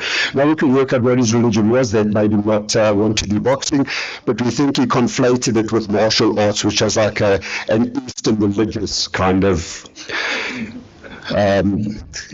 background to it. All right, so finally, what we do is we base it on understanding sensory processes, and we make sense of our senses so we can make sense of the world. We've obviously got distal and proximal senses, and we look at some of the masking strategies and let them just be. But very importantly, we teach our coaches about the phenotypical behaviors, for example, the stimming, and explain what that's about, rather than young people not listening or being defined, whatever. They are trying in some way to regulate and comfort themselves. So we do training for our coaches around the sensory stuff. That's just our young people in the gym. And then I've put in the theories that we use, which is just done, and then also a sensory integration theory, and those are sort of what we base our work on. But I'm not going to go through any of those because you can just read those theories. So you'll see we train in different environments as well. It's a very transportable program because that's in a pit in Hillbrow, in one of the parks in Hillbrow. The one on the other side is another park that we train at in Hillbrow. And really what we ended up with was this, was boxing for autism as an OT intervention when particularly boy children outgrew the occupational therapy room and occupational therapy equipment. And then I've just reiterated the sensory integration theories that underpin it. And in conclusion, it really is just about getting the balance right. It's about trying to balance input and output. We use it in relation to our 6 principles. Input is food, output is movement. If you eat more than you use, you're unhealthy. If you eat less than you use, you are unhealthy. So it's just really about balance. And your senses and your behavior are the same. Senses are the input of the world, your behavior is the output of the world. It's about balancing those and making sense of the world. And just to finish, we are also a very authentic boxing gym because that young lady is a 2-time South African amateur champion in the cadet age group, 15, 16-year-olds. She comes from the Eastern Cape, trained in Joburg, went back to the Eastern Cape and brought the trophy back to Joburg. Okay, so not only do we do these developmental things, these young people belong to a program that specifically is also authentically boxing, so that they're not, everybody is different, but everybody is different in different ways. So we are very proud of I want to leave you with one last picture. We're very proud of our social cohesion component of our program, and that's our polio, our wheelchair boxer. His name is Tony, and he just went to, well, he's going to the UK. He was supposed to box in Poland, but he's fighting for the first Parabox world title fight in a particular form of wheelchair boxing. So in conclusion, we need to get beyond content and the physical, and we need to look at the meaning these behaviors have, and we need to learn to listen to children's behavior so that if we expect them to be responsible, we need to be responsible as well. And being responsible means we're able to respond to the way they present themselves. So that's why it's called responsible. And very simply, in conclusion, we're looking at sensory and behavioral health because they're linked. It's very, very difficult to split your emotions with some of the senses. And we use Vygotsky's zone of proximal development, where we as the illuminated adult witnesses are there to assist the children to learn skills they don't have. And then we teach them the window of tolerance within the activation bed. And if any of you want to learn to do what I do, we have just opened an online academy, and we have a component to do the broader developmental program and then an autism-specific component. Thank you.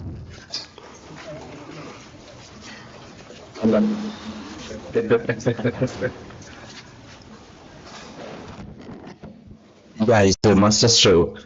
A combination of well-known theories with practical things. That is a deductive one. Very, very, yeah, it's a masterstroke, as I say.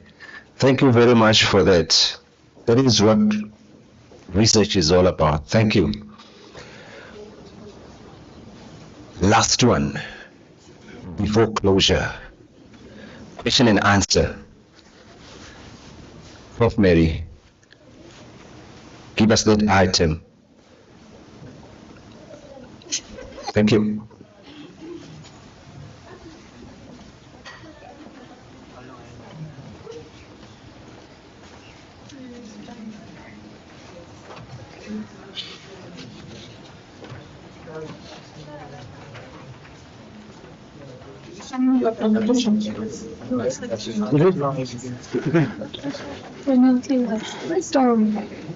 She's out.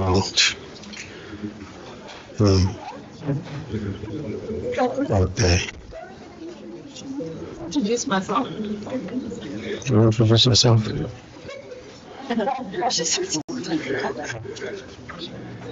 DIY. Okay. Don't give this a good time.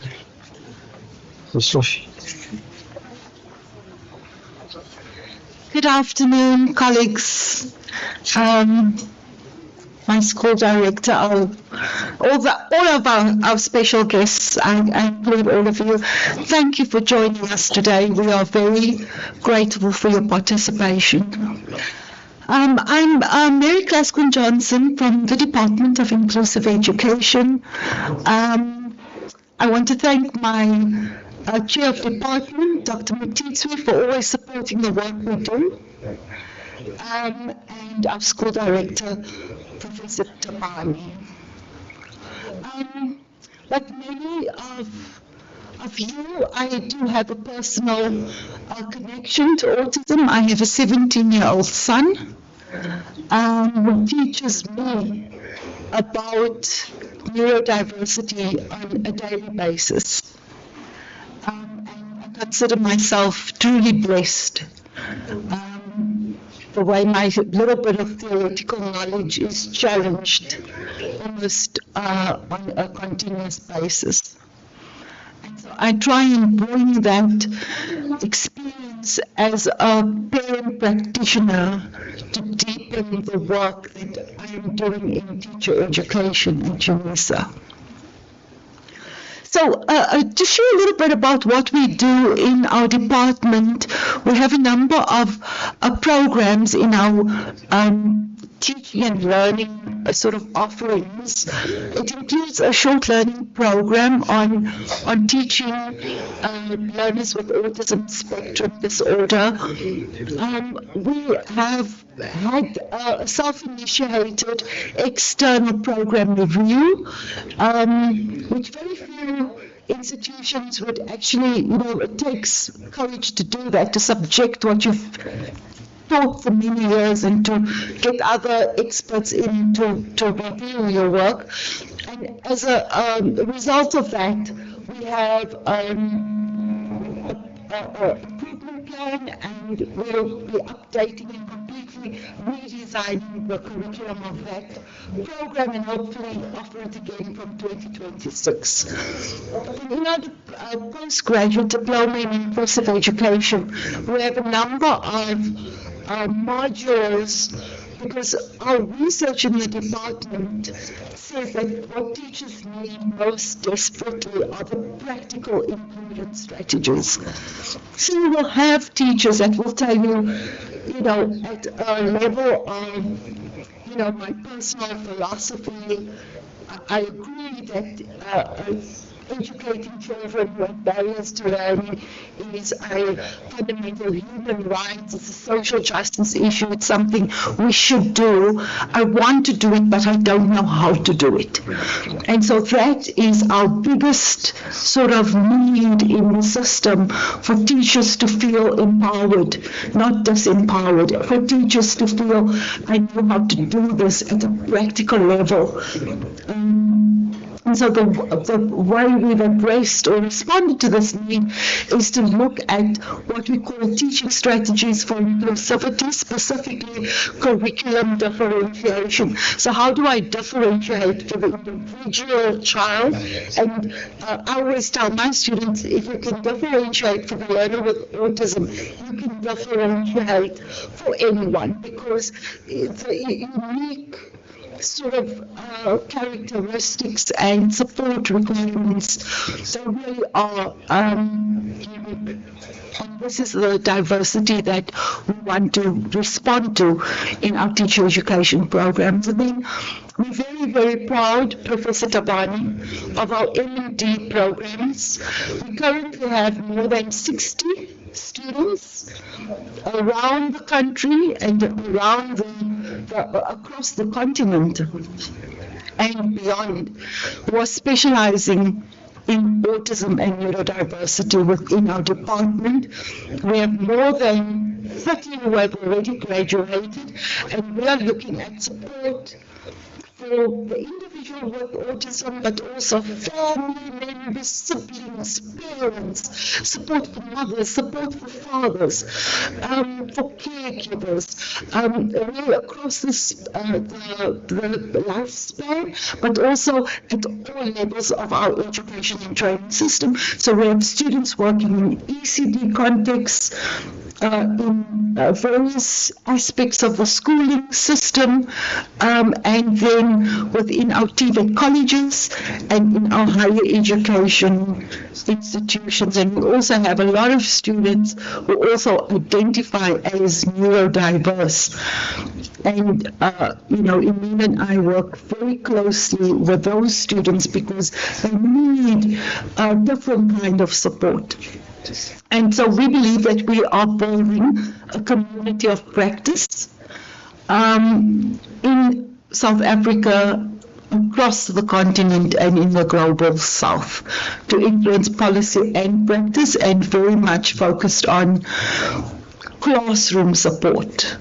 So, we want to promote a more strategic engagement with the medical and the social model, brought together in a way that addresses the needs that our learners and our communities have. And then, very briefly, our community-engaged scholarship, where we are also conducting research in this space. We have a program on augmentative and alternative communication. It is led by Dr. Gloria Ledwaba. And there we are training teachers on support for learners with complex communication challenges in 8 provinces.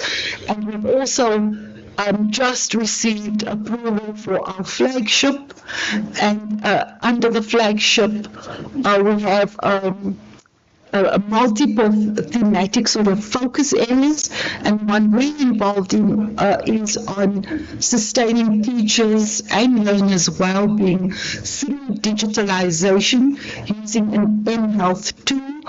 And this is sort of very much linked to our very newly sort of obtained international grant.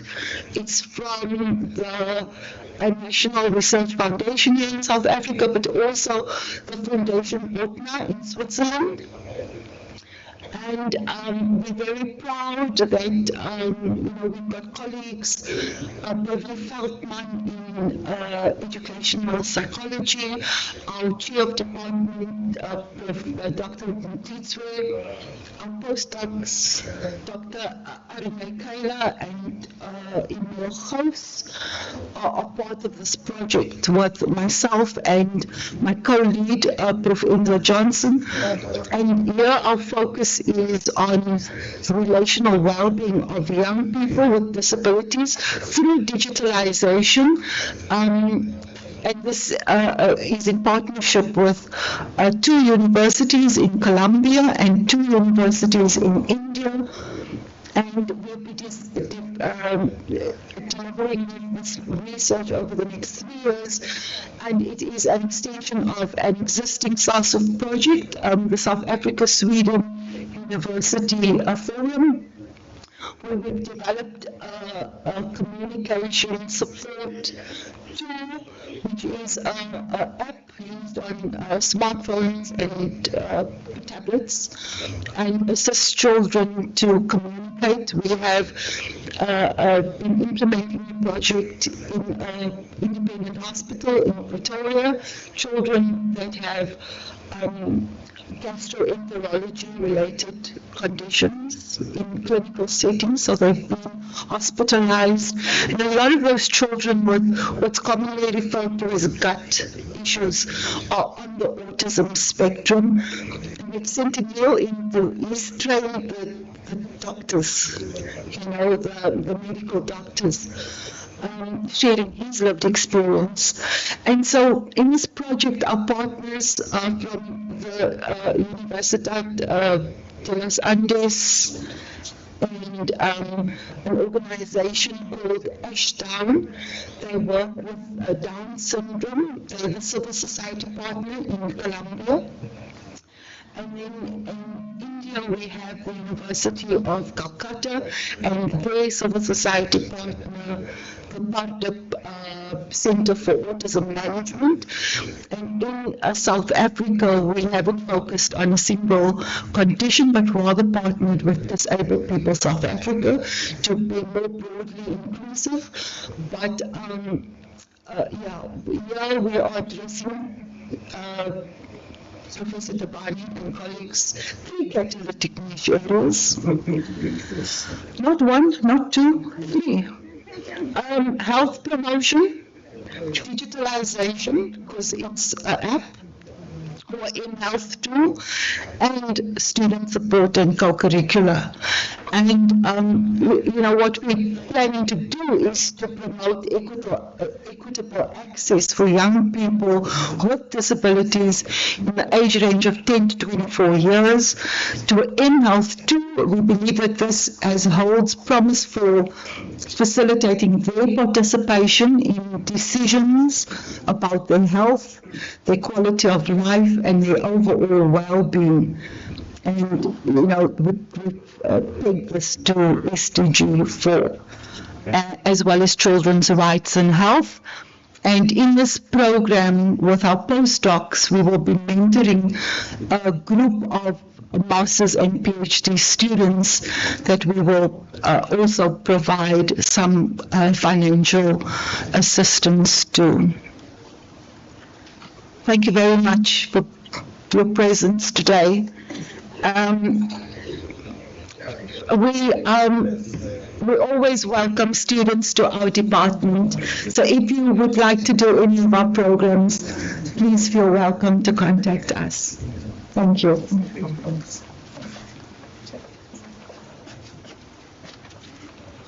Thank you very much, Prof, for that. Thank you. Before you go, could you please just take 1 or 2 questions? But before you do that, I've got a letter that is written to me. I don't know whether it's a love letter or a hate letter, but it reads thus. I am Zozo Godilo, a mother of an autistic child, and I just wrote a book to share my story to the world. Could you please do a giveaway of these 3 books to whoever is going to ask a question during the question and answer session? Oh, wow. Mother, can you rise? We want to see you. That's his mother. These are the 3 books she's talking about, her experiences as the mother of a child with autism. Thank you. These are giveaways. First 3 people with the questions. Or I leave that with Dr. Mary.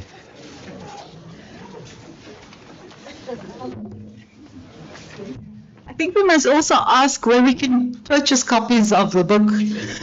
We are academics, we don't believe in just giving the books away free. So please give us those details, and we'll share it with our students as well. Please can I have a book? I also want a copy. I will buy a copy. I hope you've got some copies with you for sale. Okay. We'll buy some copies.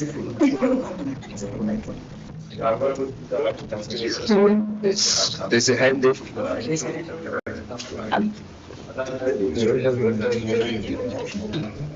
Yes, can I proceed? Yes, okay. Thank you very much. My name is Ayamu Matenjo.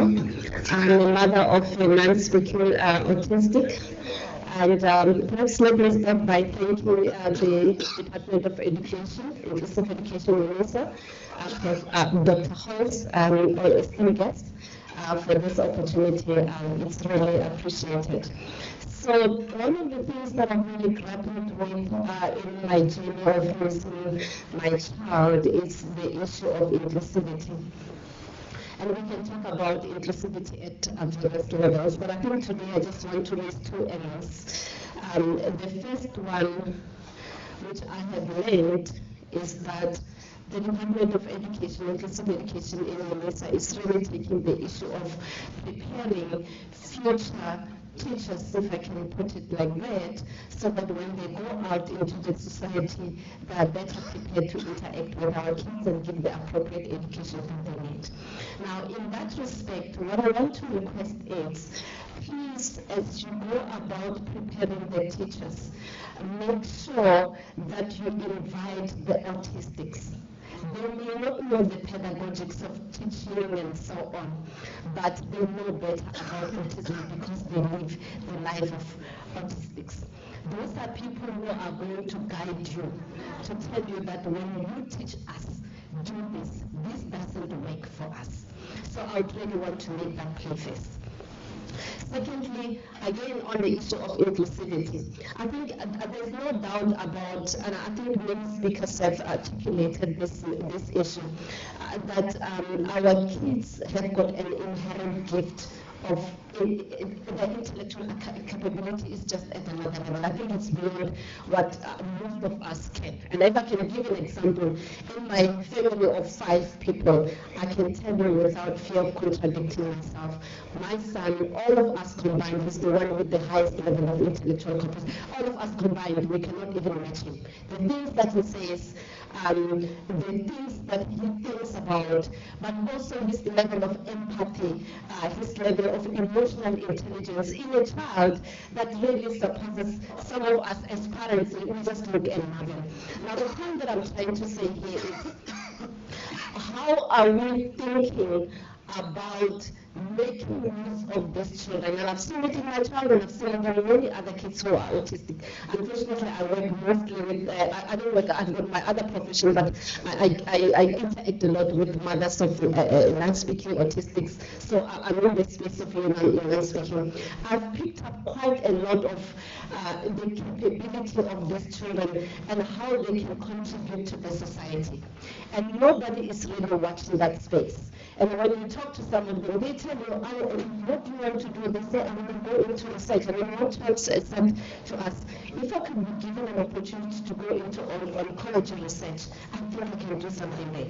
Because in their very nature, they just have this gift that is inherent about things that they want to pursue and they cannot be stopped. So the question is, how are we talking to various sectors of the society to begin to say, when we visit these centers where these kids are, let's not just go and have a look at them and feel pity for them, but also begin to say, who can we use here? For what purpose? How do we engage with the corporate sector to say, start scouting in those areas? Because I believe most of the societal problems that we have, the answers are probably lying in those people, but we're not giving them an opportunity. One of the things that we can do with government, we can put up, I'm not saying we, I think they can come together, those that are interested in education, a panel of experts that can advise the Minister of Disability, Minister of Education, of Health, how do you provide services to us? Similar, some of the kids are saying who want to go in politics, but nobody would even listen to them because some of them are not even talking. So the point that I'm trying to say is, when we talk inclusivity, can we put some action to it? Can we also engage with the outside world in various sectors to say, here are people that are intelligent, here are people who are capable, and people that we can make use, that might be lying with some of the answers that we need in our society. Thank you. And we thank you. That definitely gets in the book. And it's wonderful, turning pain into purpose. Well, I can only really just agree with you. You know, I don't think that anything I've said can be disputed. I will share this. You know, in our department, we've come to realize that you train a teacher in 3 dimensions: the content knowledge of the head, the teaching skills of the hands, and then there's the heart. Teachers' attitudes, their beliefs. It's hard to influence those dimensions of the teacher. And we have found in our research that the teachers who were the most willing and they found a way, they made it work for parents. The teachers who also had a personal connection to a person with a disability. So and that's, I think, the crux of our challenge. How do you influence the attitudes of the teachers and the belief that I am responsible for every learner in my class, not that they must go somewhere else, and that I haven't been trained for this is not my responsibility. And so, yes, that's a work in progress. Yes.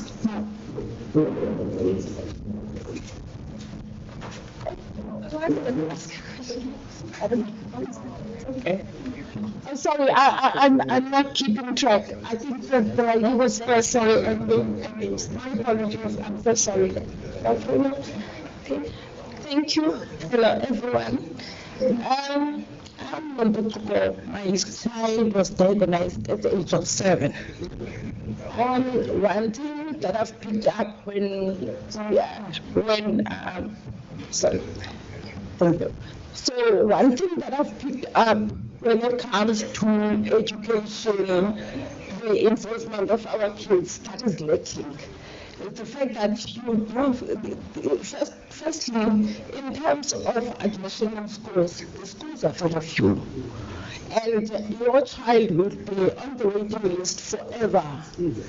And by that time, you are sitting with a child that cannot sit in a public school. That becomes a problem. And secondly, while we are waiting for this, you are dealing with the people that are not well trained when it comes to understanding the needs of your child and understanding the frustration that you are having as a parent. Some of us can have that leeway of taking your child to a private school with 15 kids and all of that. But to the parents that are not having such money, it's financially draining because we are sitting with a neurologist, psychologist, all these doctors that you need to take your child to. Then it's financially draining. And secondly, the schools are not having most of the things that our kids need. For example, my child is going to Villanova. So they don't have certificates. It's more like they're going to go there, phase 1, phase 2, phase 3, senior phase, junior phase, and all these phases. But when they reach the age of 21, they're done with the school. Where do they turn to? We can say there are companies that are willing to give our kids training, that are willing to invest in our kids. But let's look in the society today. When you take that child out of school without a certificate, what are your expectations? So I think in this room, what I would like, and even UNISA to assist, just let's invest on the kids and see what, as I do agree with the previous speaker, let's invest in those kids. They are very bright. And in my house, I'm always told that at my age, how can you not know it in your age? So it's more like who's going to come up with something. To an extent, I've learned to say, oh, okay, oh, you know what, I was thinking about it, teach me. Because I don't want to be told that, how can you not understand such things? So I think at some point, if we as the community, even people that are not affected, we can join forces and see what can we come up with. We do not want a 21-year-old, because even if I can say, oh, okay, I'm going to take him out of the autistic school, take him to university, some of them do not fit. It's always like that, where he's going to fit. And sometimes they are so difficult to make to reflect. He talks whenever he wants. So imagine now when he's going to be introduced in that environment, the frustration goes back to the parent.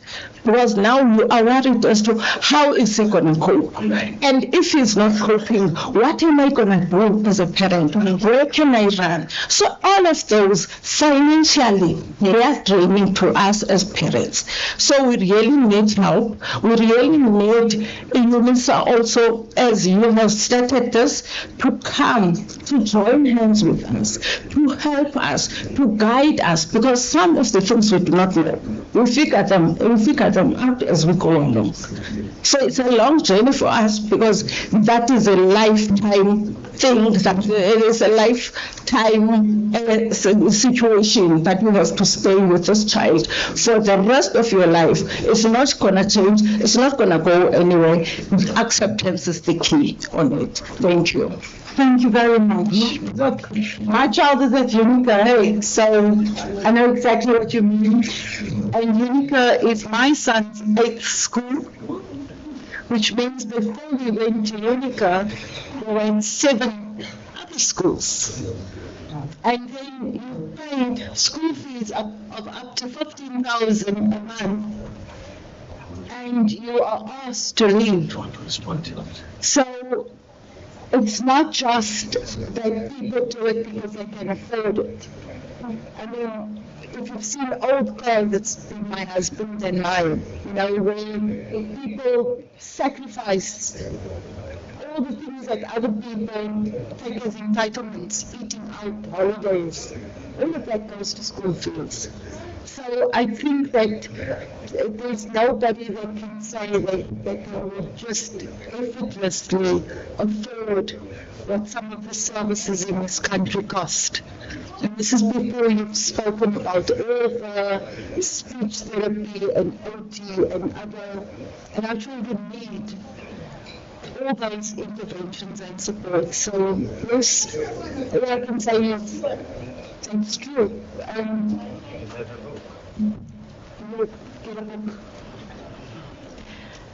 I also have a question. Thank you. The mamas are giving me a hard time, but yes, you're welcome. Be kind. It's actually around inclusion for caregivers. So I've seen that a couple of programs that you're running, short programs as well. And I think one of the challenges that I've always had was I do not have an education major. And to get an education major would mean that I'd have to go all the way to undergraduate and work my way up so that I could be able to be accepted into university that would allow me to do a course in inclusive education. So my question would be, are the programs that you are working on available for people that do not necessarily have an education major but are passionate about,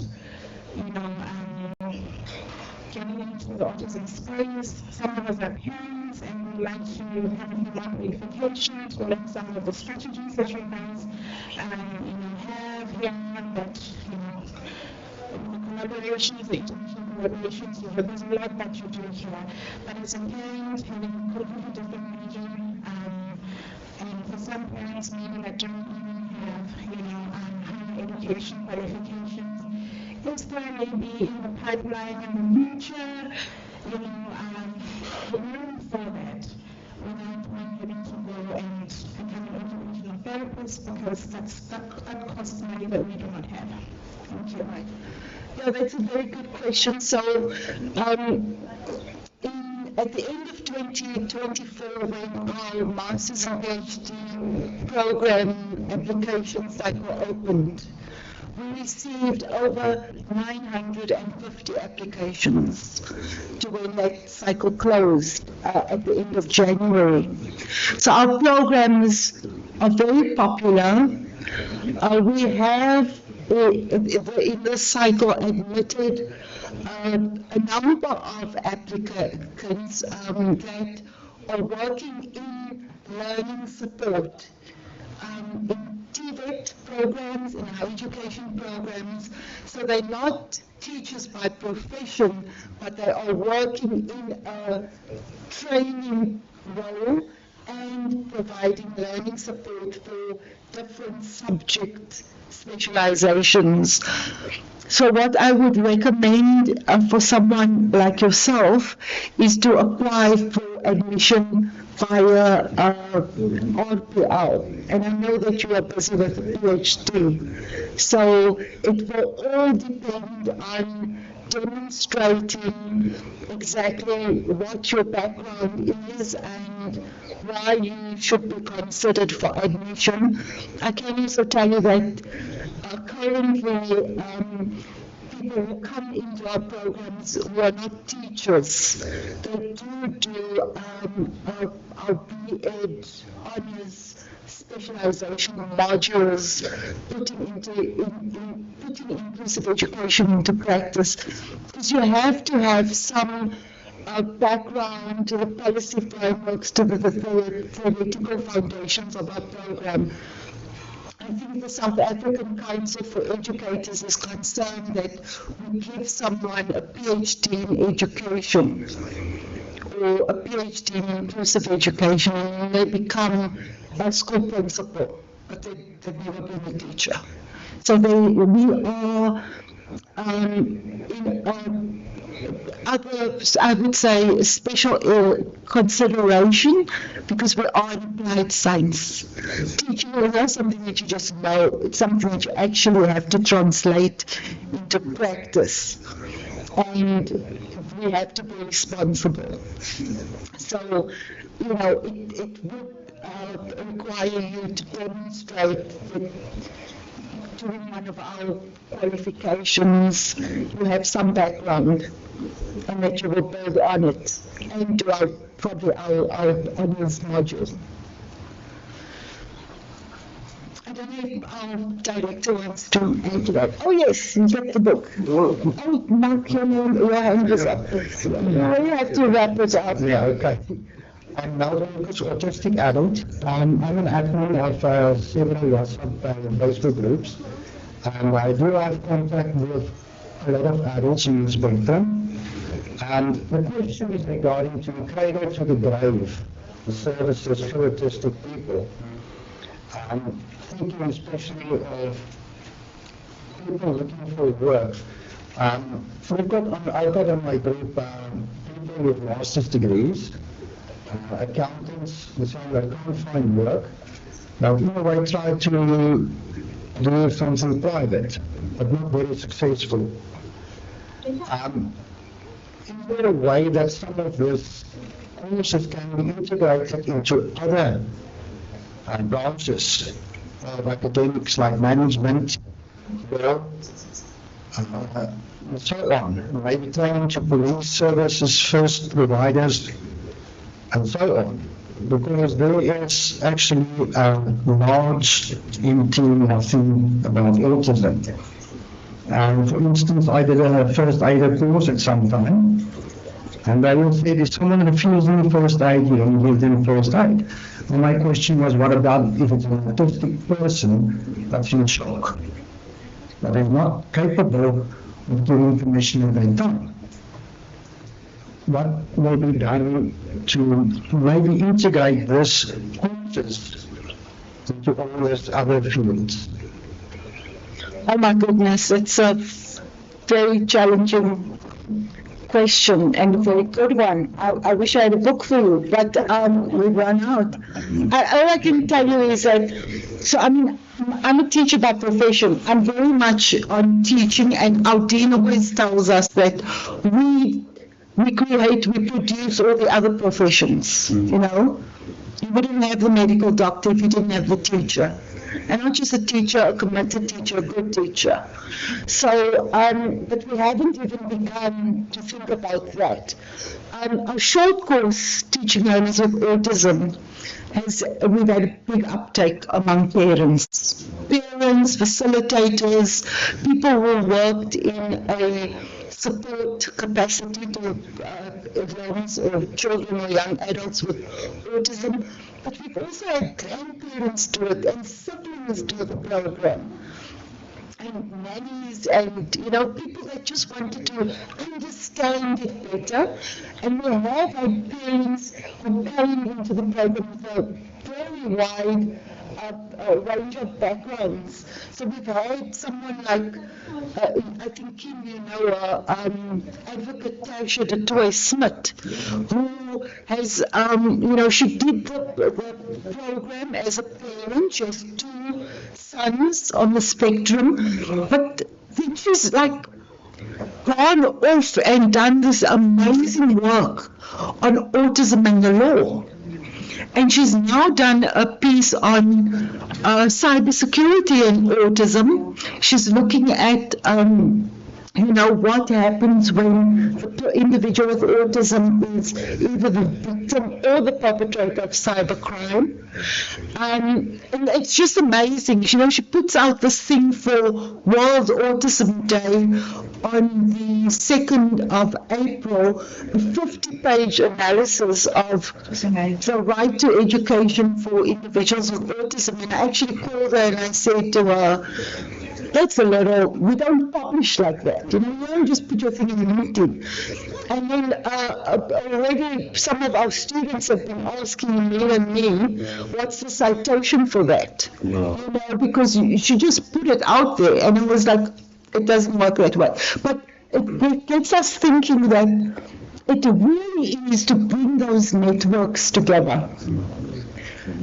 And I don't know who should be doing it in order to bring the different people together in a more coordinated way.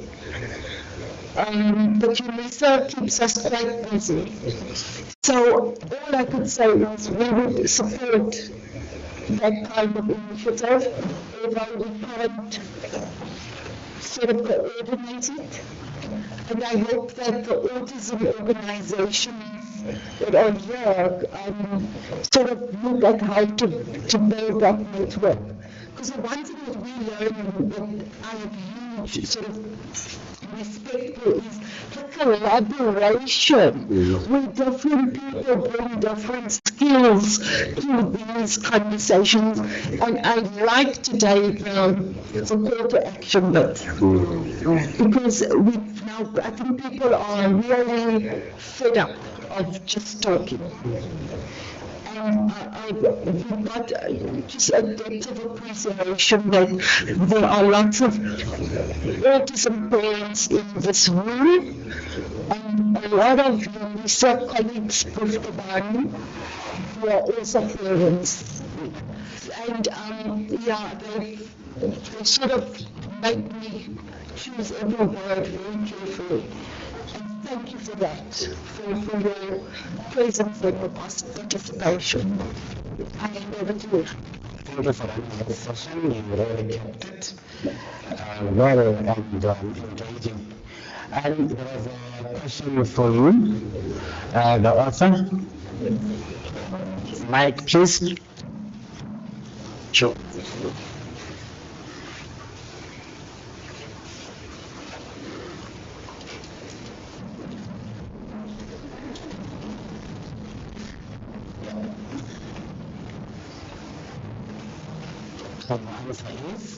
I will also again.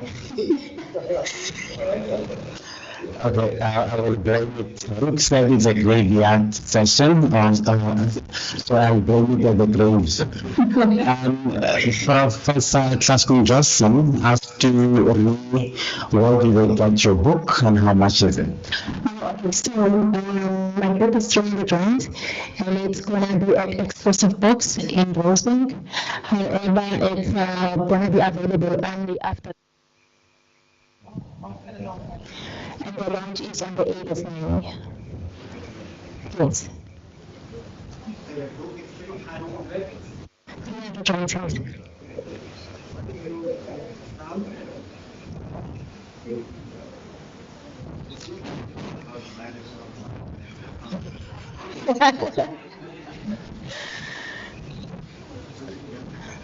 Oh yes, I think that's it. After the launch, the book is going to be available at Rosebank, at Exclusive Books, and of course, Through the Ground.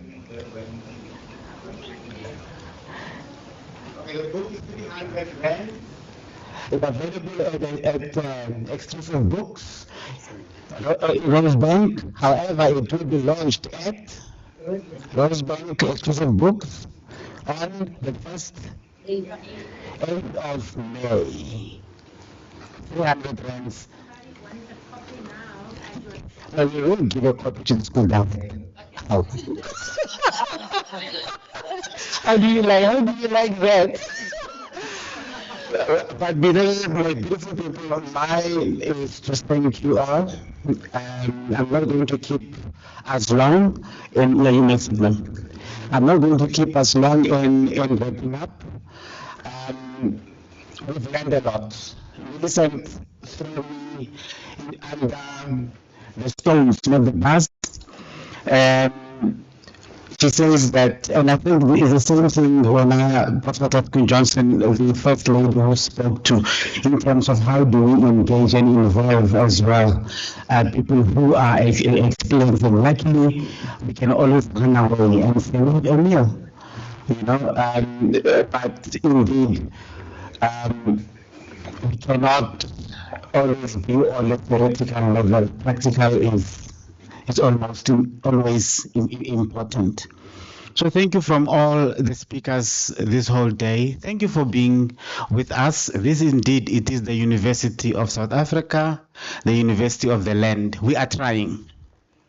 You'll remember that the Dean has just indicated that we have almost 90,000 students. Now, that's 5 universities. University of Pretoria only has around 15,000. And all of those students, we have to see to them. She boasts that they have enrolled around 30. That is 3 departments, if not 4, at the University of Witwatersrand, of the PhD students. So we are trying to do our best to make sure that education is accessible. I like her last slide, and we need to give that slide to the Dean to go to present at the Lekgotla, the one with 4 blocks that indicates where you are now in terms of the 3 niche areas and how we touch them, which your response actually speaks to our colleague there as well in terms of collaboration and multi-approach. There's few people who are to receive thank you. We can guarantee you the value of them is they are not worth you going to declare that you got a gift from Dr. Mutito's department. Dr. Mutito, can you please come? And then let us see who you have in mind. Professor. The one who's getting the gift, Professor. Dr. Jeff Denzel. He wanted to leave at some point. I said, no, your gift is coming. Your gift is coming. Emil, please come for the picture. Prof, Johnson, if you can come as well, so that we can have a good number of UNISA representation, I'll appreciate it.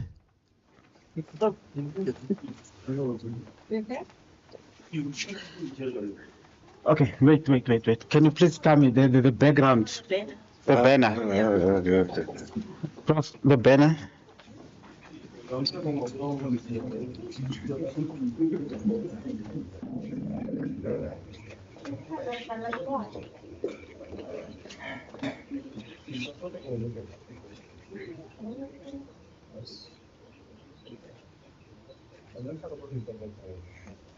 Next one.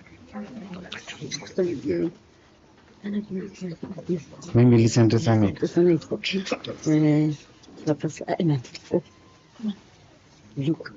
Luke has just left as well. How? And then Millicent is gone as well. I think it's a matter of time. So I don't know how we're going to do that. Can you give them to you and then? Don't worry, I can give it to you. And Millicent. Yes, thank you. Okay.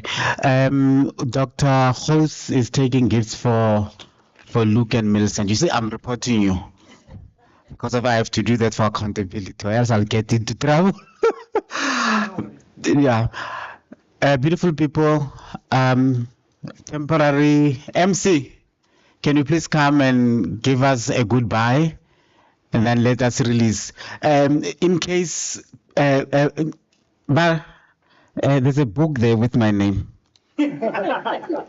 Mine. And yours as well. You did ask a question, didn't you? Yes. Yes, the answer is yes. Thank you. The answer to your question is yes. Give her the book. Oh, the book. Oh. I was asked the first one to ask a question. I answered it. I said yes. Thank you. But thank you. All right. Thanks, Prof. Good afternoon, everybody. I've been running around, I think you saw me, the whole day, trying to make sure that the train stays on the rail. I think it managed to stay on the rail and it had reached the destination. Mine is easy to say thank you very much for making time. You could have been anywhere else, but you chose to stay with us today. We do not take that for granted. And for that, we say thank you. We've emailed the link for the evaluation form. I've also left some QR codes on the tables. If you have filled the form, thank you. If you have not, it is open until tomorrow midnight. So thank you, everybody, and may you have a safe journey home and enjoy the rest of the day. Thank you. Thank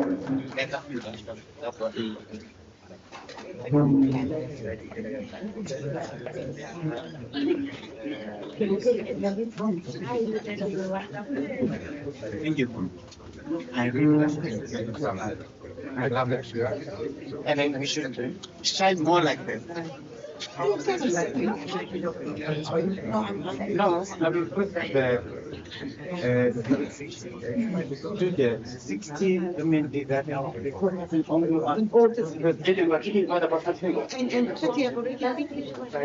they all know. And if you buy, they all know. You are making it worse. Thank you.